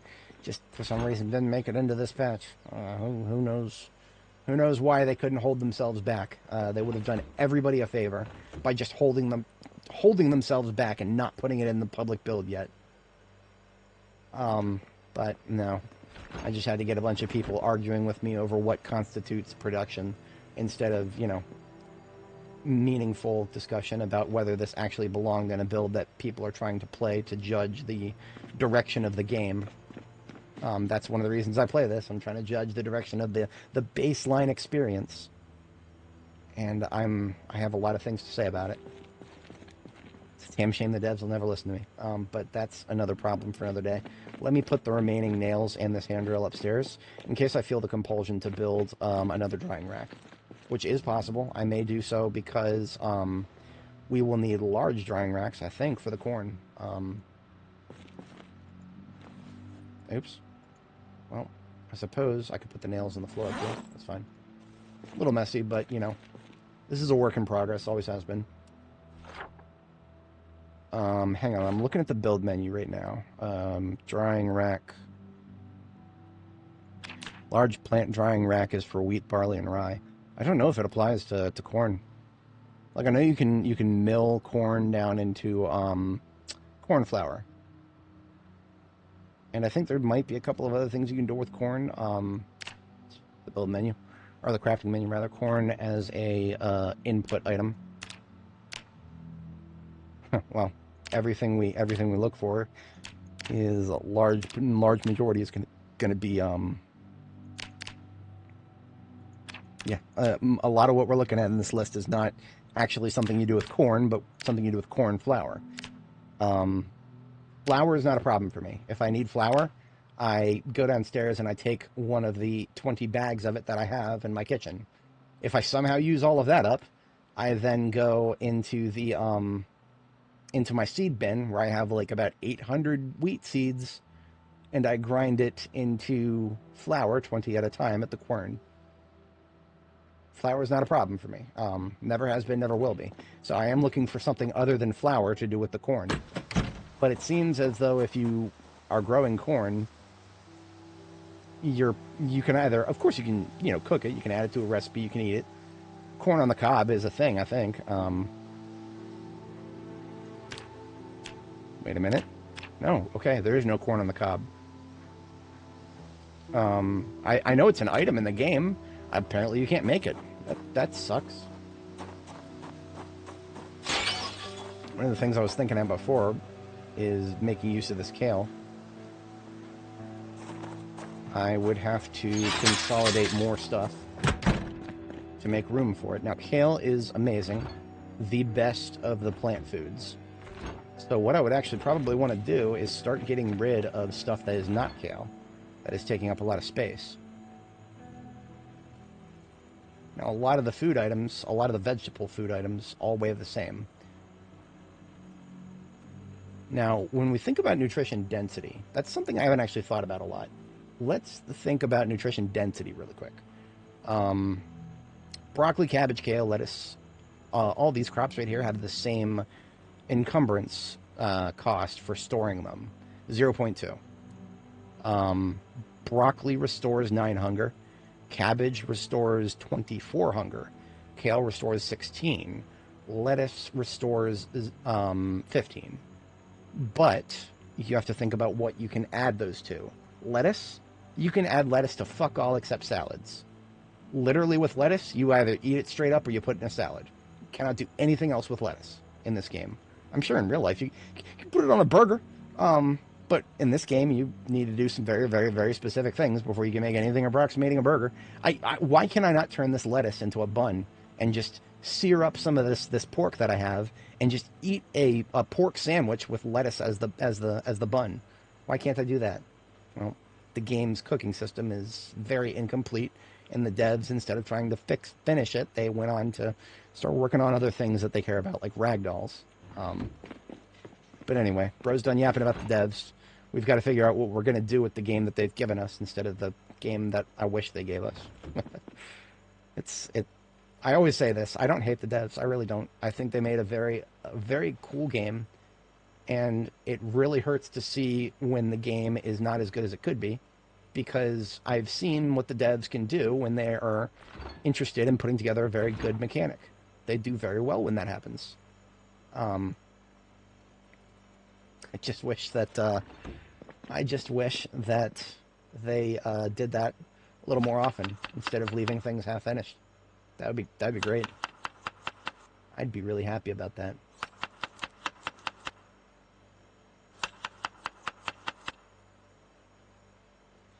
I'm currently using up these jars of bell peppers. Now these jars of radishes, no, that's fine. Well, actually, maybe I will go ahead and use them if I'm gonna... I have 2 spots left in these stir fries.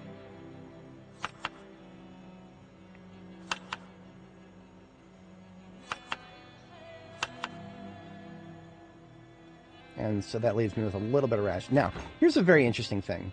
This is a very interesting thing.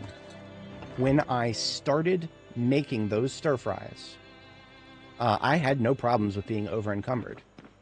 The jars were both less than 1.0 encumbrance, and the frying pan was 1.5. The frying pans have all doubled, even though I've used the contents of 1 jar. This is some Jesus shit right here that we've done. We have multiplied the loaves. Level 10 cooking problems. It really is. I guess some of this is functioning as intended.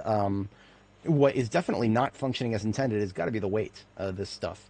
It should not be this heavy. It doesn't make any sense for it to be this heavy, and yet it is. And well, the devs aren't going to fix it, so we can't really expect anything in that regard. I'm just going to toss some eggs into these. Because they're in my fridge and I want to get rid of them.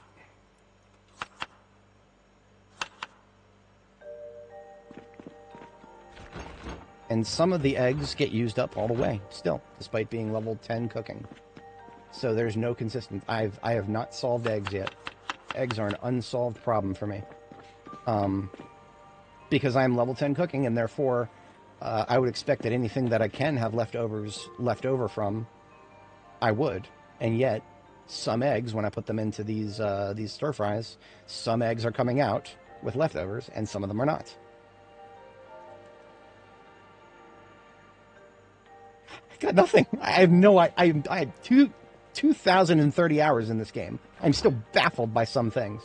And maybe if I put, another hour into understanding it, I could decompile the code and start doing some mental math, maybe. Does anybody have time for that?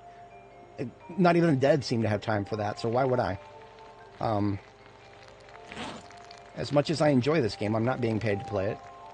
And the devs don't listen to me when I submit bug reports, so that,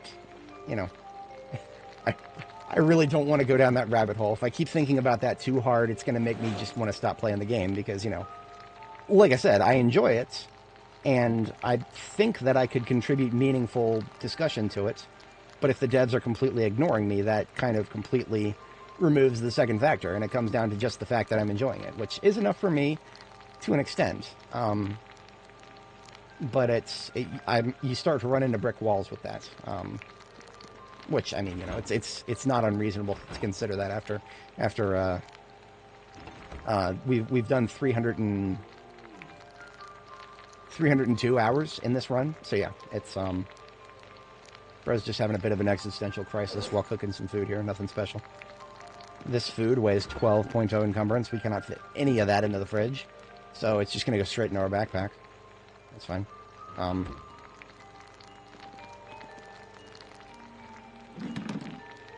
When this is done cooking, I'm going to do a generator check. And I'm going to find out which generator is using the least amount of power. And probably put down a white freezer on that circuit. So that I can do a kale harvest and toss all that kale in there. Just because kale is really good. That is the one thing I will go out of my way to preserve. Even if I don't necessarily have room to preserve any of it. I will make room to preserve it because kale is... I do believe, and like I was saying before, I was trying to figure out the hunger reduction to the weight ratios. And I just kind of figured it out before solving that. I do believe kale is the best for your buck. And not only that, but it is also... You can just eat it straight up. I could eat 1 leaf of kale. Straight up just eat it, and that will shut the hunger up for a quarter of a day. That in and of itself makes it a superfood for me. Second only to milk in that regard, except milk doesn't expire, so you know. If I really wanted to be boring, I could just drink milk and I never had to plant any of these crops. If all I cared about was surviving, I never had to engage with agriculture to begin with. But I wanted to. I mean, I want to get as much out of this experience as I possibly can. And, man, all I'm running into is storage problems everywhere. And it's not always necessarily because that I'm finding too much stuff. I would never want the devs to interpret my issues as me finding too much stuff or me not being able to find, well, I don't want them to interpret this as, oh, I'm not finding a way to throw away things. Because if they get that idea, they'll just nerf the loot tables. That's all they'll do. They did that with build 41.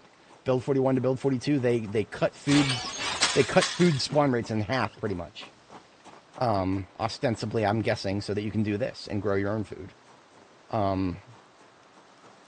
If the devs get too much feedback, maybe even from people who they actually listen to, the devs get too much feedback saying that there's too much stuff, that people are running into storage problems, they're just going to start nerfing loot tables because they have a track record of doing it. And I would prefer that they come up with something more interesting than that. Like, I feel like the biggest problem with electrical is that there are too few things to build, and I am reduced to dismantling things for experience. The devs did an okay job with carpentry in that regard, because, you know, carpentry, there are a billion things to level now. I have zero problem whatsoever getting to level 10 carpentry. I'm usually with that, within the first month, I am level 10 carpentry. That is no problem for me. I don't know how I feel about that. I really don't. If they made electrical as easy as carpentry, then it would be no challenge whatsoever. But on the flip side, carpentry is required for a lot of things that you want to do in this game. You want to build a base, you have two options. Do it easily with carpentry, or do it extremely tediously with anything else. You can do it with welding, you can do it with masonry. Those welding and masonry options are, I would never want to do them. It's too tedious for me. And remember, anything that's too tedious for me, you gotta think long and hard about whether it really should be that way in this game. And I'm not saying that I'm anything special, I'm just saying that I have an extremely high tolerance for bullshit. And that's not always a good thing. In fact, that's actually kind of not a good thing for me personally, but I'm trying to get some good out of my masochism here. Wait a minute, that needed one more fix up. This is by far the most taxed generator right here. Oh yeah, that would be great. I would love to be able to dig my own basements. I think the devs haven't added that yet because it would make base defenses way too trivial. Because right now, when zombies fall off of anything, you know, fall off of a roof or fall off of a into a basement, for the very few basements that are already open, whenever that happens, whenever a zombie falls in, they sometimes get permanently ragdolled and never get up again. That basically would trivialize base defenses. If you could dig your own basements, people would figure out very quickly that your bases would be invulnerable, as zombies would never get in again. So the devs, obviously, you know, I have seen before where they don't want things to be too easy, and so they make very silly decisions to do that. I do believe that would absolutely happen with basements, and players being able to make their own. That was all three outdoor generators, I think, right? I was yapping so much. Let me double check this one again. Yes, I got it all the way up. So I think this one is my least taxed generator at the moment. I think I can afford a third freezer on this circuit specifically. But I'm going to check the roof circuit and be sure. Because this one, I think, is just one chest freezer and then the base lights. The base lights should never amount to anything stupid, but yeah. See, this one is getting taxed heavier than any of the ones Or I'm sorry, this one is like my third most out of the four. So this one, if anybody's wondering why I have multiple generators, um, if I wanted to have only one generator and still support all of the stuff I'm storing, I would need to be refilling it with gasoline every like 2 days. I don't like that. I hate that. I hate everything about that. I would prefer to refill my generators, every couple of days. So you can do that if you share the load. Follow Samwise Gamgee's advice and share the load. Spread it out across 4 different circuits, 4 different generators. Your total fuel consumption will go up just a little bit, but the amount of times that you have to maintain each generator will go down to the point where you can still leave them for weeks, which is how I prefer to operate. I don't like to be thinking about daily maintenance for anything. I don't like daily maintenance. Not for a game like this where you can lose so many days trying to get a single task accomplished. I don't want to have to be thinking about daily maintenance for anything. So success on that front at least, some success. Now there's a very, very small amount of gasoline left in this can. I'm going to empty it into my primary van, which also needs to be refueled. And then we're going to refuel these gas cans as well. So that's a good next order of operations there.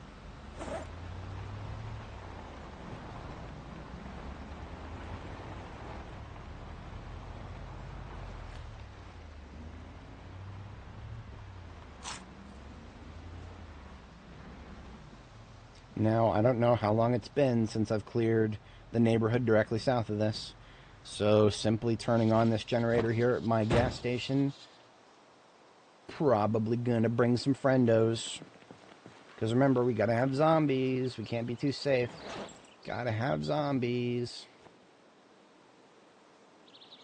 But I'm okay with it. I'll kill them when they show up.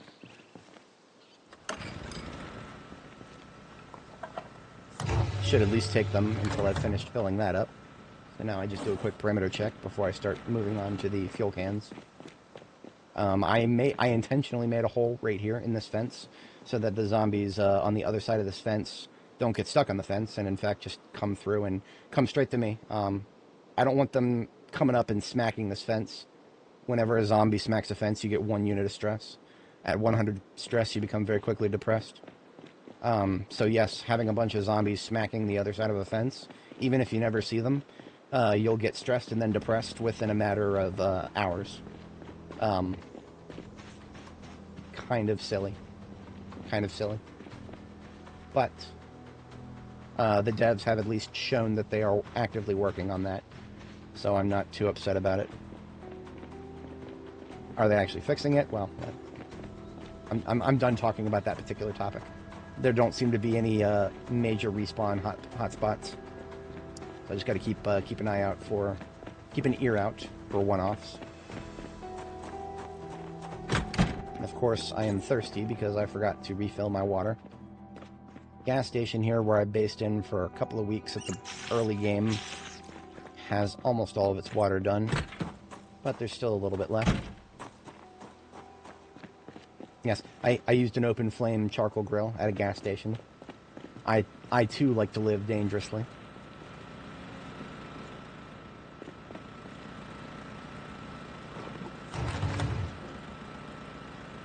So never hit the fill all button unless you're sure that you're not going to over-encumber yourself. Well, or if you're not worried about over-encumbering yourself and losing health from it. I generally prefer not to. Basically make sure that you've done something with the gas can that is full in your secondary hand. Otherwise, if you hit the fill all button and then just let the game fast forward, it'll over-encumber you to the point of getting injured without breaking a sweat.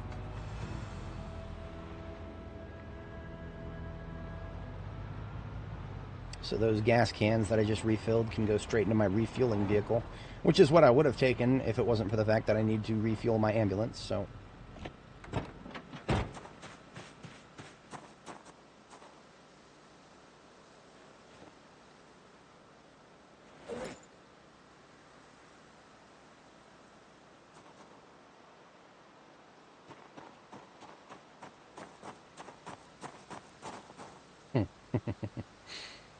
I wonder if there are DAS 3D assets for generators.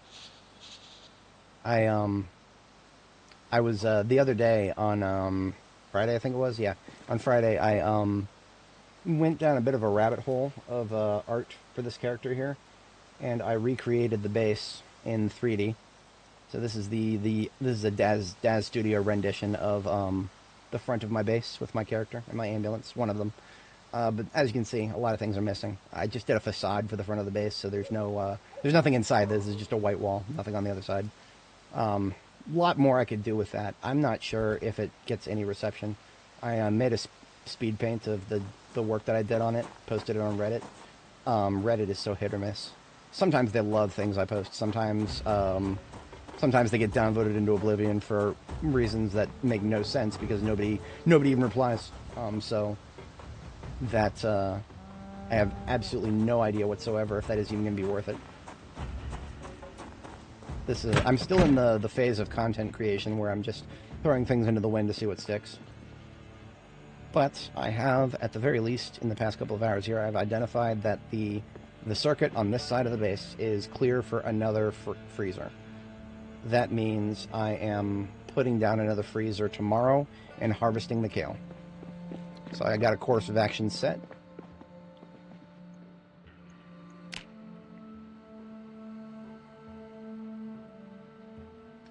Oh yeah, thank you. The speed painting that I did is actually on my channel as a regular video instead of a live stream. So if you go to my channel under the videos tab instead of the live stream tab, it's the most recent posting. An alternative title for that video is "Watch as some guy burns 9 hours of his life without even getting up." I'm sorry, I got up one time yesterday. I got up one time. Otherwise, 9 hours and 7 minutes straight. You can watch. My system clock shows the seconds in it, so you can literally count down the seconds to the end of the day as I start around 7 a.m. Something like that, and just I don't stop. I have no brakes on my train. I have two speeds: now and not now, or go and don't go. Those are my two speeds. That's all I got. Have a bite of salad, and I know I put the chest freezer.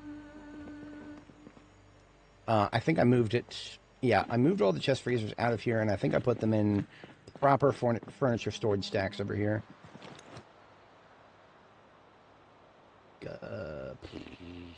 Somewhere. Yeah, there they are. Chest freezer. Got two of them left. Because apparently I have made room for.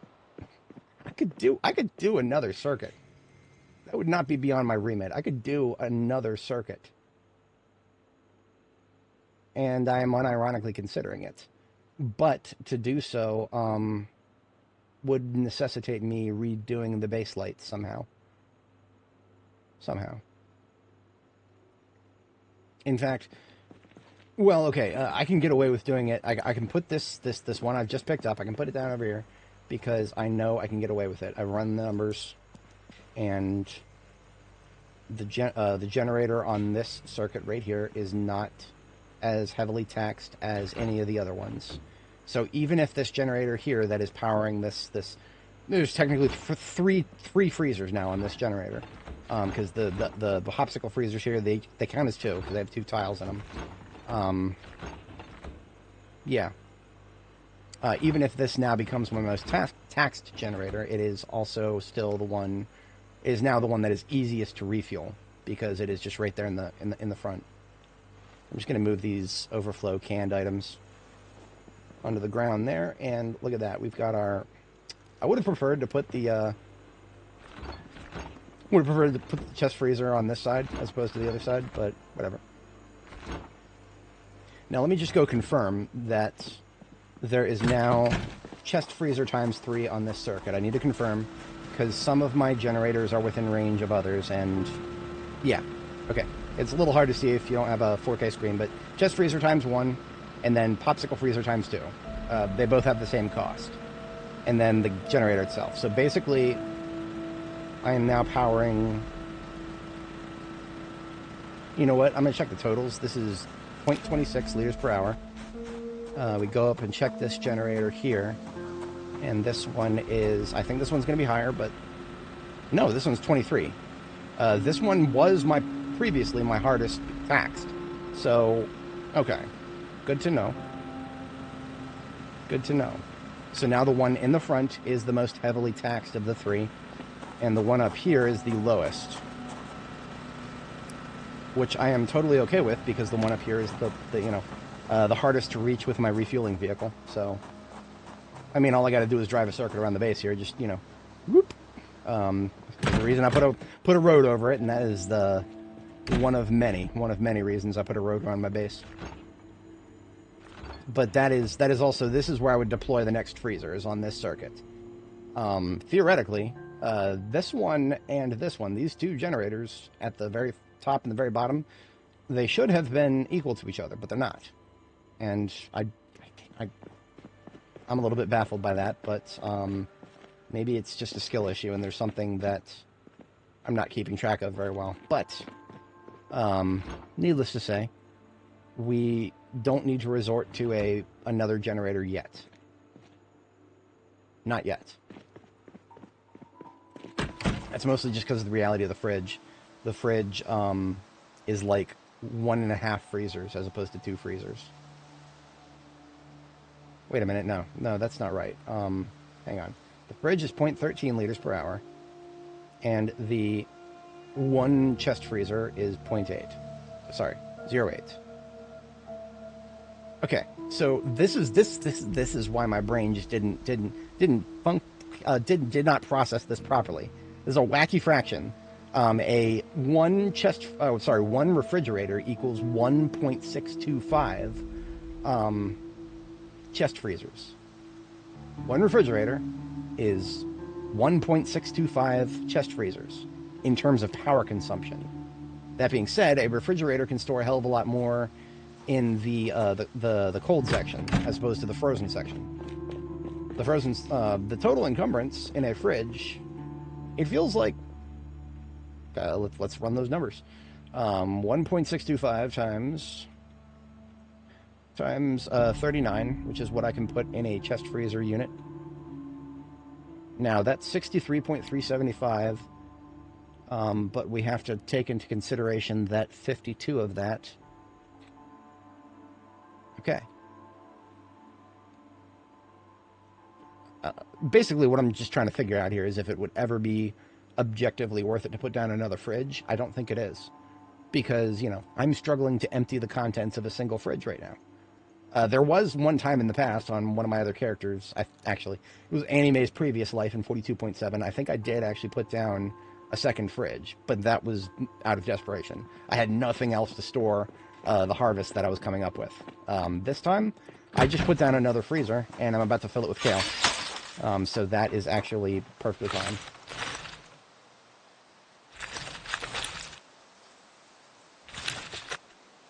That's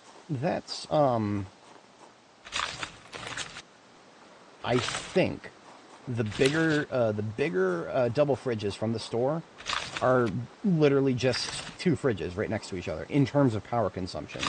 I think, but I want to confirm that now that I'm thinking about it. I cannot remember exactly what they used. And that bothers me because I could have swore it was just the exact same as a fridge. But let's double check that. This is very easy. We could still do that as a midnight task. As soon as well, actually, no. There goes my midnight time. We'll do that as a day task tomorrow. That's fine. It took me longer to store the kale in the freezer than it did to harvest it. I just find that amusing.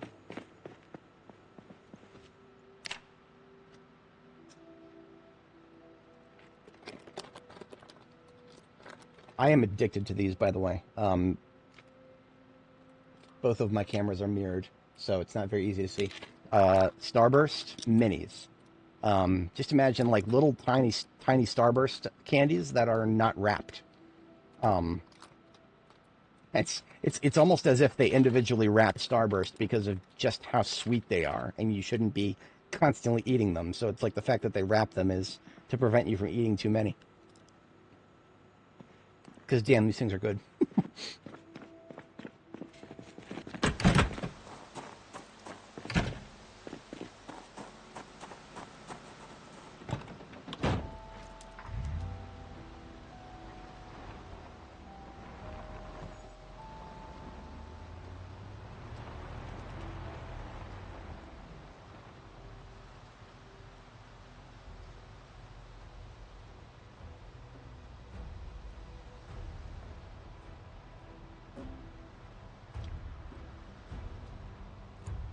One of my buddies just posted a link to a news article.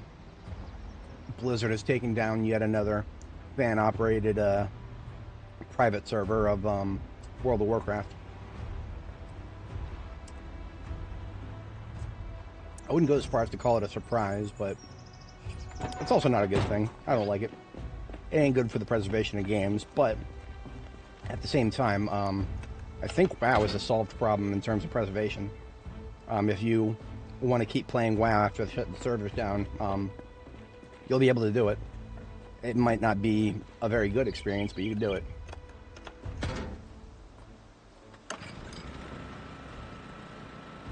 Okay, my generator now for the fuel, for the fueling depot here, can now power one of these fridges that I actually took them down specifically so that I don't accidentally waste any power. But now I'm curious. I'm very curious now. For multiple reasons, actually. So in order to pick up one of these fridge parts, I actually have to drop a lot of my heavy weapons. And even some of my weapons that are not heavy.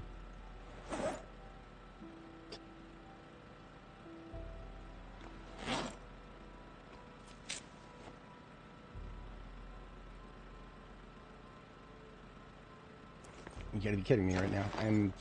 I've dropped almost everything, and I still have too much encumbrance.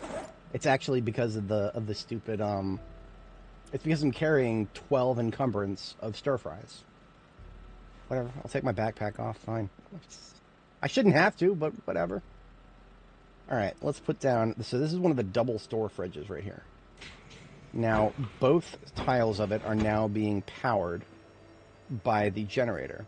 Now, what I want to find out, and something I'm very curious about, aside from just the fact that the whatchamacallit, the generator is... Okay, so, large store fridge times 2, 26 liters per hour. Now, what does that mean? That means that each of them are 0.13, or, yeah, each of them are 0.13. 0.13 times 2 is 0.26.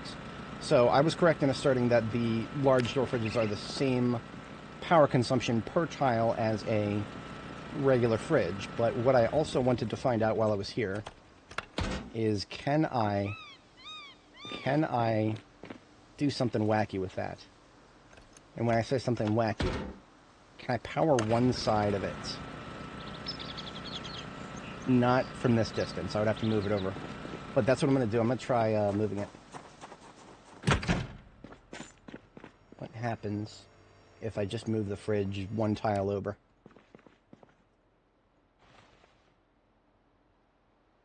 Yeah, it is. Well, no, I mean, so like every fridge is also a fridge and a freezer. Like there, to the extent of my knowledge, I don't know of any fridge in this game that doesn't have a freezer in it. Oh, okay. Hang on a second. There is a difference. There is a difference. There is an objective difference. These fridges have more room in them. My fridge bag of base has 52. This one has 65. I never noticed that before. That is a significant difference. But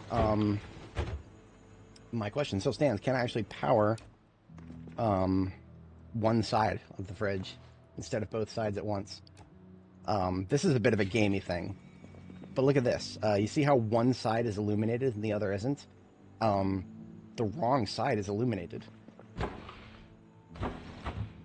It should be the side that's closer to the generator, one would imagine. Ooh, but that's not what happened. So what I'm going to do is I have some rotten stuff I picked out of the trash. I'm just going to put it into the fridges. See what turns cold. Okay. So the graphic is correct. Only this side that is illuminated is actually refrigerating. This side is not. But that makes no sense whatsoever for the fact that the generator right here is closer to this tile than the next one. I don't know what's going on there. I have a theory, but yeah, see, right now, large fridge times one, large store fridge times 1, 0.13 liters per hour. So right now, it is consuming as much as a regular fridge. Good point, Richard. The store fridge, for reasons that I did not initially consider, store fridge actually is bigger just in its regular inventory, so it is superior. You just got to deal with the fact that if you want the store fridge, you generally got to power both tiles, unless you do some wacky stuff. I would have to rewire my base's circuitry rather significantly to take advantage of this. I don't even know if it's proper to call it an exploit, because I mean, honestly, realistically speaking, these two refrigerator units right here probably, like, you know, I'm just thinking about in real life, a large fridge that seems like it's one big thing would probably need two large power AC plugs. You know, it would probably need like an appliance circuit, like a 240 volt. I'm speculating. I've never tried to hook one up before, but that is a fascinating thing to know.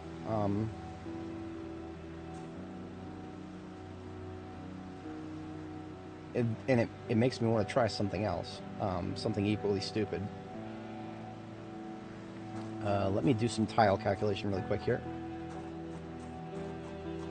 Okay, we can see both the I'm just pausing it real quick because there's no point in letting time pass while I'm just counting the tiles. So we've got this fridge right here is 1, 2, 3, 4, 5, 6, 7, 8, 9, 10, 11, 12, 13, 14-ish? 14-ish tiles away. Diagonal tiles in this game are I think they have a different calculation method. I'm not 100% sure on that. So we're going to call that 14 for now. We're going to call that 14, but just to confirm, what I am going to do is drop the generator down one tile. We're learning things here. We're learning things. I know this is not very compelling gameplay, but at this point, I am always happy to learn something new in this game, even if it is of very low consequence. Okay, so we are still only powering one of the two tiles of the fridge. Is it the same? Yes, it is the same. So that tells me, and this is just a theory, I have no evidence to back this up whatsoever. I think the devs manually added code in there to explicitly check for whether one tile of a two-tile object is within range of the... That's what I'm doing right now, Richard. I am literally powering just half the fridge. It's just the half that is being powered is the half that I was not expecting to be powered. Because, yeah, it doesn't make any sense to me. Like, we are exactly 14 tiles away with a blue generator. I think we would have to be 20 tiles away with a, anything better than a blue generator. Like the blues, I think they have a shorter reach, I think. But yeah, the fact that you can power half of it, that's cool. I would have to very carefully assess my placement if I was to exploit that. But I could make use of it. Yeah, that is an interesting thing. I will consider that for later. Because right now, I mean, the difference is not that significant. The 65 in the fridge minus 52, that is 13. I get 13 more encumbrance for the same power cost. So that is objectively superior if you can wrangle it. Unfortunately, my base design is kind of finished concept. I would have to do a lot of sledgehammer work to reposition everything. I'm not doing that. Not for just 13 more units of encumbrance in the fridge. But in future base designs, something I'm absolutely going to consider for sure in future base designs. Even just for a small change like that. Hey, I am at the point in the game where I could really use another 13 encumbrance in the fridge. I wouldn't have to be carrying around this 12 encumbrance of stir fry right here that I'm carrying around right now. I wouldn't have to be carrying that around if I had 13 more encumbrance in my fridge. So it's like, you know, that's yeah, absolutely, 100%.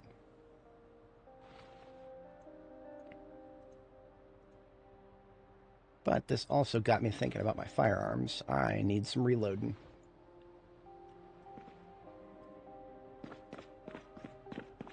Interesting. It definitely does something different with the horizontal tile calculation. I have no idea how that works.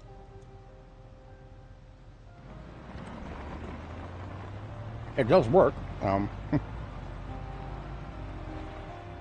No idea whatsoever. It is a very, very odd system of doing things. All right, August 1994.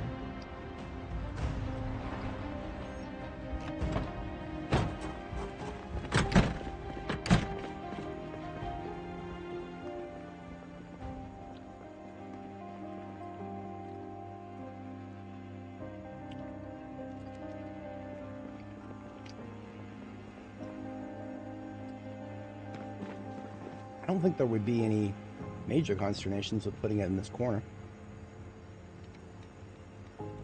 because you see a lot of thought went into the kitchen design. You know, I've got the rain barrels on the second floor here, and I left a gap in the second floor so that the rain barrels remain open. Yeah, there's no moving this kitchen, but future kitchens, definitely going to reassess. Now, it being August 1st, some of the crops are going to start dying soon. I don't know which. None of them are turning brown yet, so I don't think. Now the habanero is ready to harvest. That's cool. What that means is I want to wait for it to bloom. Still got weeks for that. The rosemary, that was what I was looking out for to see if it would turn brown, because the next harvest is not for months. It's one of those things that regrows after you harvest it, so I think I've already hit it once. We've got a mix of bell pepper,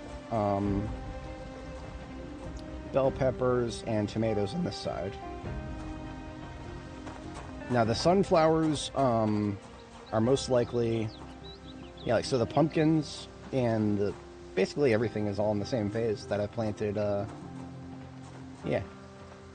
Everything is all in the same phase. The sunflower is ready to harvest, but sunflowers are almost 100% pointless if you don't get the seeds. So I am going to wait until the sunflowers are blooming so that I can get seeds, because sunflower seeds get vegetable oil. That's actually something I might use in the future, because you can add vegetable oil to a dish and get a lot of calories out of it. And it tastes great, it makes your character happy.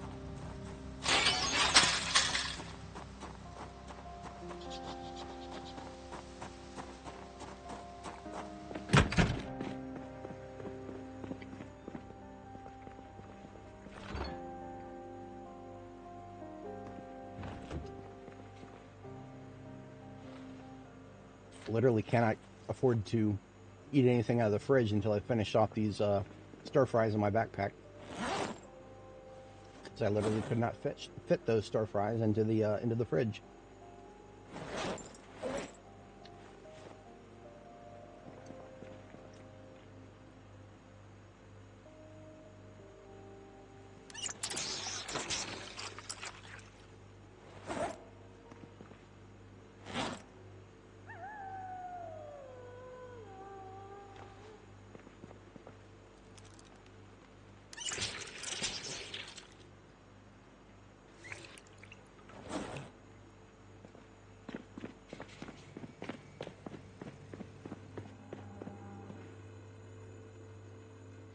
I believe it's only certain seeds that you can grind into paste and then oil.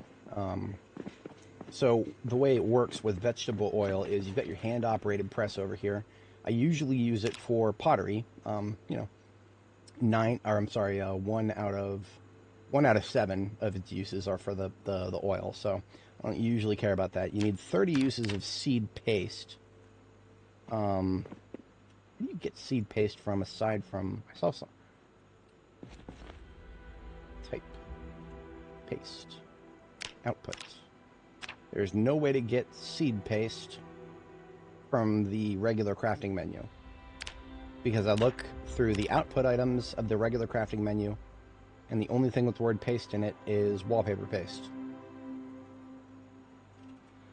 You can't do a search for the word seed and get anything relevant because, well, now that's interesting. I did not know that. Okay, so if you dry a sunflower head, you get 10 sunflower seeds. That changes my calculus a little bit.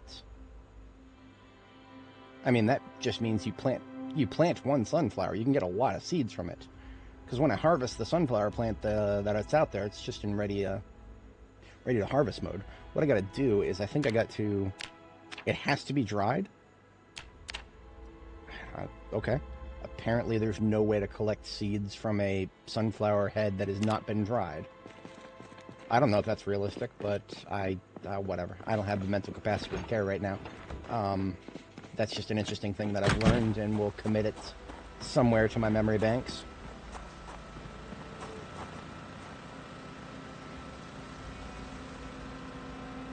I just get depressed when I think about the tobacco at this point. I took it on as a challenge to see if I could grow it. Every time I look at it now, it's looking more and more like it's not going to make the cut. Because basically what I'm looking at is I'm looking at the growth time, or where it says next growth stage, weeks. We've got 1 month left before it dies. Like, it will instantly die on September 2nd. It will start to wither on September 1st, instantly die by sometime midday of September 2nd. So basically, this tobacco will die within a month, and I have been trying to speed up its growth to see if it theoretically is possible to harvest, and it's not looking like it. What I'm really just trying to figure out now at this point is, should I nuke it with compost? Should I nuke it into orbit with compost and just see how much I can shave off of its growth time before it just fucking dies of being over-composted? Which, yes, that is a thing. If you add too much compost to a plant, it will just fucking die. I don't know. I haven't really, haven't thought of a good answer to that conundrum.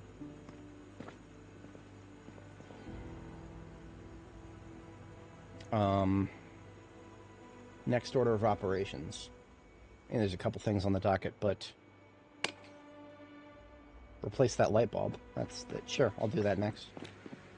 You all heard that sound of tink tink of the broken glass. That is the slow decay of time right there. Yeah.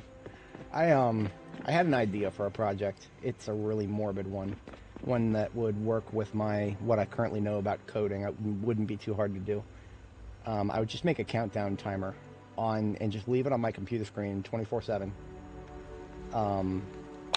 And all it would show is the amount of time that is going to pass before I am, 1, my mother's age, and then 2, my grandfather's age when he passed.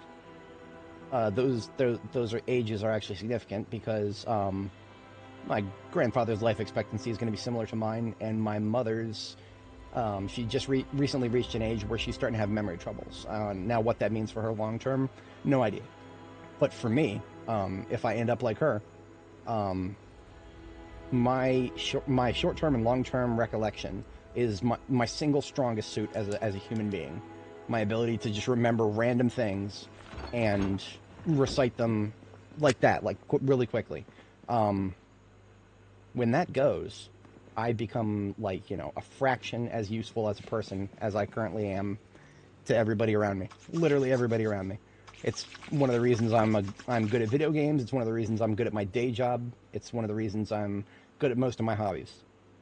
So if I had just a little countdown timer on my screen all the time, just to show me how much time I have left before that could potentially become a serious problem, I've been thinking about doing that. It would not do anything good for my mental health. It would do wonders, potentially, for my time management. Just constantly seeing that, we're not getting any younger. Sometimes you need it shoved into your face. But, speaking of shoving things, these animals need their food food restored.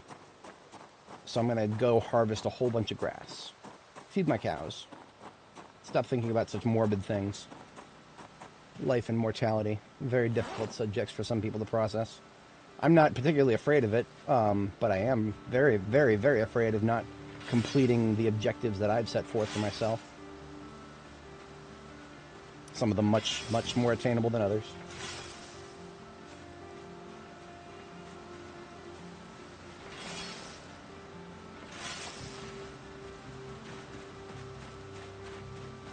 We are going to use... I wish I could name my vans. I mean, I wouldn't give them very compelling names, but I'd give them names. Alpha, Bravo, Charlie. Wait a minute. This one has got SACs and SAC 18s. Oh, this one is just compost. Okay, that's fine. This one's fine then. I'll just leave the saplings on the ground somewhere. And yes, I am dedicating an entire van to the transport of grass up to the animals. Yeah, it won't fill all their pens. They take a lot of grass to be fed, but once they're fed, I don't have to think about it for several months. So that's a good thing.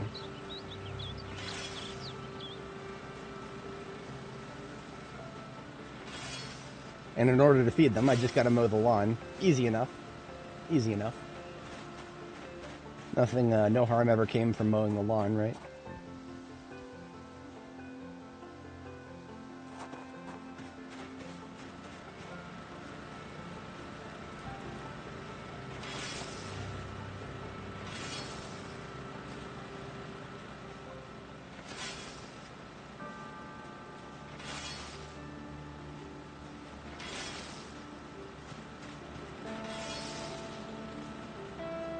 You know what? I'm already using this trailer for lemongrass storage. I'll use it for grass storage too. Why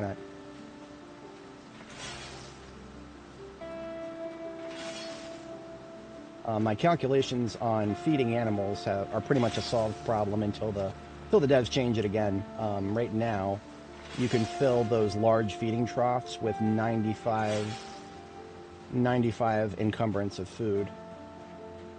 Which amounts to like 45 and some change, like 40, 48 something per tile, because the large ones are they take up 2 tiles. The small ones you can fill up to 45 encumbrance worth. So basically, the large ones are your best storage solution. For some reason, the large wooden ones do not store. They store more than the large metal ones in terms of food. I hadn't figured that out. I don't know why that's a thing. It really seems like the large metal one should hold more, but since when has logic ever been a thing in these games?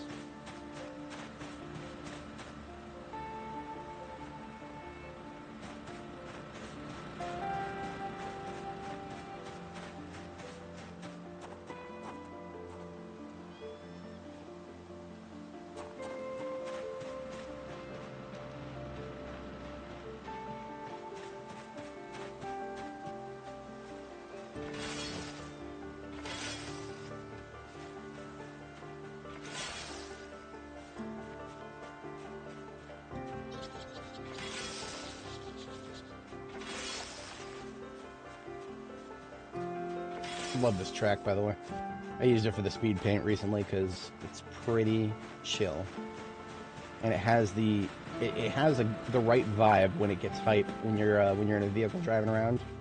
The drums, the percussion kicks in, and that it gives it just the right amount of punch for turning something chill into something hype. It's the tail end of the song, but you can still hear it kicking in. Pretty good. I like it. I'm gonna move the van here-ish, and I'm gonna do another row. I'm not gonna do my entire front yard here. I would have nowhere to store the grass. I would have to start throwing it in the trash. The thought did occur to me, but no, I'm not doing that. You know what other thought occurred to me? Intentionally starting a forest fire. Just to make it so that there's nowhere around my base where zombies could possibly be hiding outside of my line of sight. I thought about it. I don't know if I would ever pull the trigger on that. Like, it would be, as far as I understand it, my understanding of the game's mechanics, it would be physically impossible for any fire that I start on these sides of these roads to spread to my base's side. But, I don't know, I'd have to, like, fill in a few trenches to prevent it from getting too, from going too far. That is yet another mechanic from RimWorlds that I would find to be very interesting in this game. Because RimWorld has naturally occurring forest fires. I always like to set up base in jungle biomes in that game. You set up base in a jungle biome and you get a thunderstorm, you know, water being wet, that's always going to happen. You will eventually get the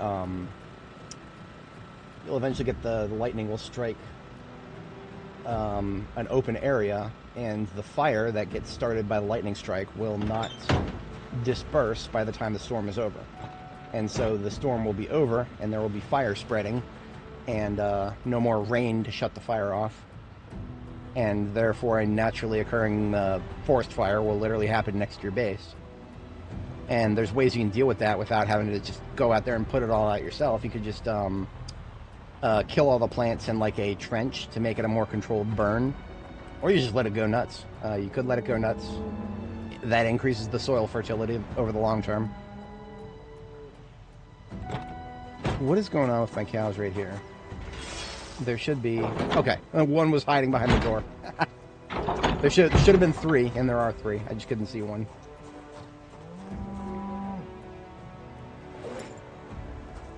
The girl is getting hungry. We feed her a fry.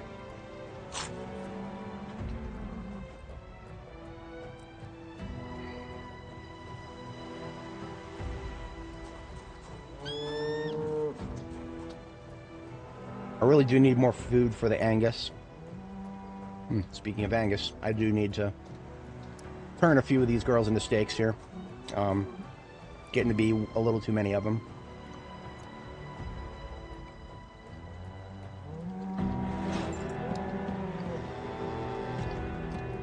Well, let's go ahead and feed them what we can. Military backpack in each hand. Each military backpack full of grass. And we start feeding them.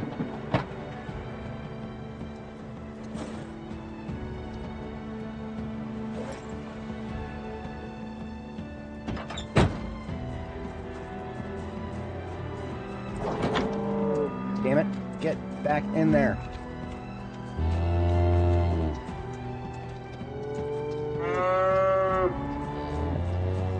There are so many cows in here that I cannot close the door. If I right click on it,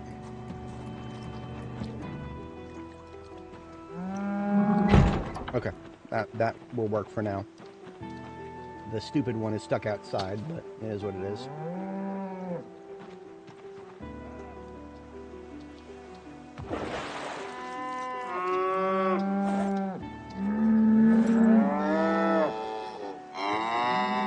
I have unironically considered removing the sound of the cow moo from the game files and just replacing it with a blank file that does not do anything. Just because I have heard the same moo1.wave played so many times that I'm mooed out. I am officially mooed out, but maybe I'll do that sometime later.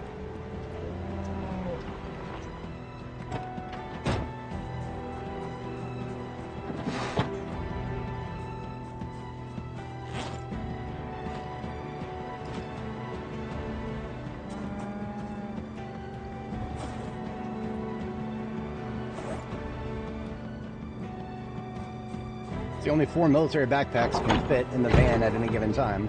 So you guys can see why I have different vans sometimes here. Absolutely necessary.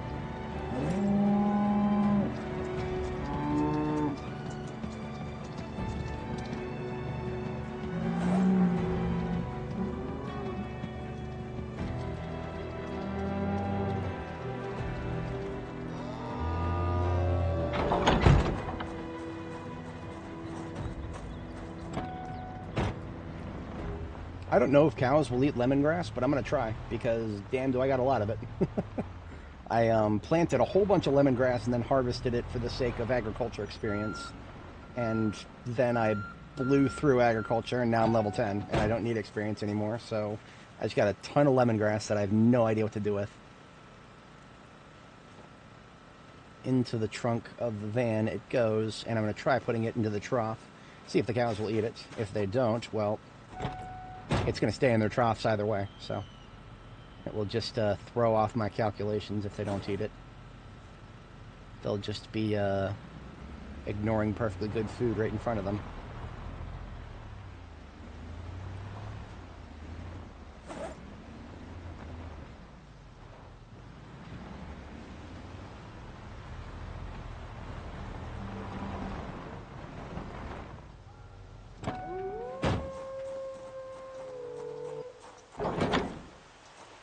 cannot describe how over I am the spooky sounds. There's quite a few of them. And the game, to the devs' credit, they don't play the same spooky sound too many times at once, but it grates after about 300 hours. You've heard enough wolf howls and enough enough gunshots, enough random woman screams. Wave. You've heard that a million times too.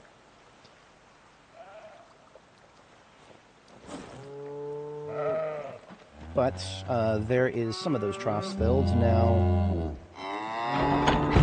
That actually is great. That leaves us with more room to cut our grass. I would like to cut more grass because that will actually make it easier to keep track of where the zombies are. Fewer obstructions. So sure, gladly. Don't need to keep the van running though.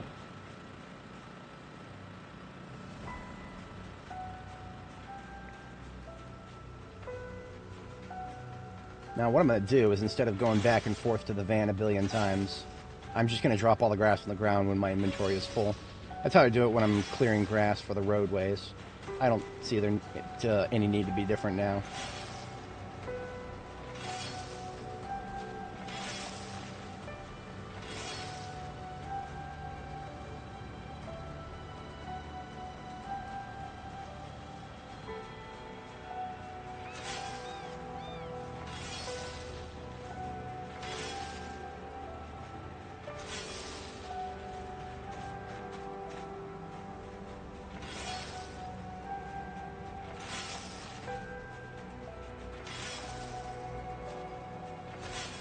The thought has occurred to me to use my animals for weapon practice. And I discarded the thought because it is not good from a logistics standpoint. It just, all the cows are way too close together. And I would never be able to use the cows because I would have to move the ones that I don't want to kill individually away from the ones that I want to call. And that would create so many... It would take more time than if I just literally got in the van and went down to the sanatorium and killed a bunch of zombies. Like, I could kill some zombies in the sanatorium, which is a place nearby Riverside that has, like, literally no loot in it, but has a billion zombies. So because there's no loot in it, I've never gone... I see no point in going there. I've been fooled by that place once. I thought my way into it. I was thinking, oh, man, all these zombies, there's got to be something. No, there wasn't. There was nothing. Never has been. Never will be. The sanatorium is a trap. It's literally just an abandoned building. I don't know why there are so many zombies there, but there are. Maybe somebody superstitious told people that if you go to the spooky, scary, insane asylum, you'll be saved from the zombie virus. Well, it didn't work out for them. Whatever compulsion brought those people to go to the sanatorium, well, it didn't work.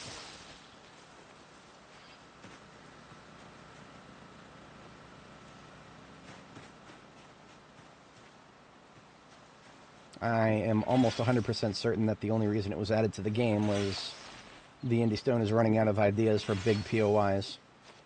I mean, it's not like it's the worst idea, but, you know, I would have preferred something with loot in it, as opposed to something with nothing in it. That's, maybe I'm asking for a little much there. I would rather have literally nothing, so that it's just more forest I can forage from, than a bunch of zombies with no loot. Oh, shit. That is 107 encumbrance of grass right there. That's a lot of grass. We're getting the game slowdown right there.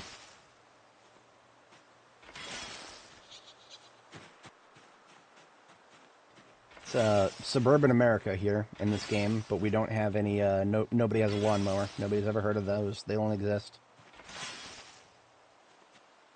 Should be a lawnmower in every single one of these houses.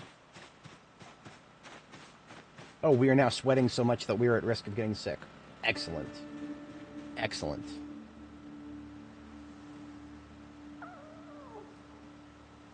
When the fuck did I get a hole in my shirt?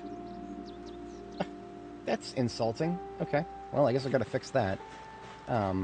Technically the cows have been fed, but I'll finish that job soon here. I need to fix my shirt. That's 100 times more important to me than anything else I've been doing in the past 10 minutes. Needle. Rag. And thread. Right click on that there shirt.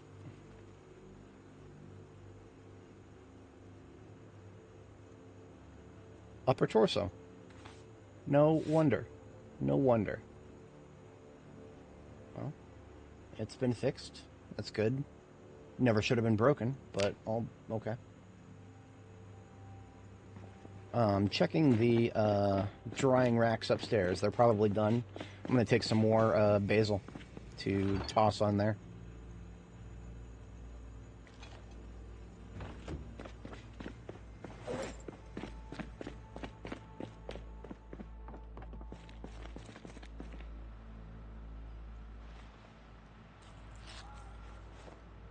It is cool that we get a color. As you can see, the color of a drying rack that is done is nice and brown. The color of a drying rack that has just been started, as we'll see momentarily here, is bright green. So you can see the difference there. Bright green on the left, dark, almost brown on the right. The devs they're doing things. It'd be really nice if I could do more than one herb per rack, but that's expecting way too much, apparently.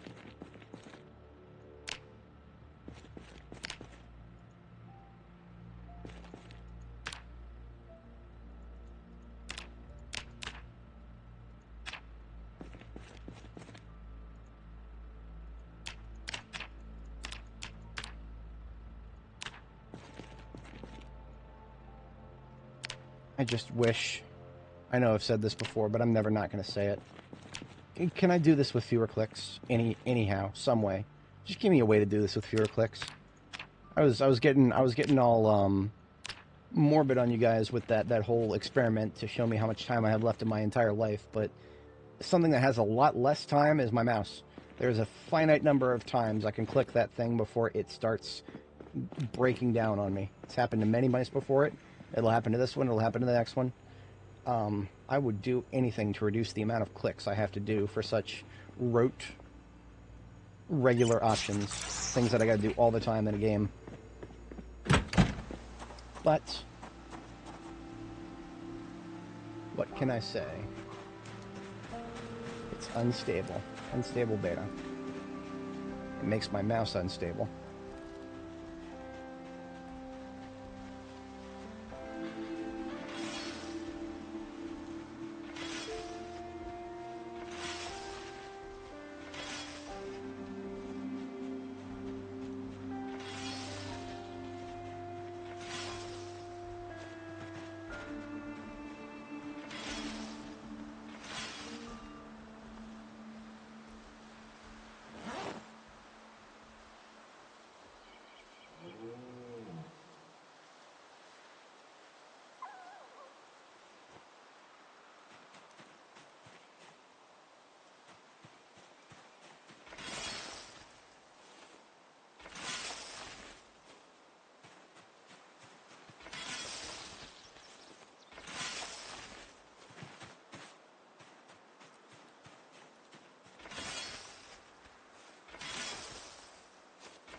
The nice thing about this is when the grass grows back, none of that crap in between it will grow back, so it will just be nice, smooth lawn. There will be no more of those little mini bushes or things that block your line of sight on things that are on the ground. Not that that's particularly a problem, but it will make walking around to find more sticks and branches a much easier thing to do. Until I run out of those, and then, well, it's fine. I ain't worried about the time beyond that. How do I transport all of this at once? That's That's alright. I don't need to do it all at once. Just take the van up, fill it up. What I can't fit in the van, I'll fit in my hand.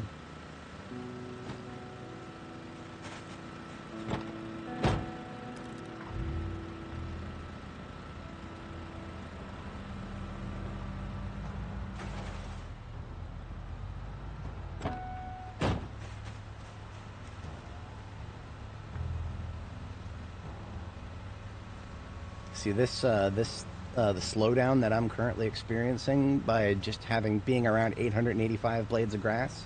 From what I'm reading on Reddit, that is enough to kill some people's laptops entirely. Like, they grind to a complete halt. I don't think anybody's got like a blue screen of death out of it, but it makes the game basically unplayable for them, and that is tragic to me.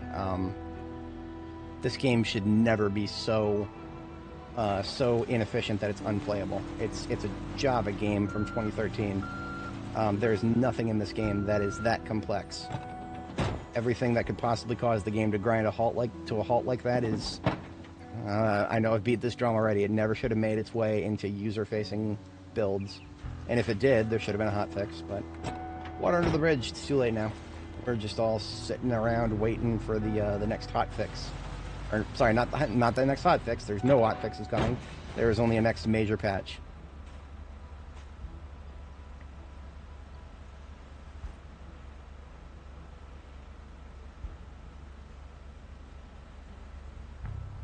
Okay, the trunk is full. I am now just filling up my bags, which I do believe I got enough room for in my bags. Yeah.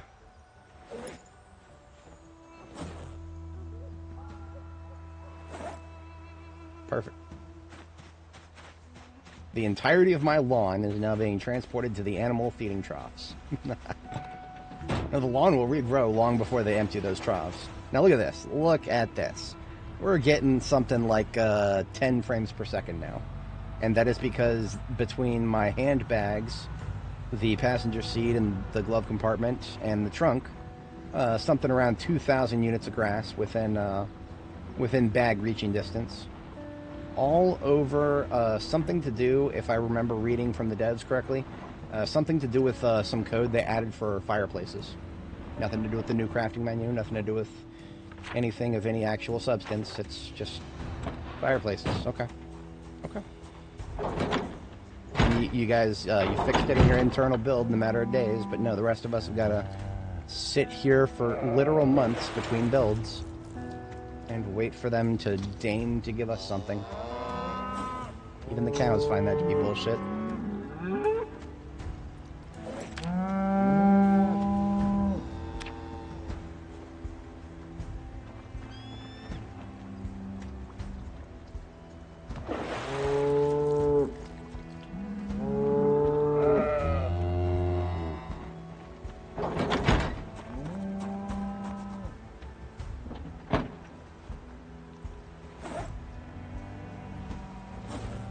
Now, there seems to be an inconsistency. I know at one point I mentioned that these long feeding troughs, the wooden ones, appear to have 91 encumbrance in them. That not all these are the same. Some of them only have 65.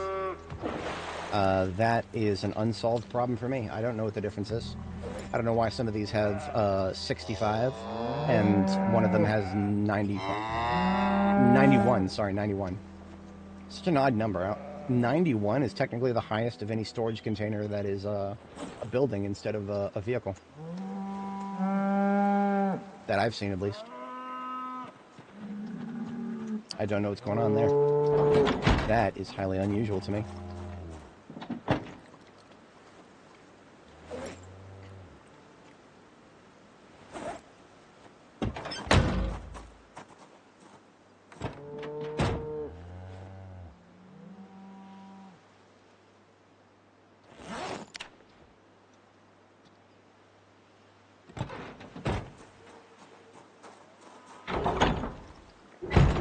The Holstein pen is not so overloaded that I cannot turn around and hit E and close the gate. The other pens are getting to that point. Especially the Angus. I did not give the Angus any more room because I did not expect that they would breed to the point of as many as there are now. before I started culling them, but I've never had room to cull them in my fridges. Okay, 100% of this pen's feeding troughs are full.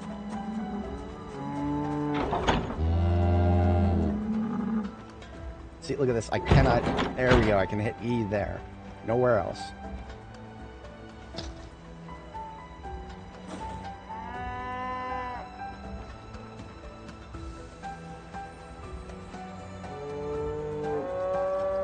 See, once again, one of these troughs can only hold 65. The other can hold 91. I don't know what's going on there. I don't have the mental capacity to figure it out right now. All I know is I've mowed most of my lawn, and the vast majority of my feeding troughs are now full, and I am satisfied with that, very much so. That was a very good, call that a refueling operation for the cows.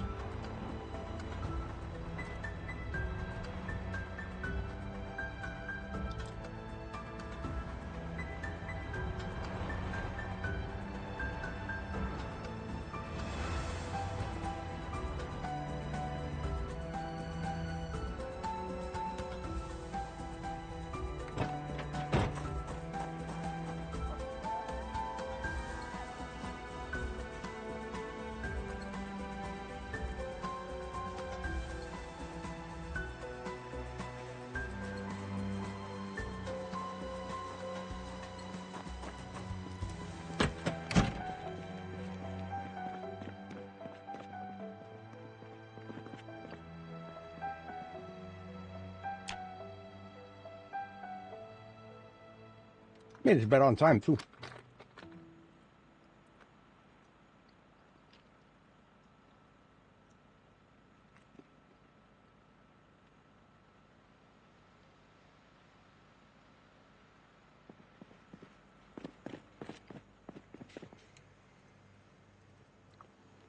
Okay. Could it be? Could it be that my base is as well maintained as it's going to be for a while? I think that's it.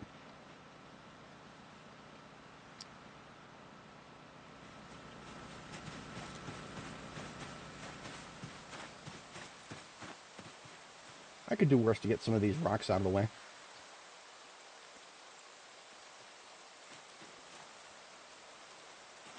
Oh, they're not called rocks, they're called stones, man.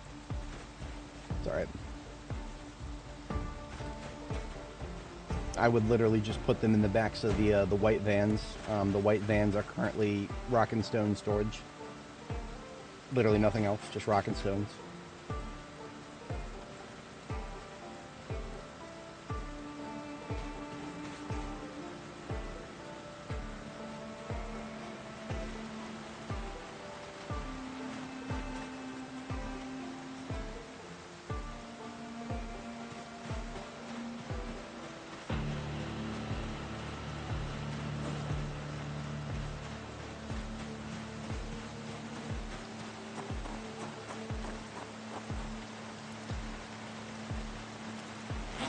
And I can fit 9 stones in each trunk because the rest of the storage space is taken up by large stones. Now I cannot move large stones unless I can pick up 40 encumbrance, which that requires me to remove things. And then most importantly, I need a destination for the stones, which I don't have. I don't have anywhere I can put large stones right now. My base is so full that I do not have room for the stuff in my own front yard anymore. Which, I mean, of course, all of the large stones on screen right now, I would need about more than a dozen storage containers to fit them all.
Okay, all of the trunks of these Electromax vans are 100% full now. And that's still more stones than I know what to do with. What is Trey Bang doing these days?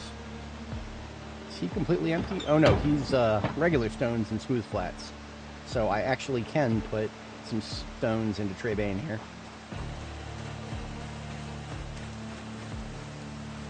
Specifically large smooth flats can go in him.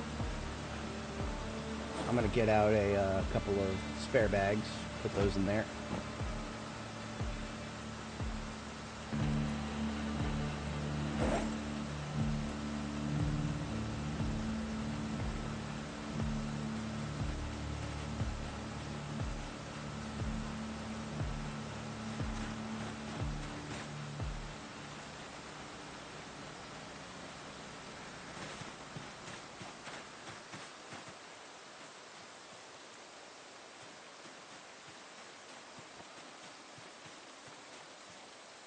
Well, I just casually burned 6 hours on this stream. We're doing good things here. Well, base maintenance has been the lion's share of what we've done this stream. We started out with a looting operation to finish cleaning up Riverside. It has now been fully consolidated, and now we are just cleaning up our own front yard, a little bit more literally than figuratively.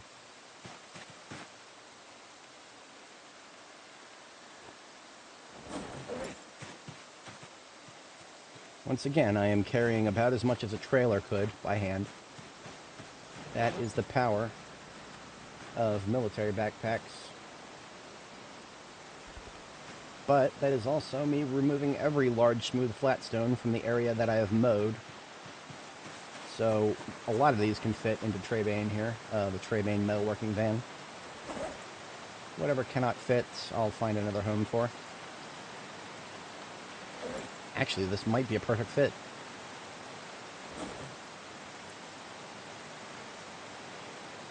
Yeah, I can fit one more large smooth flat and then a few more regular stones.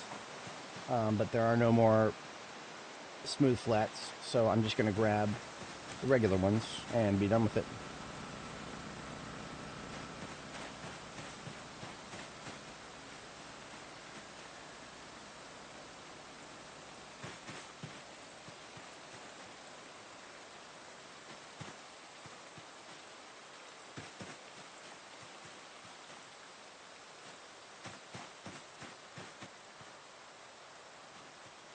Beautiful.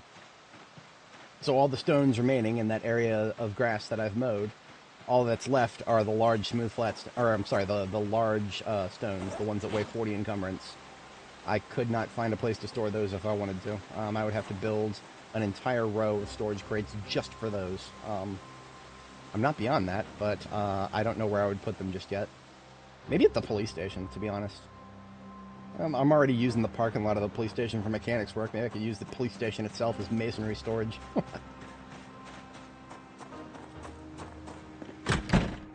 That is something I could do, but I'll shelf that thought for a bit. I'll sleep on it in-game.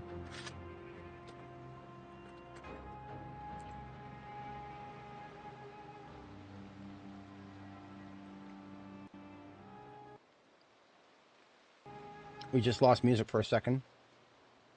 That tells me we're getting the audio glitch. Let's do a check. No, we just decided to stop for no reason.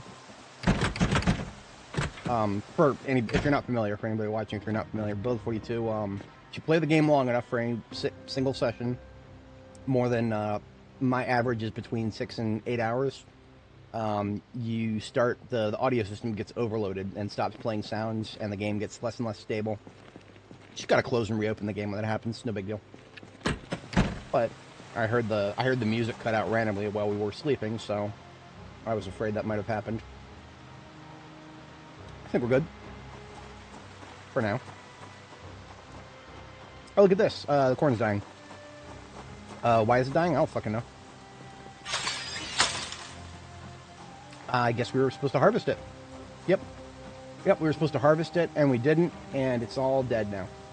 Okay, I don't fucking care.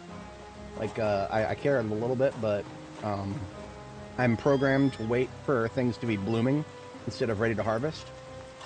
But no, all of these crops were the ones that you're supposed to harvest when it says ready to harvest.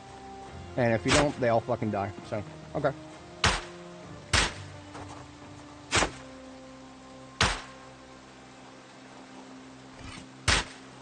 You could not pay me to care at this point. I'm so over the current agricultural system in this game. It's slightly closer to reality than what they had before. It's still really fucking stupid, though. This is not how plants work. They don't all automatically die just because it's the second day of a month that they're not supposed to grow in.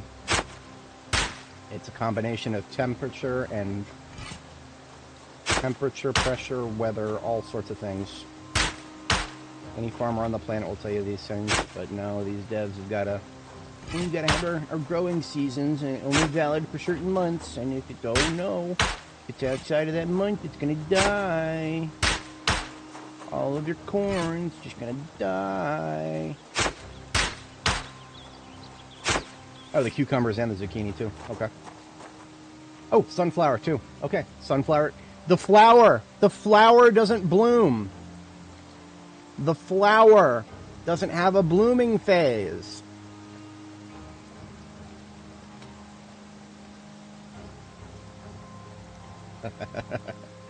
I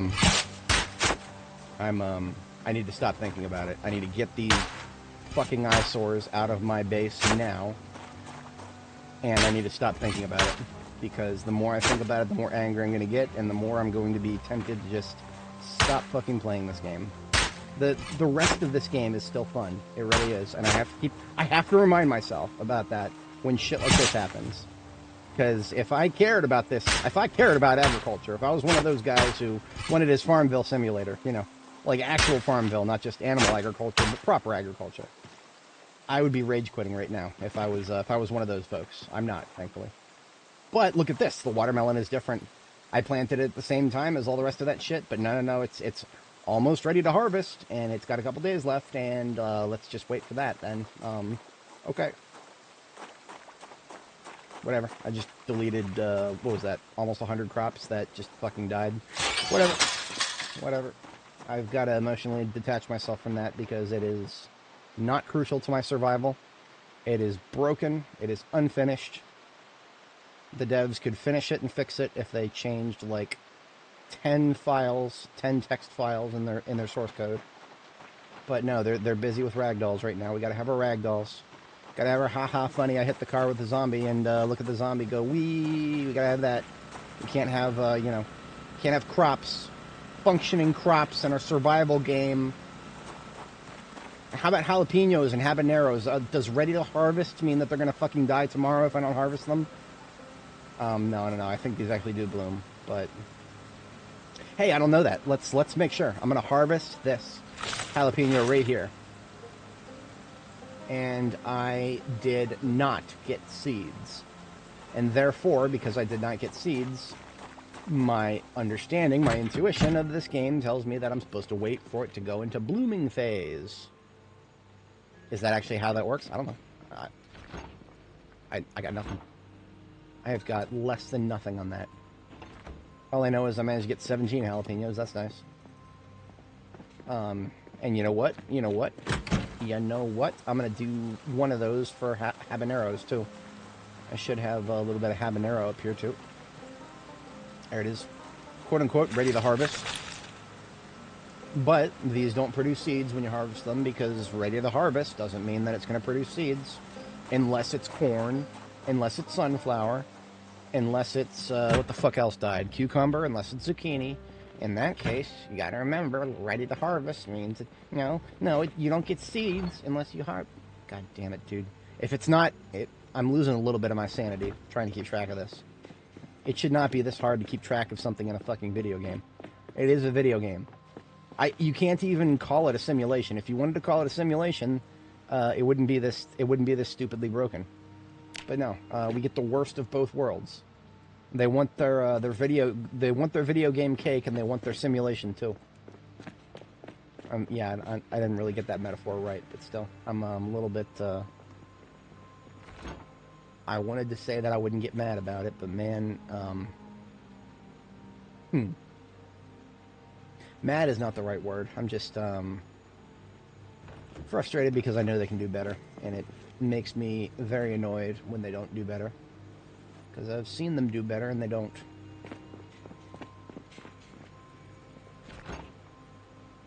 What have I got? 7 habaneros left. I started trying to empty one of these freezers, and it didn't work, but I do have another one I just put down right over here. I will put the habaneros in there. How about that?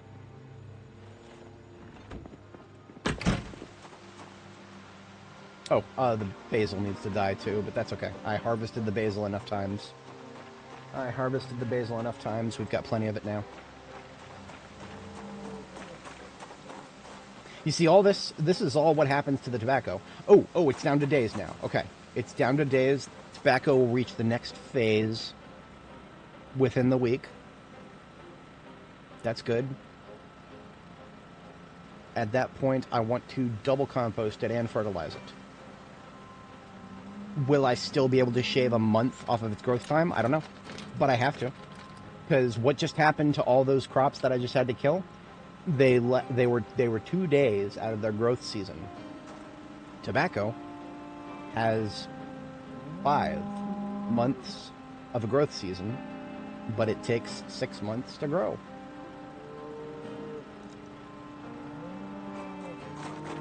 Put that in your pipe and smoke it.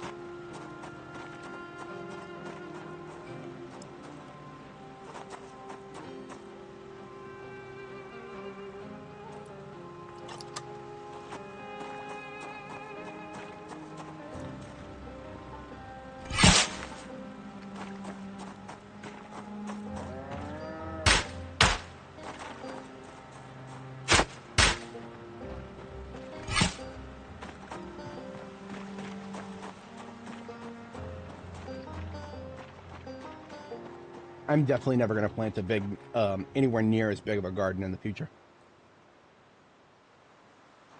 Never anywhere near as big as this. This is the last great big garden I'll ever plant on this character. In future characters, I'll plant a little bit of each, just a little bit, a very small amount. Never again will I plant tons and tons of stuff just for the sake of grinding agriculture experience, because I don't need it. I mean, I got to level 10 so long ago that I'm not even worried about that. I can't wait for the devs to make it harder to get agriculture experience. It's already ridiculous. You cannot get any agriculture experience for harvesting crops that you yourself did not plant. Therefore, the entire map out there that is full of pre-existing crops when the game starts, none of that counts. None of it. Not a single one. You get 0.0 experience for harvesting them.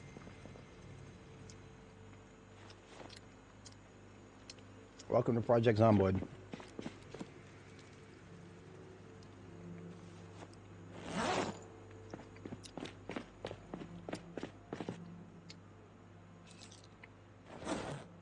Okay, I'm going to take my mind off of agriculture a little bit and get something to eat really quick, and then we are going to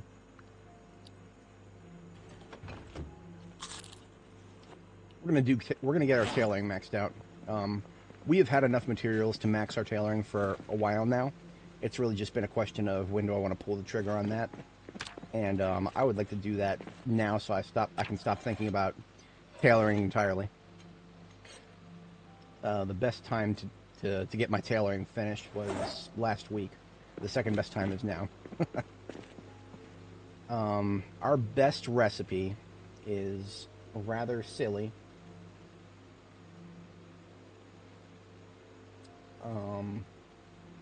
We need 6,000 experience. We have a lot of options. Let's start with the objectively useful stuff. I have a bunch of burlap that I picked up.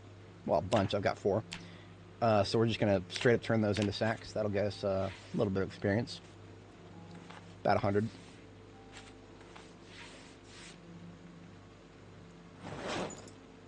Next, we've got some gloves. And alongside those gloves, we've probably got a ton of bone pieces, right? Leather gloves plus bone pieces equals bone gauntlets.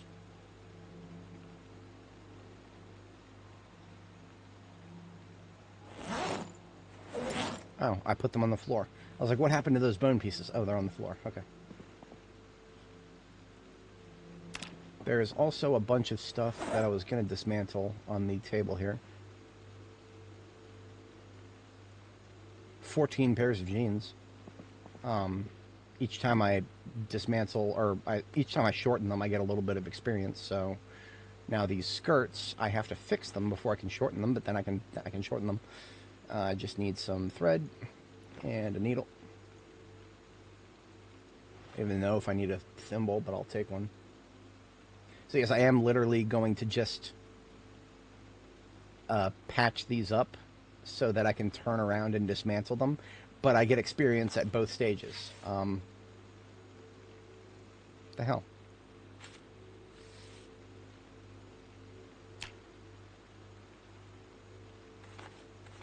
There we go. Okay. For some reason, it added a padding and it patched the hole. That's fascinating, but okay. So it has gone from broken to intact. Therefore, when I go to dismantle all the skirts in this pile, it will dismantle those as well. And when I say dismantle, what I really mean is it will shorten it. Shorten skirt. In phases all the way down to a mini skirt. Each time I do that, 10 experience. So there's a cool 150 right there. Easy peasy.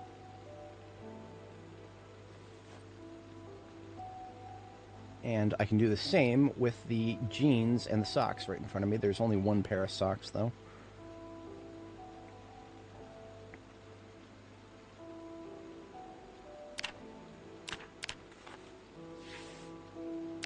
And now everything else is jeans.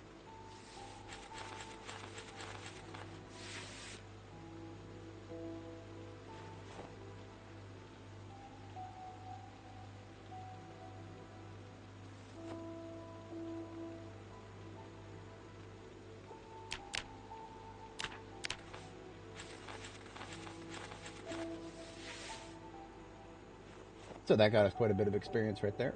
Easy peasy.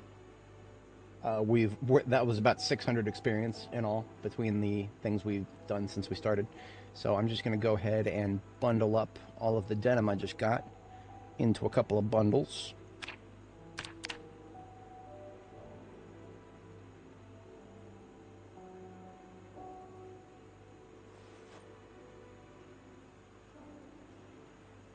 Now I've got a bunch of some jeans that I can't do anything with, so I will rip them up.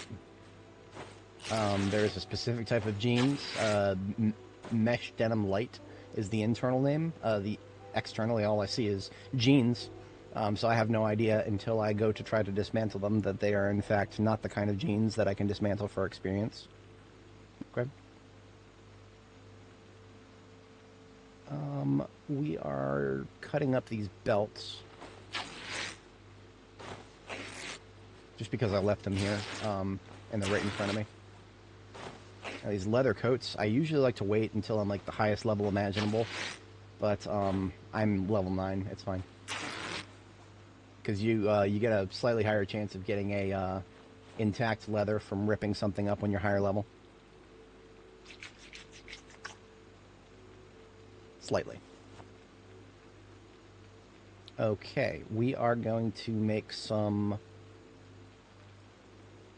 what? What can I grind? Probably, honestly, improvised wrappings are most likely what's the most efficient thing to do. I'll check the recipes to be sure, but yeah, foot wraps, improvised bandeau, improvised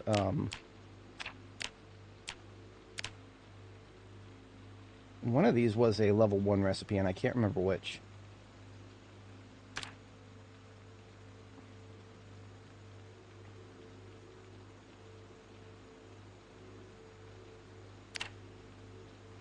I do have enough bone pieces to make a set of bone gauntlets.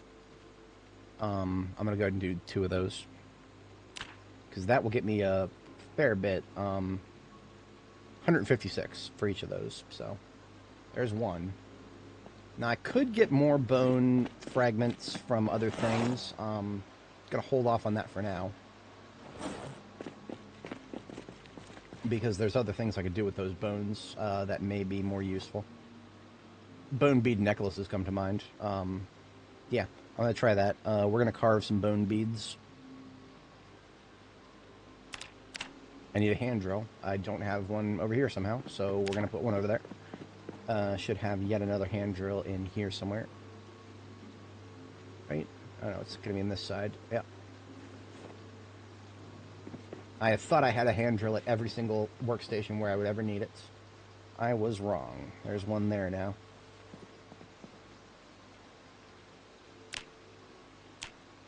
So each time I carve 4 bone beads from one of these bones, I'm getting basically the equivalent of another necklace. Bone choker, rather. You can make a bone choker out of 4 bone beads, and that will get you tailoring experience.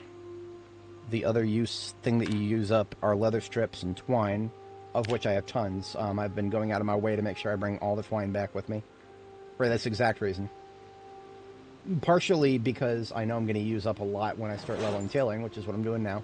Also because I don't want to be completely empty of twine once I get to tailoring level 10. Would prefer to actually have, you know, a little bit of twine left for other things, of which there are plenty of things to use it for.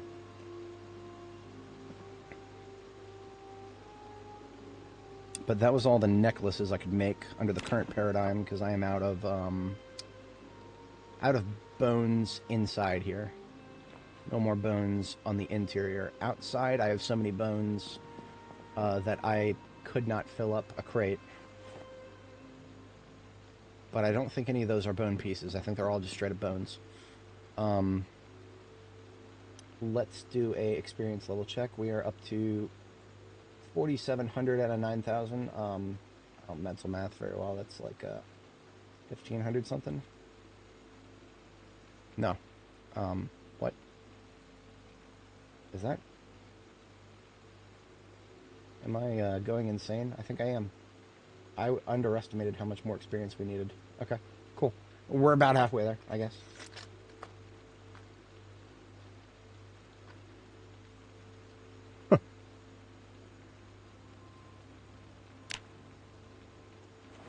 I've seen you post that here before. Sinister Zomboid. Interesting choice of things to post. Boy likes marking things on the map. Improvised wrappings are fine. I'm going to go ahead and cut these jeans up.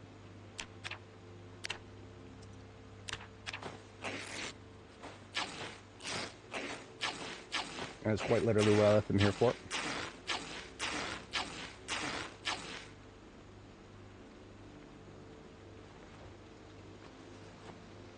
Have a bite of roast.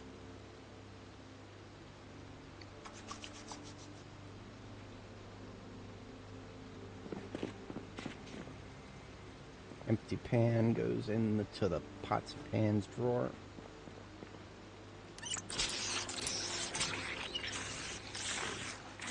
Now we've come away with a whole bunch of denim strips. We're going to turn around and use all those to make a bunch of crap. And probably turn around and destroy it right after we make it. I think it was going to be neck guards. That's what it was. Neck guards. That's the level. It's a level 1 recipe. And it will get you a little bit more experience than the other things you can sew together with denim strips. So each time I do this, 52 experience. Seeing as I need 4,500, this is probably not going to max us out, but this will get us a little bit of progress. And that was a complete waste of leather strips. I accidentally used leather strips just now to make one. Whatever. That is me having used up all of the loose denim and rags. But now I can turn around and rip them back up again. You don't get much of a return for this. Like I'll get 1 for each if I'm lucky.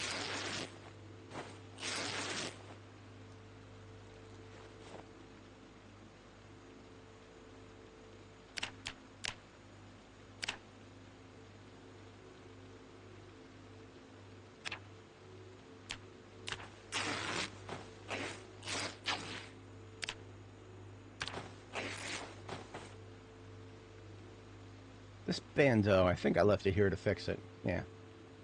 I'll get around to that at some point. Fixing clothing does actually get you a little bit of tailoring experience, like a very small amount. Laughably small. Definitely not any amounts that are going to contribute to my current operation. Yeah, this leather is about half done. I'm going to check the herbs upstairs, see where they're at.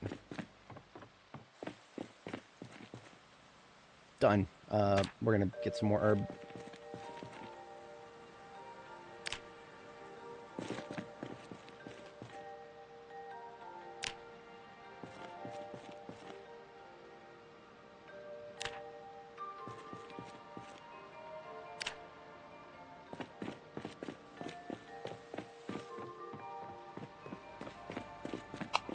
Oops.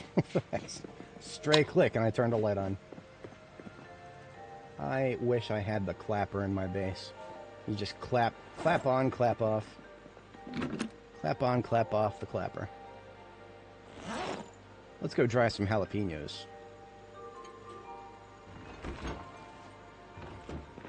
That will at least leave me so that I have an equal number of jalapenos and habaneros in the fridge.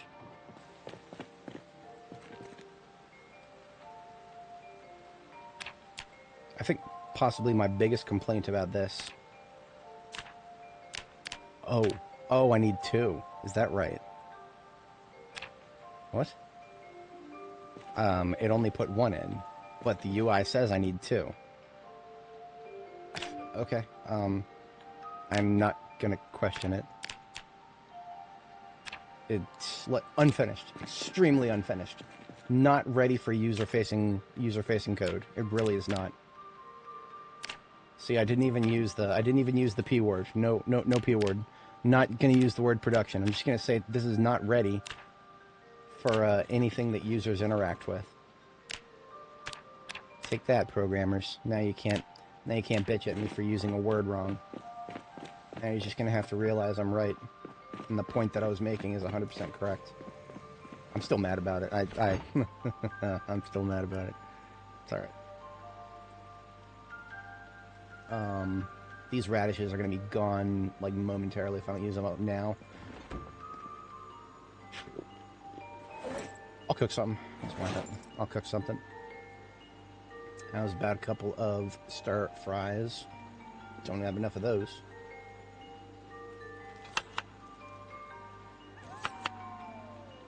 That's like... Suddenly, you see why I take things out of the fridge and then move somewhere else. It's because if I don't, there are so many things within range of the fridge that I could add to a stir fry that pollute the menu to the point of it falling off of my screen. A 4K screen, by the way. Most people don't play this game in 4K, so that is downright silly. Downright silly. But it's alright.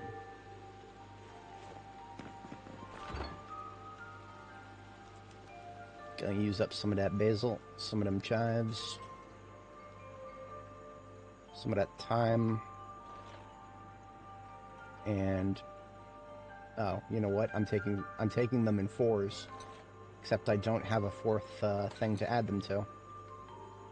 How about I make a 4th thing to add them to? I can do that. Okay, I am officially out of loose things over here to use up. I do have some potatoes, though. Whoa. Just, I only needed 1. So 1 more griddle pan, and we're going to cook up that potato with, potato with spinach. Right? Oh, you can't put spinach in a stir fry. Is spinach really as useless as lettuce now? No, there's gotta be something else you can add spinach to. It's gotta just be the stir fries that I cannot add it to for some reason. That's the only thing that makes sense to me right now. Whatever. I've got 4 things to add all this stuff to.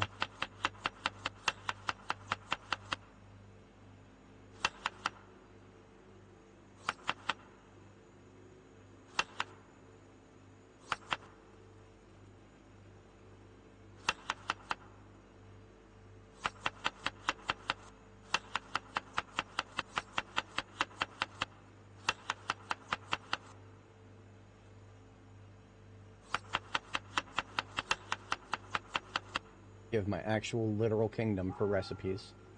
I would have an entire recipe book. I would have an entire recipe book if we could just have pre-programmed recipes instead of having to do this manually. I know there's a mod for it. I know. We're playing the game without mods to make a very, very specific point.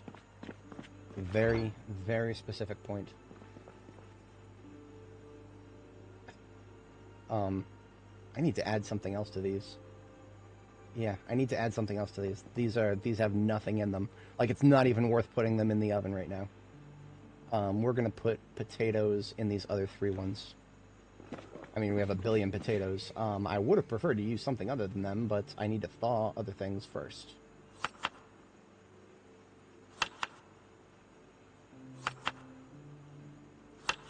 Honestly, radishes, potatoes with hot peppers.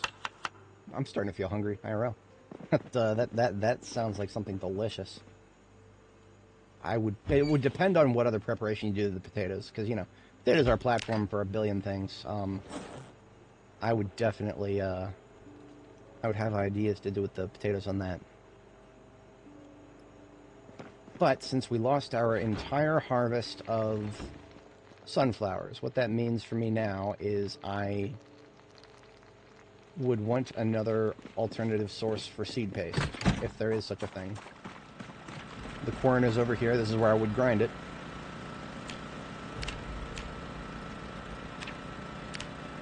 We got 3 options: flax seeds, hemp seeds, and sunflower seeds.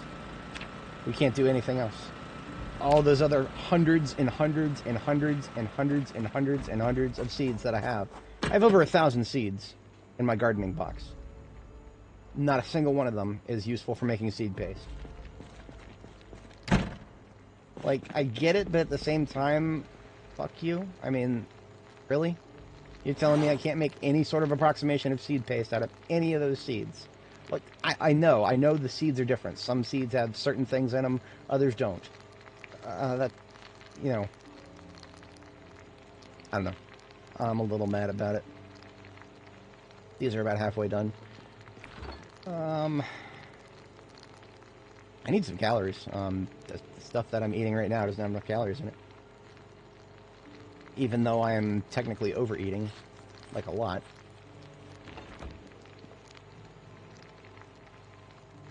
That's alright, I guess. I could do the Project Zomboid player has run out of ideas option, which is just eat some butter. I hate doing that, but sometimes you got to do it. Sometimes the cooking system is just that tedious to deal with. Oh, the potato stir fry I can't even rename. Why? Okay. So this is a C series. I named this 40 Fry C. Because it is a stir fry that reduces 40 hunger, and it is the behind the A and B series that I made the other day. So I know to eat this after I've eaten the rest of them. I would really like to do the same thing for this potato stir fry I just made, but I can't, because I can't rename it. Okay. And now what I do is, well, I'm going to get rid of the spinach now, because I'm tired of looking at it. That roast was the second thing that I tried to add it to, and it didn't work, so. Good riddance to that. They're in a salad now.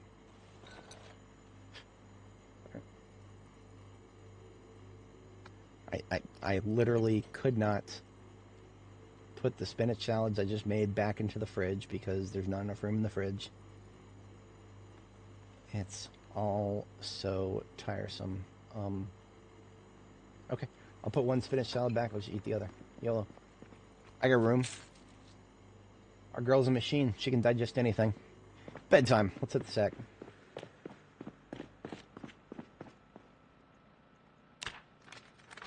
I would like to do something very combat-oriented, probably next stream. I mean, I'm pretty sure there's not very many zombies left in Riverside to kill right now, so we would have to go out and find them. And then come back to Riverside, and it'll be swarming, because respawns. But the respawns don't seem very obnoxious while you're right in front of the area that they would be respawning in, so.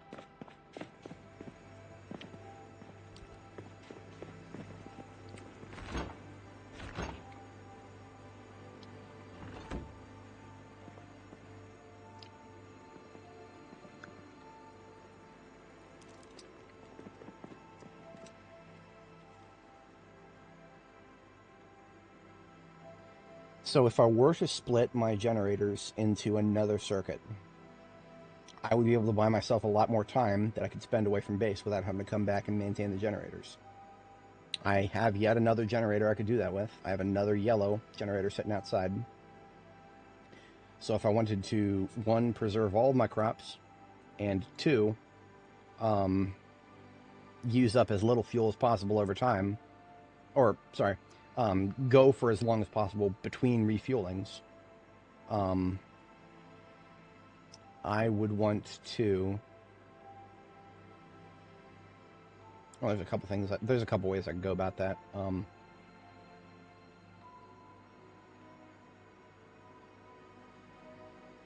See, one of the reasons I'm considering establishing yet another circuit is because that way I would be able to... go on an expedition away from base for like a couple months. But I would need to have one generator for every 2 freezers. That would be the optimal ratio. And then the generator that's currently keeping the fridge powered, I would just shut that off. Or I would basically just replace the fridge with a freezer. And just not use the refrigeration side of things and just freeze everything. That would be the most efficient long-term solution. We currently have... Well, I'm going to operate under the assumption that all of these freezers are full. Realistically speaking, I have like 3 encumbrance across all 3 at the moment.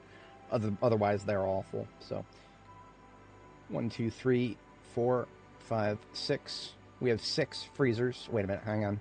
1, 2, 3, 4, 5, 6, 7 freezers, and then the fridge. So, 7 times 39. 273 encumbrance worth of food that I've seen fit to put into a freezer, and therefore have, generally speaking, some sort of reason to want to preserve. And then, of course, the freezer of the refrigerator itself is another 26. So we have just about 300 encumbrance total of food that I'm trying to preserve somehow. God help us when the watermelon harvest comes. That's not even going to happen. I'm not going to do anything with that. The watermelon is just going to... well, I'm not going to throw it out, but I have nowhere to put it. But we turn around and divide that by 39 again, and we get... Okay, so exactly as expected, we need to be running 8 freezers if we want to preserve everything we're currently preserving, and maybe even a little bit more beyond that. So 8 freezers is non-negotiable. In that case, 7 are currently deployed, plus the fridge, which is sufficient for the moment, but we do have more crops that are going to be harvested before we go on our expedition. I have 1 more chest freezer, so the number of freezers is not a problem. I have those. Yeah, alright, it's doable. I would just want to,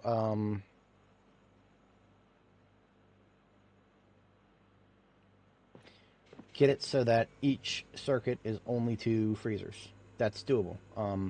I would just need to establish another circuit. I would do it in this corner. In which case, I would move this generator right here, which is the one I would be using for the fifth and final circuit. This will also, if it works, it would free my lights. It would free my lights from being reliant. See, right now I'm using I want to use a separate generator just for the lights. I would only be able to do that if I pulled the generator, or if I pulled the freezer that is currently on the light circuit. So I would have to put, maybe if I put this one here, I need to put fuel in it. So I'm going to go ahead and connect it, go get a can of gas, fuel it, and turn it on and see what it powers there. Because I am such, despite being level 6 electrical, I am so incompetent with electronics that I have no idea what is going to turn on when I turn on a generator. Because that's how generators work. Almost 13 years in development, everybody. Okay. This generator right here is now powering, is not currently powering anything, which means it's far enough away from everything in my base currently that it will not try to power anything. Maybe it would power the bedroom light in the corner here. Maybe. I don't care about that. Small scale lights I do not care about. So just to double check, the generator up here is powering lights.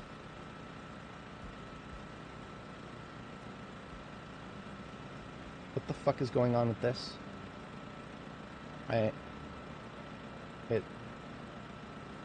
This generator should not be powering a freezer. What?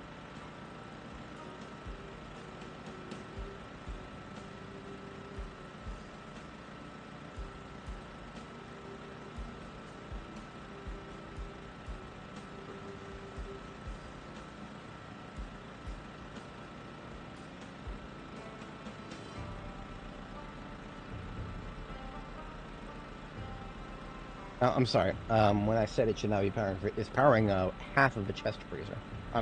Half of a popsicle freezer,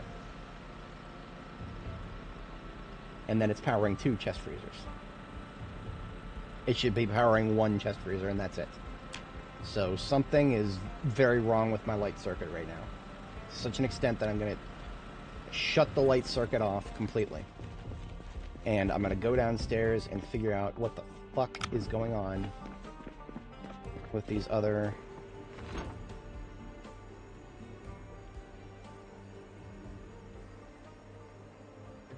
Okay, the habaneros and kale are still frozen.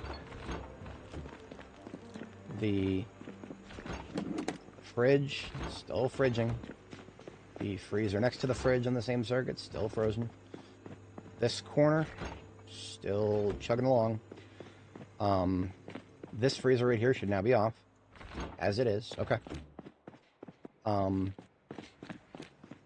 have no other freezers. That accounts for all of them. So this one in the center, that was on the light circuit, is now getting moved a little sooner than expected. I was gonna wait. No, we're moving it all now. And then I'm just gonna turn on that generator outside, and that will allow me to reclaim my light generator after I move it. I'm gonna move it, make sure that it's not powering anything freezer related. Oh, I'm a doofus. I put the generator outside, but I didn't put a freezer outside, so I just moved this one. Whatever.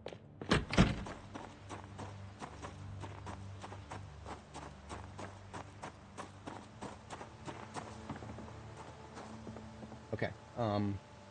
Generally speaking, you don't want something as valuable as a freezer anywhere where zombies might hit it. Now, deceptively, zombies will hit whatever is in their way, and a freezer could be in their way. So, you turn this on.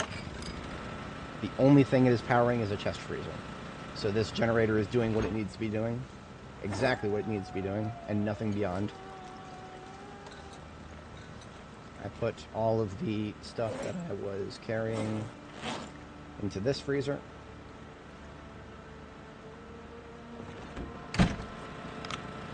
And that freezer is set. Now, what else do I do? I am going to, I'm going to sleep first. Then I am going to move the other freezer that I put down here. This one is going to get moved onto the circuit that I just established. So that should load balance everything equally. 2 freezers on each circuit. No, sorry. Because this over here is still a fridge. 2 freezers on each circuit for 3 circuits, and then 1 is a fridge plus freezer. The fridge plus freezer is a little bit higher, but then I'm going to get rid of the fridge.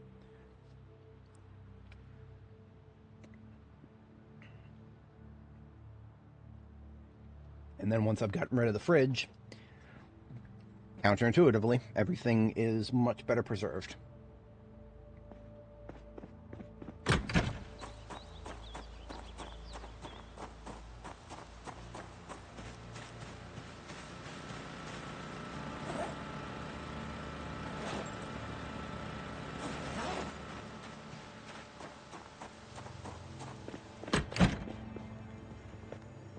Alright, this bad boy right here, with the kale and habaneros in it.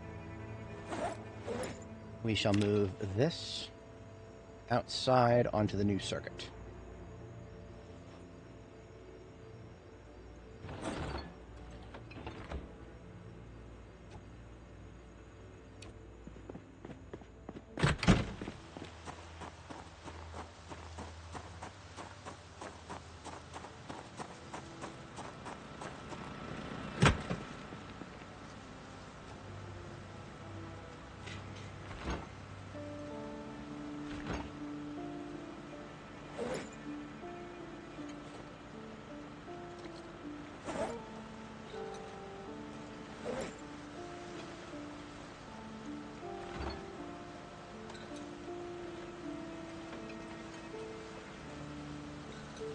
Okay. So at the moment, still have one freezer waiting to be deployed.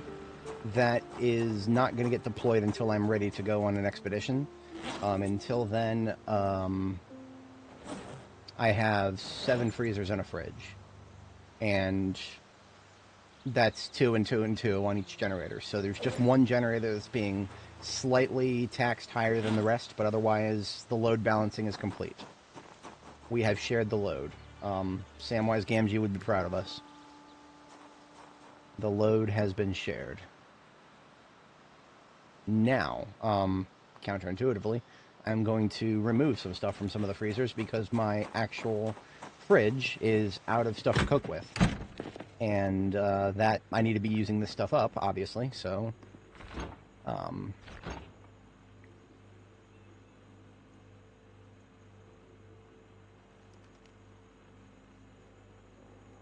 just going to get rid of this stir fry here that I can't rename.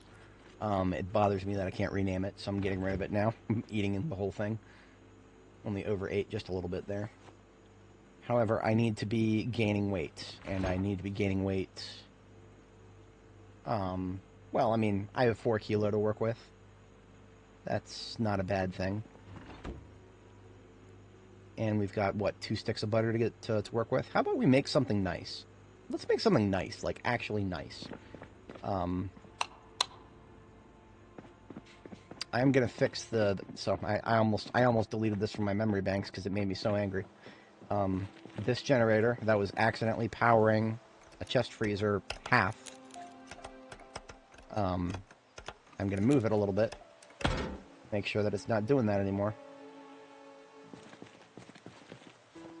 See, now I can't see the generator. But I know it's there.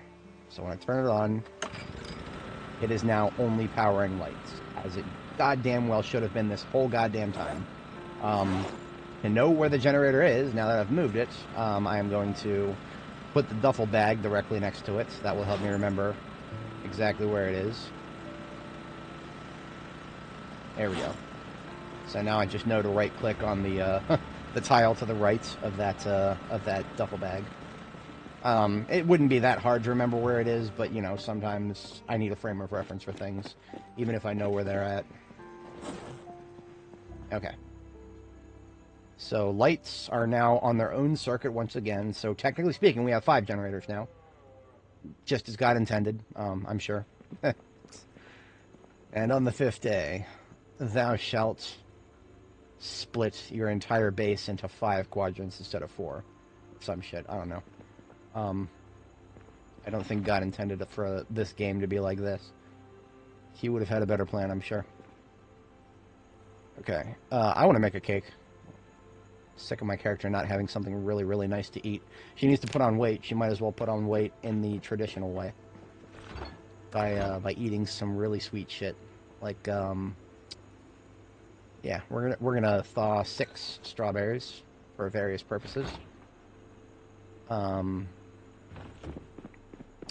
We're going to use some non-perishables, too.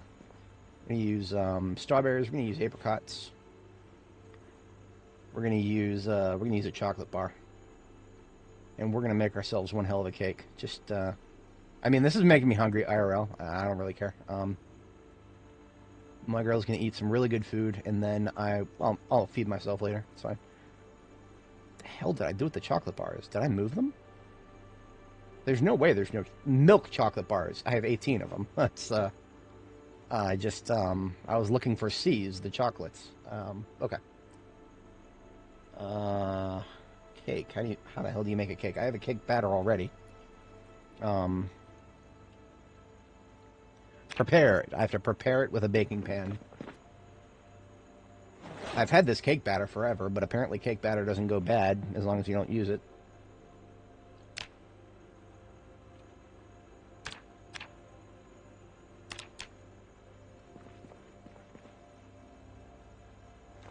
I found this cake batter in the fridge of one of the confectionery shops. That was the only thing. That was just the only thing in there.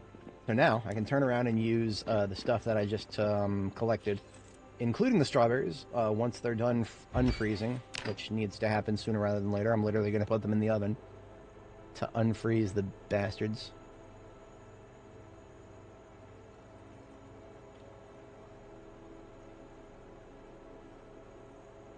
And now we have some fresh strawberries. Literally pulled those right off the vine and put them right into the freezer for maximum freshness. Now I can't remember what the capacity of a cake was. So we now have a cake. Okay, yeah, you can do, I think it's a 6 or is it a 4? It's a 4, okay. So you can put 4 food items in a cake. We did strawberries, apricots, and chocolate. That is something I would eat in real life, and I would fucking love. I would love every second of it. I would eat every single piece of this. And we've added cinnamon and honey to it. I'm a big fan of cinnamon. It's been a little while since I've cooked with honey IRL. I would. I can't remember if there is even a reason for that. I might have some honey IRL. I just haven't used it in a recipe in so long that if I do have any, I don't even know where it is. But in any case, we're making something really sweet here. This is going to come out to be like, I don't know, probably over 100 in hunger reduction. What we do with that is you can cut the cake into slices. Now, this is where Zomboid and I have a very, very, very serious disagreement. The game would have you believe that eating a frozen piece of cake straight out of the freezer is somehow not as good as eating regular cake. Sorry, Zomboid devs, that is the wrongest you have ever fucking been. Like, I have my disagreements with these devs, but nothing compares to that. Try it sometime. If you've never tried it, just go to your local grocery store, buy a cake, stick it in the freezer. Oh, no, okay, cut it first. Cut it first. Maybe have a regular piece for control, for this experiment, to control it, so that you know what the cake tastes like normally, and then put a couple slices in the freezer. Eat it while it's still frozen. Just pull it right out of the freezer and eat it. Tell me that is not just as good. Maybe a little different. I mean, obviously the texture is different, the ice crystals. But tell me that is not just as good. And I'll point to somebody who's wrong. Because, geez, it is good. Trust me. It is good. Well, don't take my word for it. Do it yourself. Do it yourself. And let me know. Because, man, I believe that it is delicious. Speaking of delicious, we've got ourselves 5 slices of cake now. I'm just going to... First cake I've had since before the apocalypse. Totally worth. Not as high in calories as I was hoping. So we'll just put that in the fridge. I mean, the game has told us that we can't put it in the freezer, so, well. Okay, I can put 3 slices in the fridge, because the fridge, once again, very, very, very full. The third I'll just carry with me. Thankfully, I did not use very many of these apricots, so I can continue to use those for other recipes later. And a little bit of milk chocolate left over. I'll put that in this little container that I've reserved for condiments that are being used actively. I have the little container on the surface of the counter here. Ideally, what I would do is step over here, away from the fridge in the corner, and when I go to add condiments to something, it would only show me the contents of that container. But all of these containers are so full of stuff that, yeah, that's not happening. I should have enough room for... I can put one more strawberry in the fridge. Imagine how full this stupid thing must be. I'm going to take a few chives out of the fridge and just toss them in the garbage so that I can continue to keep these strawberries cold. Okay. That takes care of meal prep for a bit. Well, the cake actually didn't put on very many calories at all. One slice gives me... I'm going from 1750 to 1200. So that's 400 calories?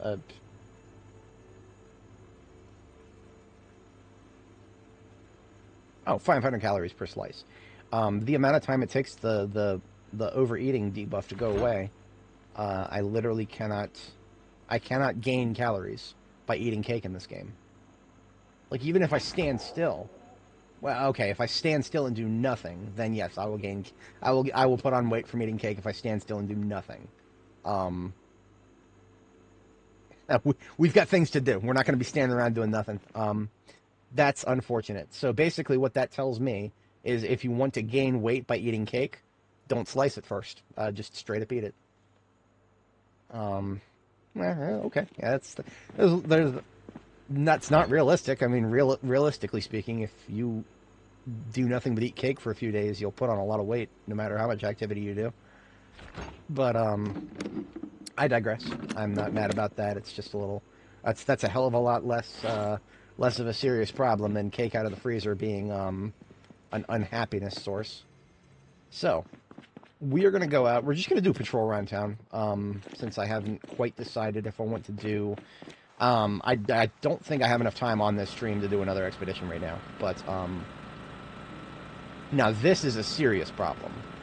Right-clicking on the generator has a very, very small chance of me accidentally right-clicking or clicking on the climb over button.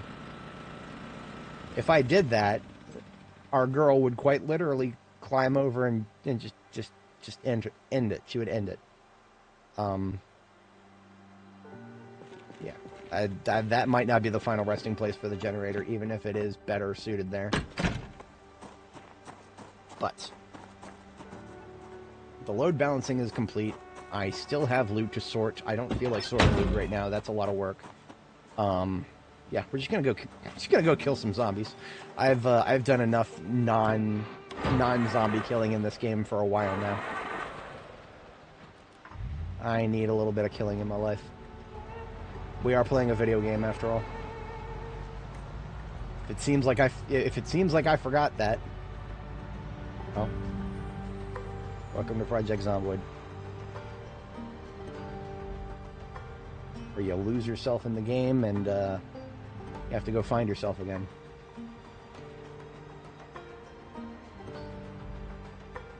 Now, this is my secondary van, therefore, it has a full complement of backup weaponry. Like a bit of a doofus, I did not replenish the backup weaponry in my primary van. That was on the to-do list for after I have finished sorting all of the loot in the trunk, which I've been procrastinating and doing. Because that's a lot of walking around back and forth. So if you guys feel like you haven't seen enough of me running around my base, well, there's more of it on the docket, but I'm done with it for now. I'm killing some fucking zombies. At one point I said that this game is kind of like 80% logistics and 20% fighting. The way I play it, I don't even know if I can call it 90-10 anymore.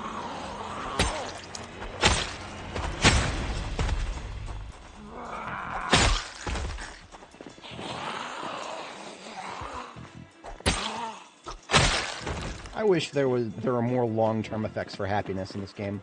Like, if you kept your character happy more often, they would fight better. Just, you know, I would sure as hell fight better in an apocalypse if I was just happy more often. Like, I have felt the effects of depression in real life. Not like, you know, well, I don't want to get too deep into the details. Nobody wants to hear any of that shit. But basically, it just, you know, there is... You are better at everything when you are not feeling the effects of what would, you know, realistically in a situation like this, the weight of the world is on your shoulders when you're the only person who seems to be alive.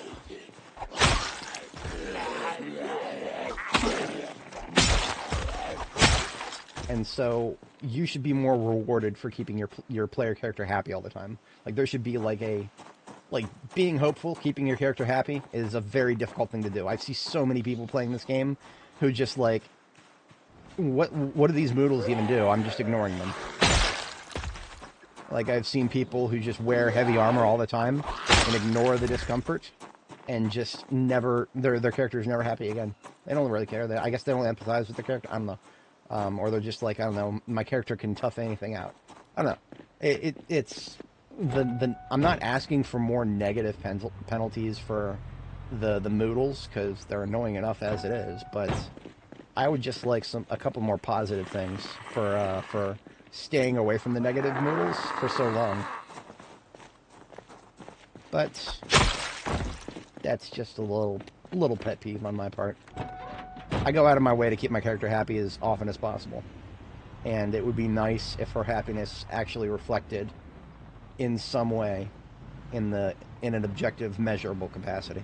As opposed to just, you know, me, I do gain some unironic satisfaction just knowing that my character is happy all the time. In a game where there are so many things that can annihilate your character's happiness like that.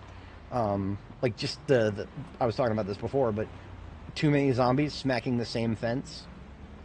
Just the dumbest thing ever. Yeah, that could send your stress straight to 100.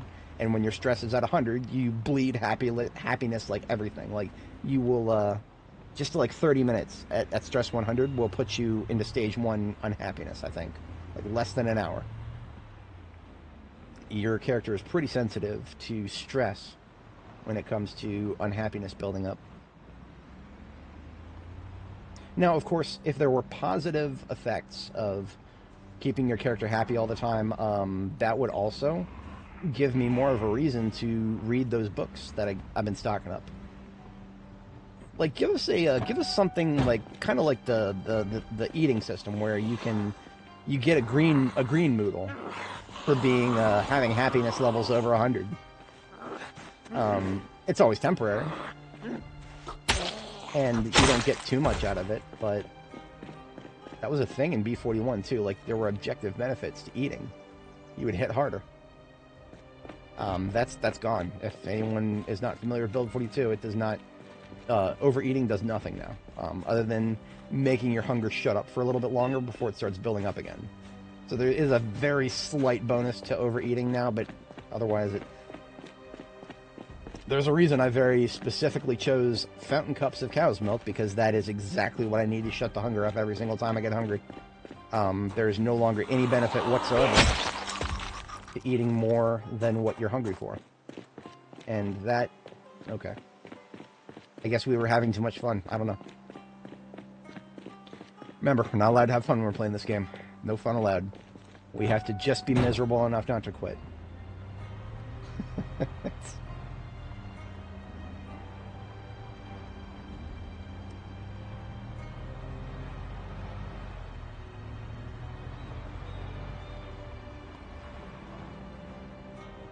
If only.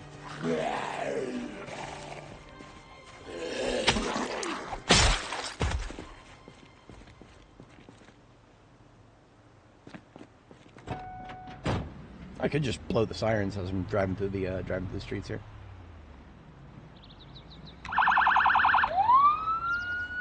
I didn't even need to do that. Plenty of them right up ahead here.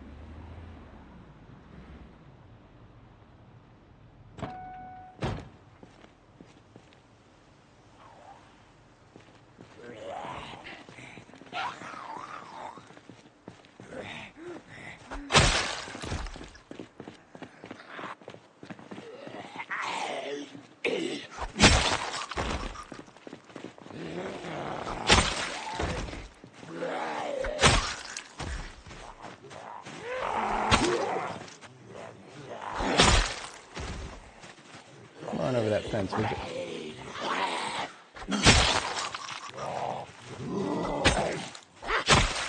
One on my left, I think. Possibly.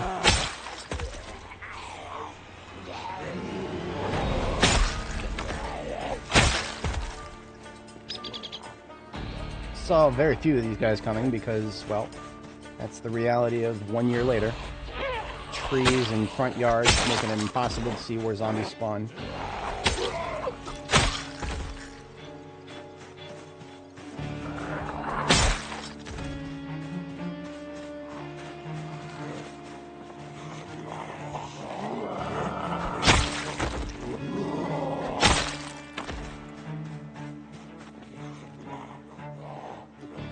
There was one on my left. It's just not aggroed. She was going in the direction of the siren, I guess.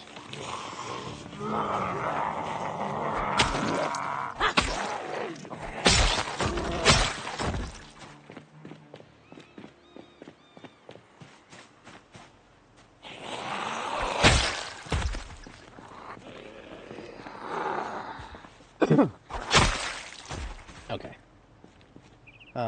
Definitely in need of a sharpen on the sword here. Hopefully we haven't lost any durability yet. No, we already have. That's sword usage for you.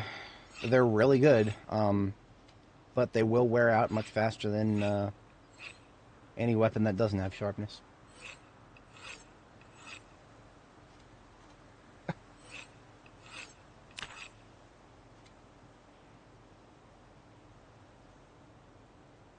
Okay.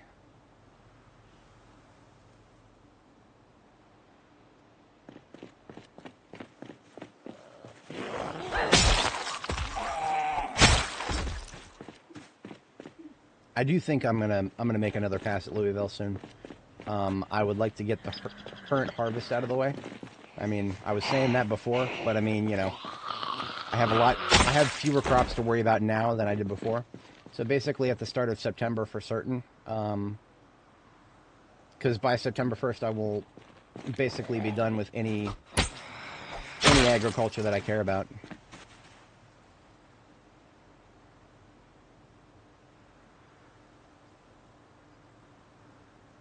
There was one that fucked off into this forest here. This forest that was not here at the beginning of the game, that is now just here. I'm not going to turn the siren back on, but I'll give him a toot. I ain't going in there after him. Come on out here, Fred. Even brought his buddy Alice out of the woodwork.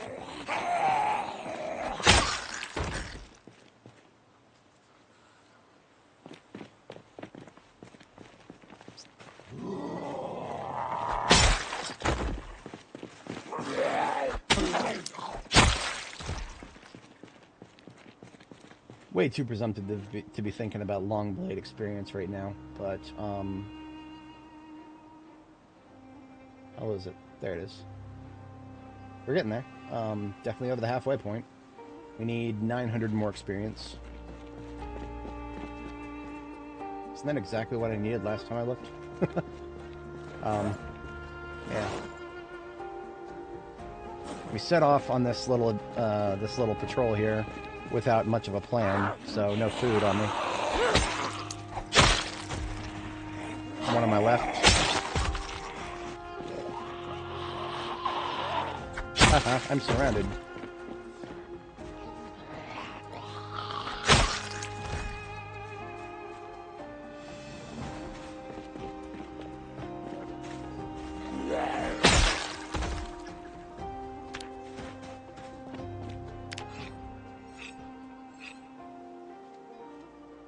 I really wish that would go even faster than it does at maintenance level 10.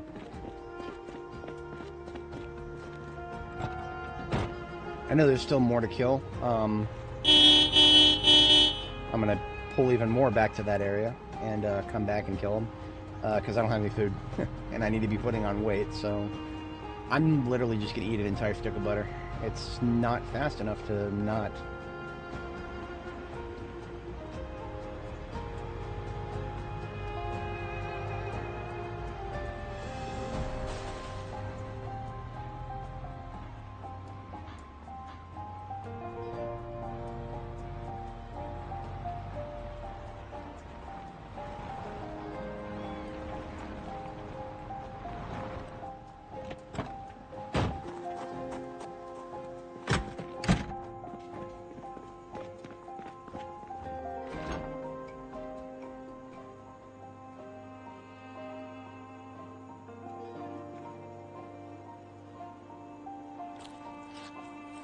So I eat a stick of butter, and then I'm just going to turn around and eat a slice of cake. So that gets me tons and tons of calories, and it also gets rid of a lot of the unhappies. And then just to put a cork in the unhappies for good, I go pet a cow or a sheep. Look at this. I got Bast. She's sticking her head out through the gate. She's a good cow. I pet the cow. And just like that, all the unhappies go away. See, it would be a pretty powerful thing to be able to pet a cow and then have a buff that gives me more something. I don't know. Maybe I move a little faster. I mean, I don't know if you guys have ever been to a really dark place and then come out of it. If you feel lighter. I mean, like it doesn't happen very often with folks because a lot of the people I know, they're just either they're either depressed all the time, or they are just in a constant state of above or below average. Right? You get the people who fall into the dark places a lot. They don't usually experience what it's like to get out of it and stay out of it for a while. Yeah, kind of hard to explain. I've been on several sides of that coin. That was just a skip in the music. We're good.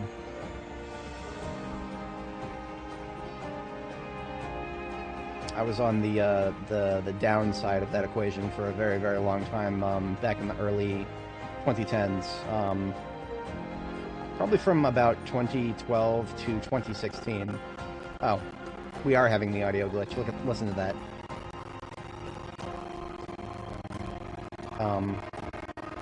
Looks like we're restarting the game.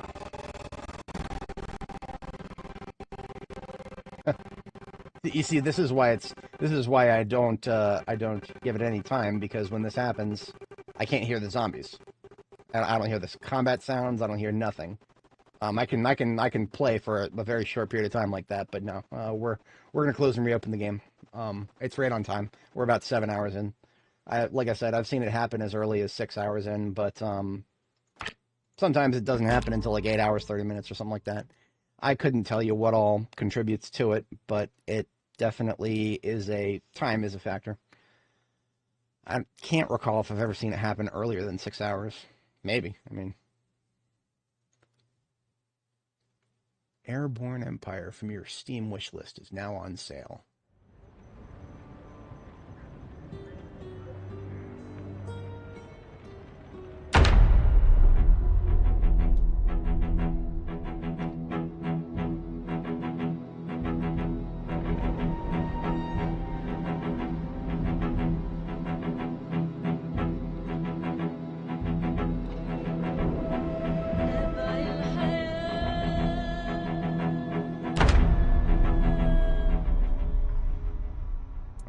We are back and ready to kill a few zombies.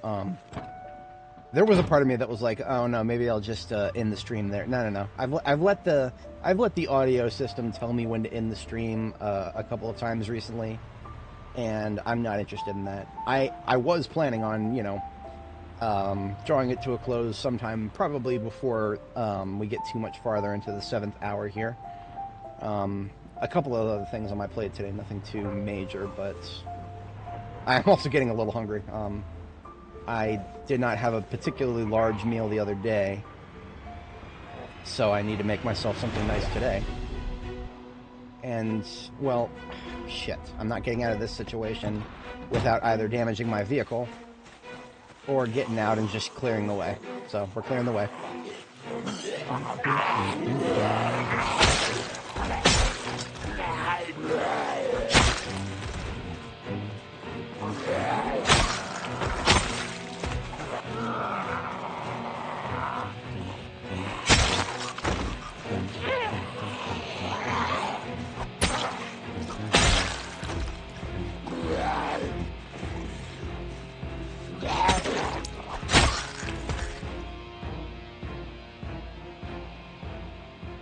Easy peasy.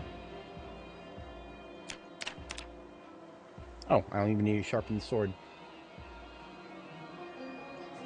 That's because this time, instead of losing sharpness, it just lost condition.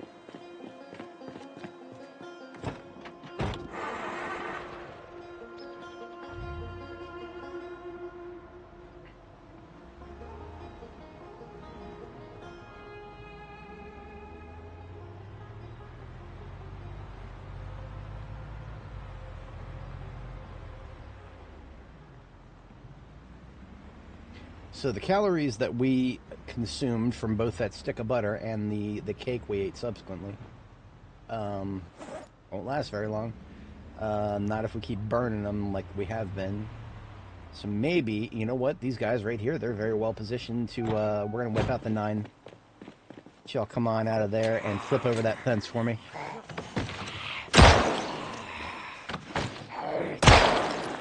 Much as I would like to be getting Longblade right now, the most calorically convenient thing is to have that happen because I'm out of ammo, and that's not good. Yeah, I sympathize. She made an angry noise. I would make an angry noise too, if I had it in me. But at this point... See, that zombie was actually really close to tapping my foot. Now what would have happened? I would have, at absolute worst, I would have gotten knocked down, and then we would both be on the ground, but then I would get up faster than her and just run away. I'd be good. I'd be scared out of my mind for a second, but I would be probably fine, because there's nobody else who would have gotten up to fuck with me.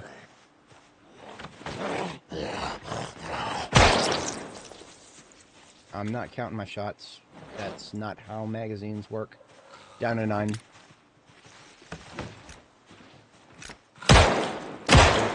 7. 6. This will result in the burning of fewer calories here. 5 more shots? Yes, 5 more shots.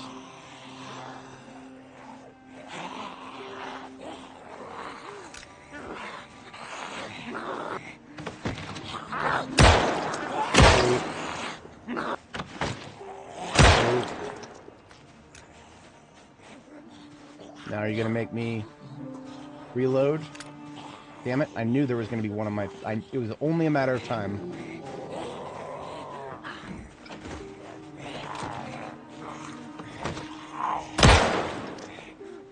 Perfect, now I can reload.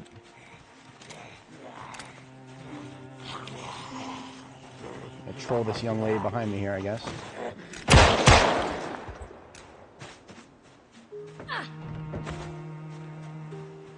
$13 plus... I didn't...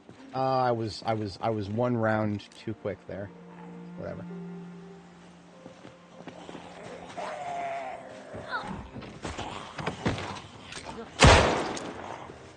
This is a little bit tight. Tighter than I would have liked. Really? I hate it when they do that. I hate it when they do that. But... it's okay. Why do you have to be mad? It is only a game.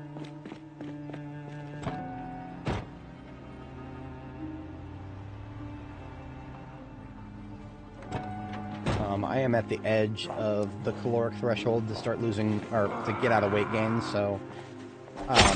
yeah, that's a lost battle at this point. At this point, I will lose weight gain before I get back to base no matter what I do, so...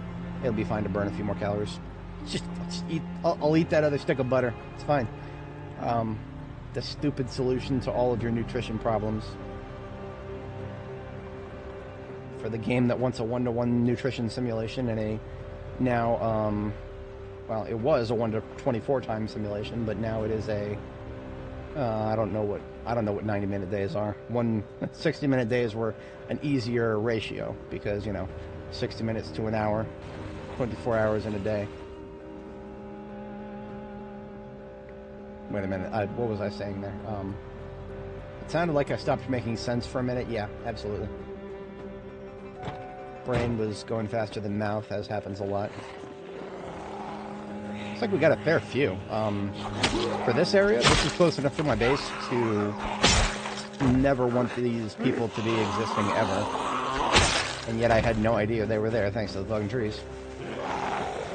Hey!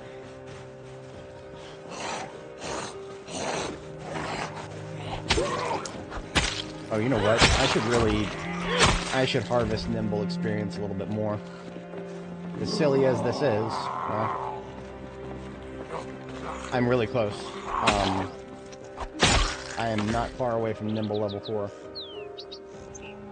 Yeah, less than 100 experience. Now, what is 100 nimble experience? Um,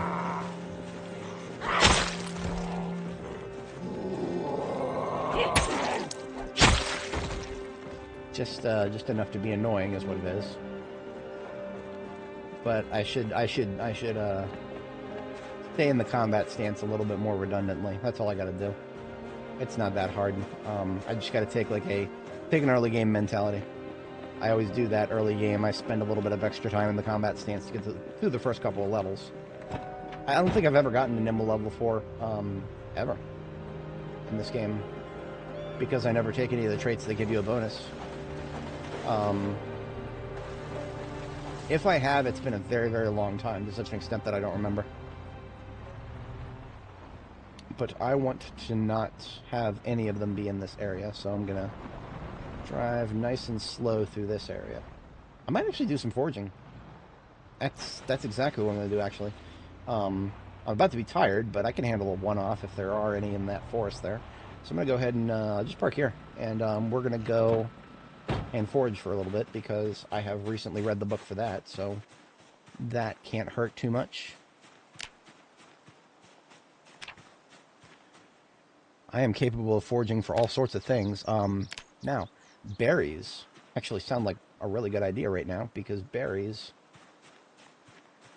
Now, I have to be very careful when foraging areas where I've cut wood, because I'll get little things like that.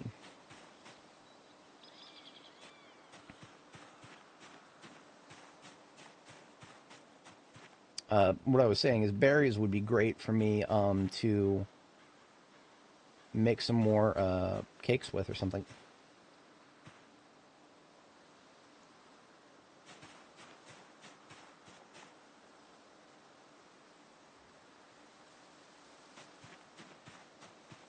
I like how they say mushrooms wild, as if there was a way to cultivate them in this game, because there's not.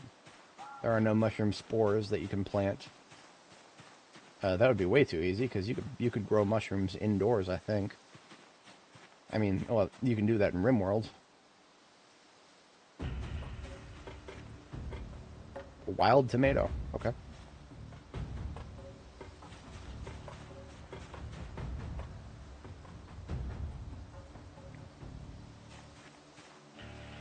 So what I'm doing is I'm not just foraging, I'm also checking the area for zombies. If there were some over there, then it feels as though it is not a stretch to assume that there is going to be some in this area, which is between there and my base. Now, foraging, if you're not familiar, it never used to cost stamina. Now it costs a rather large amount. I have lost as much stamina as I would from, like, a large amount of running or wood cutting. More than I would ever lose from combat.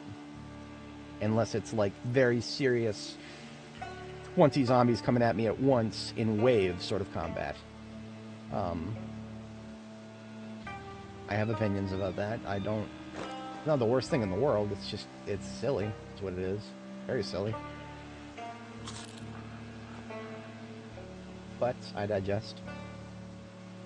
Am I going insane, or did my fatigue go down? What? I feel like my fatigue was like... Okay. I'm not going to question that. Did time go backwards for a second?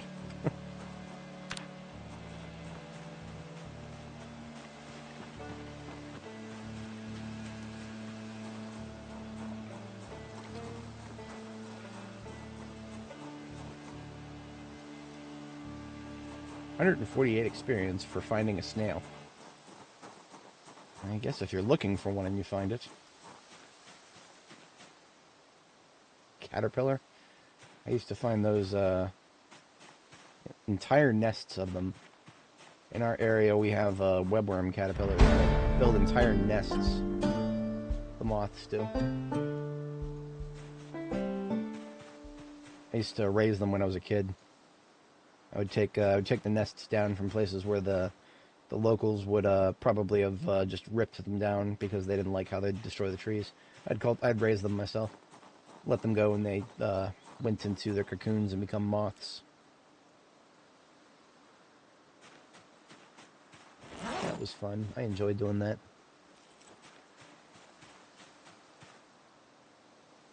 Now, ginseng, that is neat. Ginseng is something that if you consume it, you get endurance back. Pretty wild thing.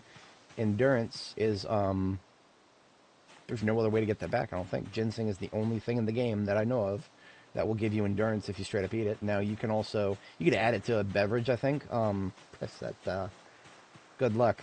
Good luck finding a good platform for that. Your options are, like, what, tea and coffee? I don't know of any other beverage you can make in this game right now. All the soda, and we can't make ginseng soda.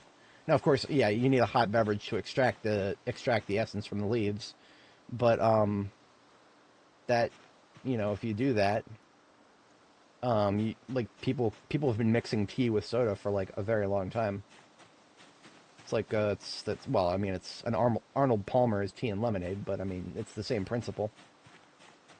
Sounds like a bit of a degenerate thing, but it's true. People do it. Probably delicious, and it also is probably great for caffeine levels. Plenty of it in soda. Plenty of it depending on the tea. I like jasmine green. I'm a big fan of jasmine green.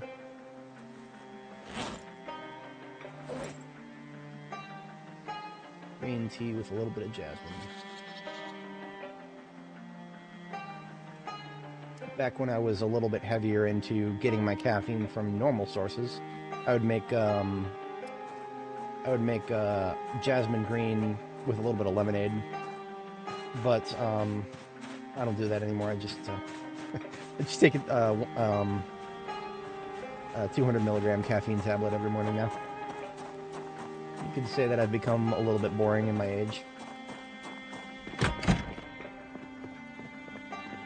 I used to be a Starbucks barista, so it isn't necessarily in my bloodstream to be so low energy when it comes to caffeine consumption, but yeah. Alright, so we picked up some seeds. I'll put those away, and then I actually do want to experiment a little bit with the tea in this game. That being said, I do think I am going to call it tomorrow morning in-game. I think do a little bit of cleaning up tonight. Yeah, it is. I'll do a little bit of cleaning up tonight, and then I think tomorrow morning in-game I'll call it, and I will go to West Point tomorrow, tomorrow's stream. We're going to West Point. We're going to go to West Point, and we are going to, well, okay.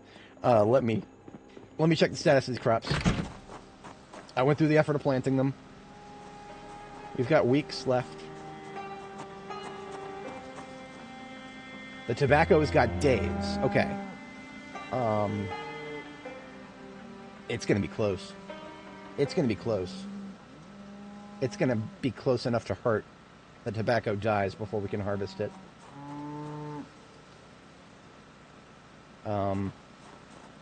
Yeah, I don't know how I'm going to feel about that when the time comes. If I get to that point and it dies, I have no idea how I would feel about that. Because it's close now. It's really close. Like, if it still said weeks was remaining on the tobacco, I would probably just give up on it now. If it still said weeks. But I feel like that... I don't even remember what movie it's from. So you're telling me there's a chance. Yeah, baby. It's not Austin Powers, even though it sounds like it. Jim Carrey played the character. I don't remember that. It was one of those lowbrow comedies from the 90s. I'm a big sucker for those, but it was not the kind. It didn't catch my interest as well as like Happy Gilmore did or whatever. All right, so that is 5 jalapenos that have been dried. I'm gonna do the same with habaneros.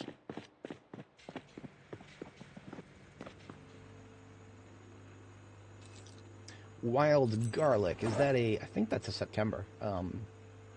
Couldn't remember normally, but for some reason wild garlic sticks out as one of those that wild garlic and garlic. Actually those are March plants, I think. But I don't know that.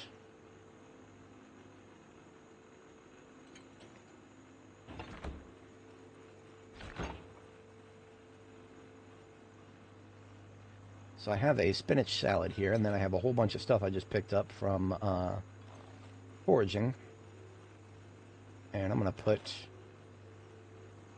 literally a little bit of everything in there.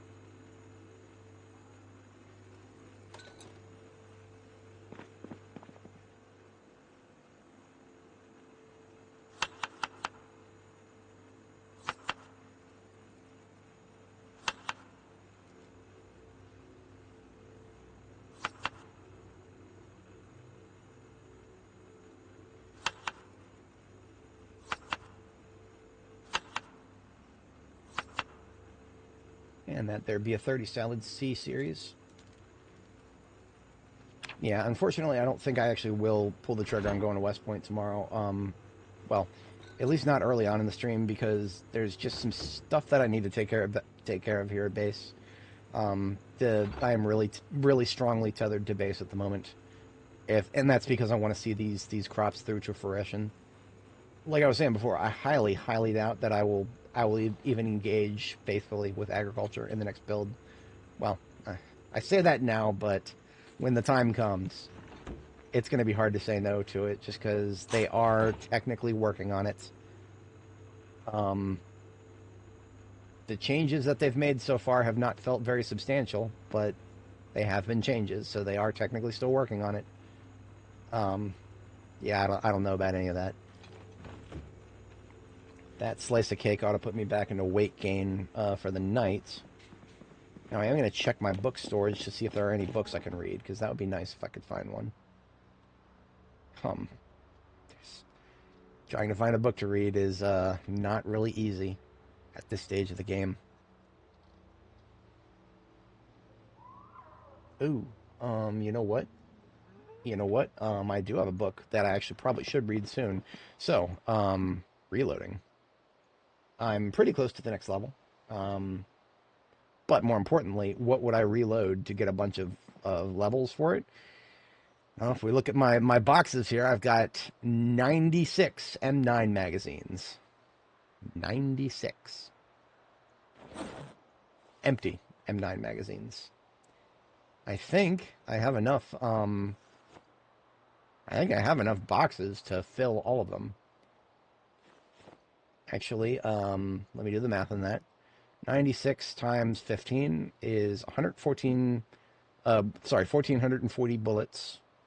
Divided by, I have 11 loose boxes right now that are not in cartons. So if I divide that by 11, if I divide that by 50, because there's 50 bullets to a box, I need 28 boxes. So I would have to open all of my boxes I have here right now. I don't know how I feel about that, but I would eventually use it all up. That's not even a question.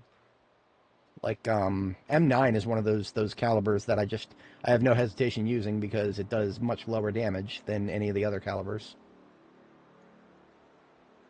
But let's start with, I do whenever I reload large amounts of magazines, I do them 3 boxes at a time, because 3 boxes is equal to 10 magazines.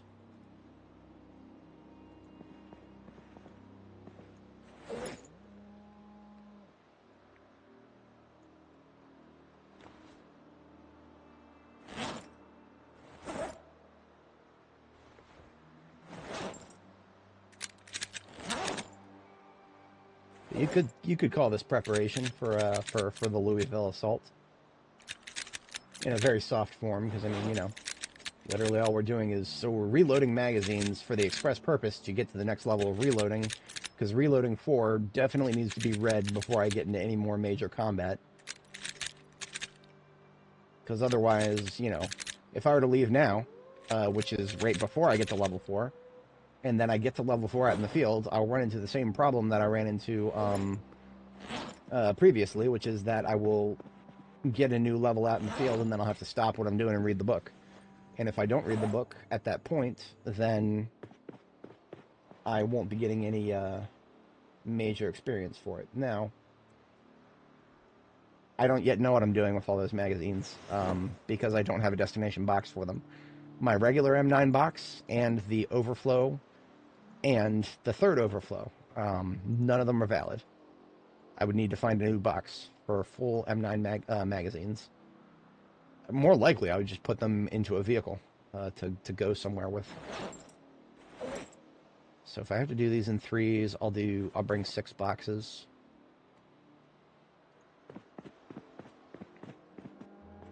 And for now, I'll just drop them on the floor till I figure out what to do with them.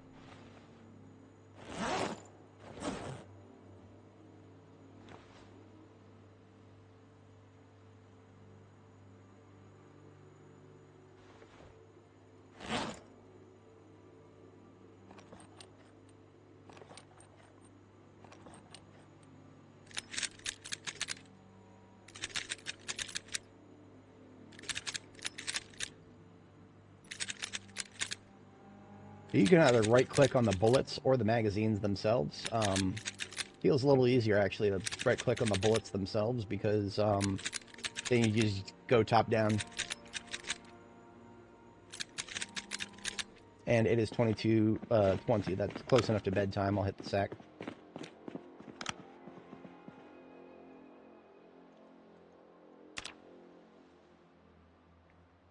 Now, I do predict that the blue lamp in this room will actually able to be powered on. I think it is within range of that generator I played out that's supposed to be on a separate circuit. But that's okay. This is not a light that I would keep on very long. Yeah, I would just while I'm doing the midnight activities here, which in this case is just going to be reloading some magazines for the sake of experience.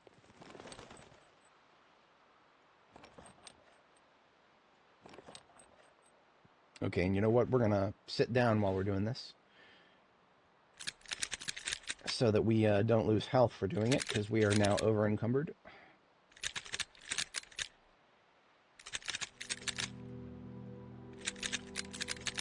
You would have thought we're going to war. Suppose that qualifies.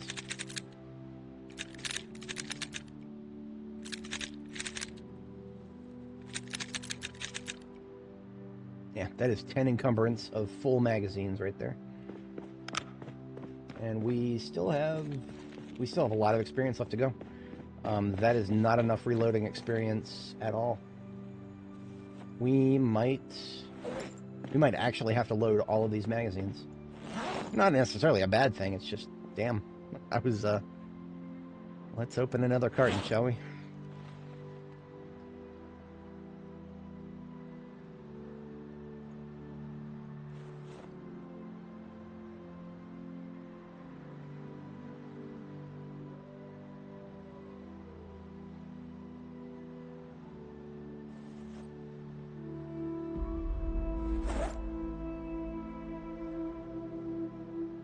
This reload speed increase that we get from the next level, I don't know if it'll be that noticeable, but it will matter. It will matter in a small way, I suppose.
Oh, damn it. Wrong button. I clicked the wrong button in the drop down and dropped all the stupid boxes.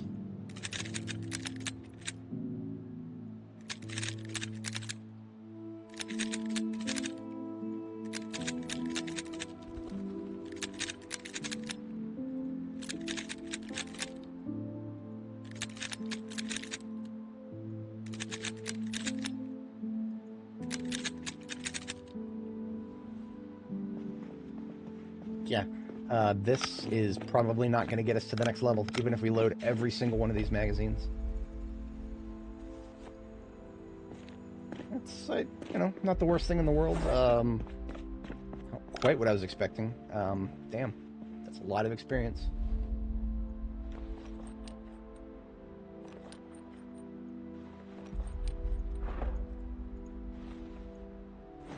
But this is quite literally why I collect every magazine I find.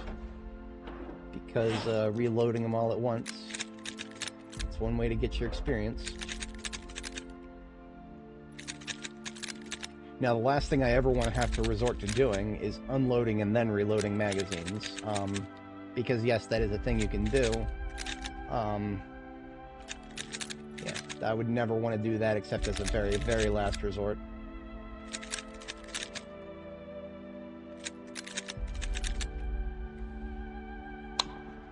Alright,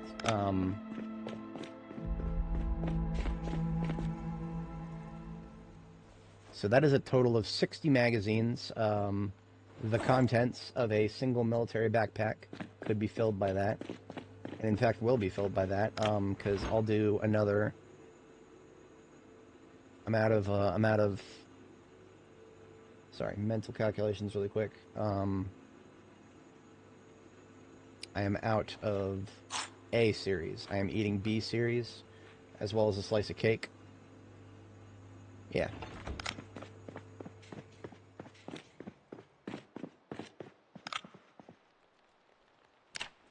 Okay, so what I'm going to do tomorrow morning is fill 10 more magazines. That's another 5 encumbrance, for a total of 35 encumbrance of full magazines. What is that? That constitutes a full military backpack of nothing but magazines. That the whole idea of my military backpacks over here, the Desert Camo series, these are for guns and ammo. Therefore, we've fulfilled some destiny here.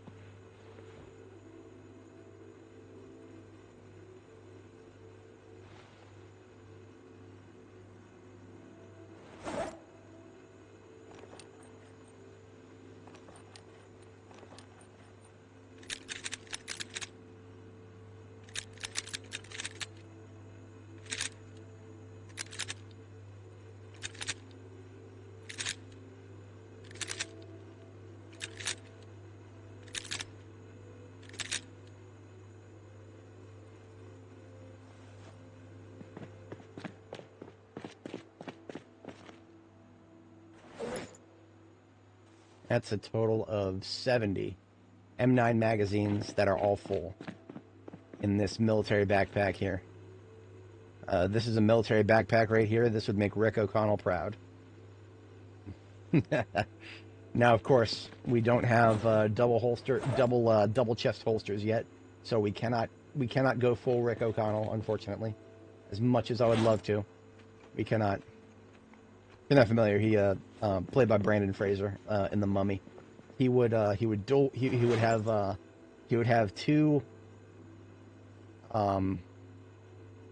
He did a lot of higher caliber stuff too. I don't think he ever had 9mm.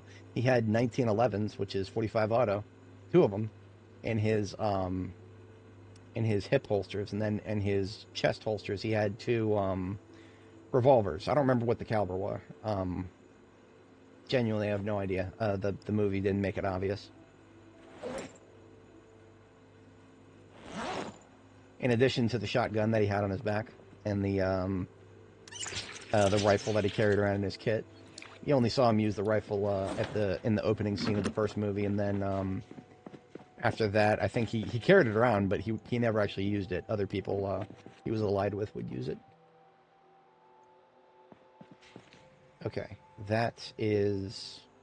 How close am I? I'm at 2480 out of 3000, so that's just shy of 500 more experience I need. Yeah, I mean, I've got 28 more M9 mags to reload, but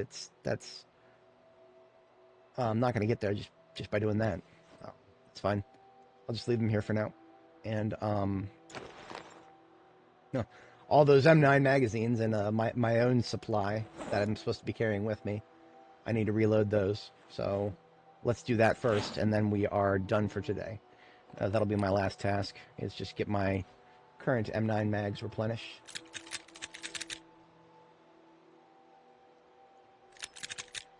That's for the Alice kit right there. Now, the M9 that I'm rocking at the moment is... It's got room, and therefore this loose round that I was carrying around can go in there. I'll just top this magazine off completely.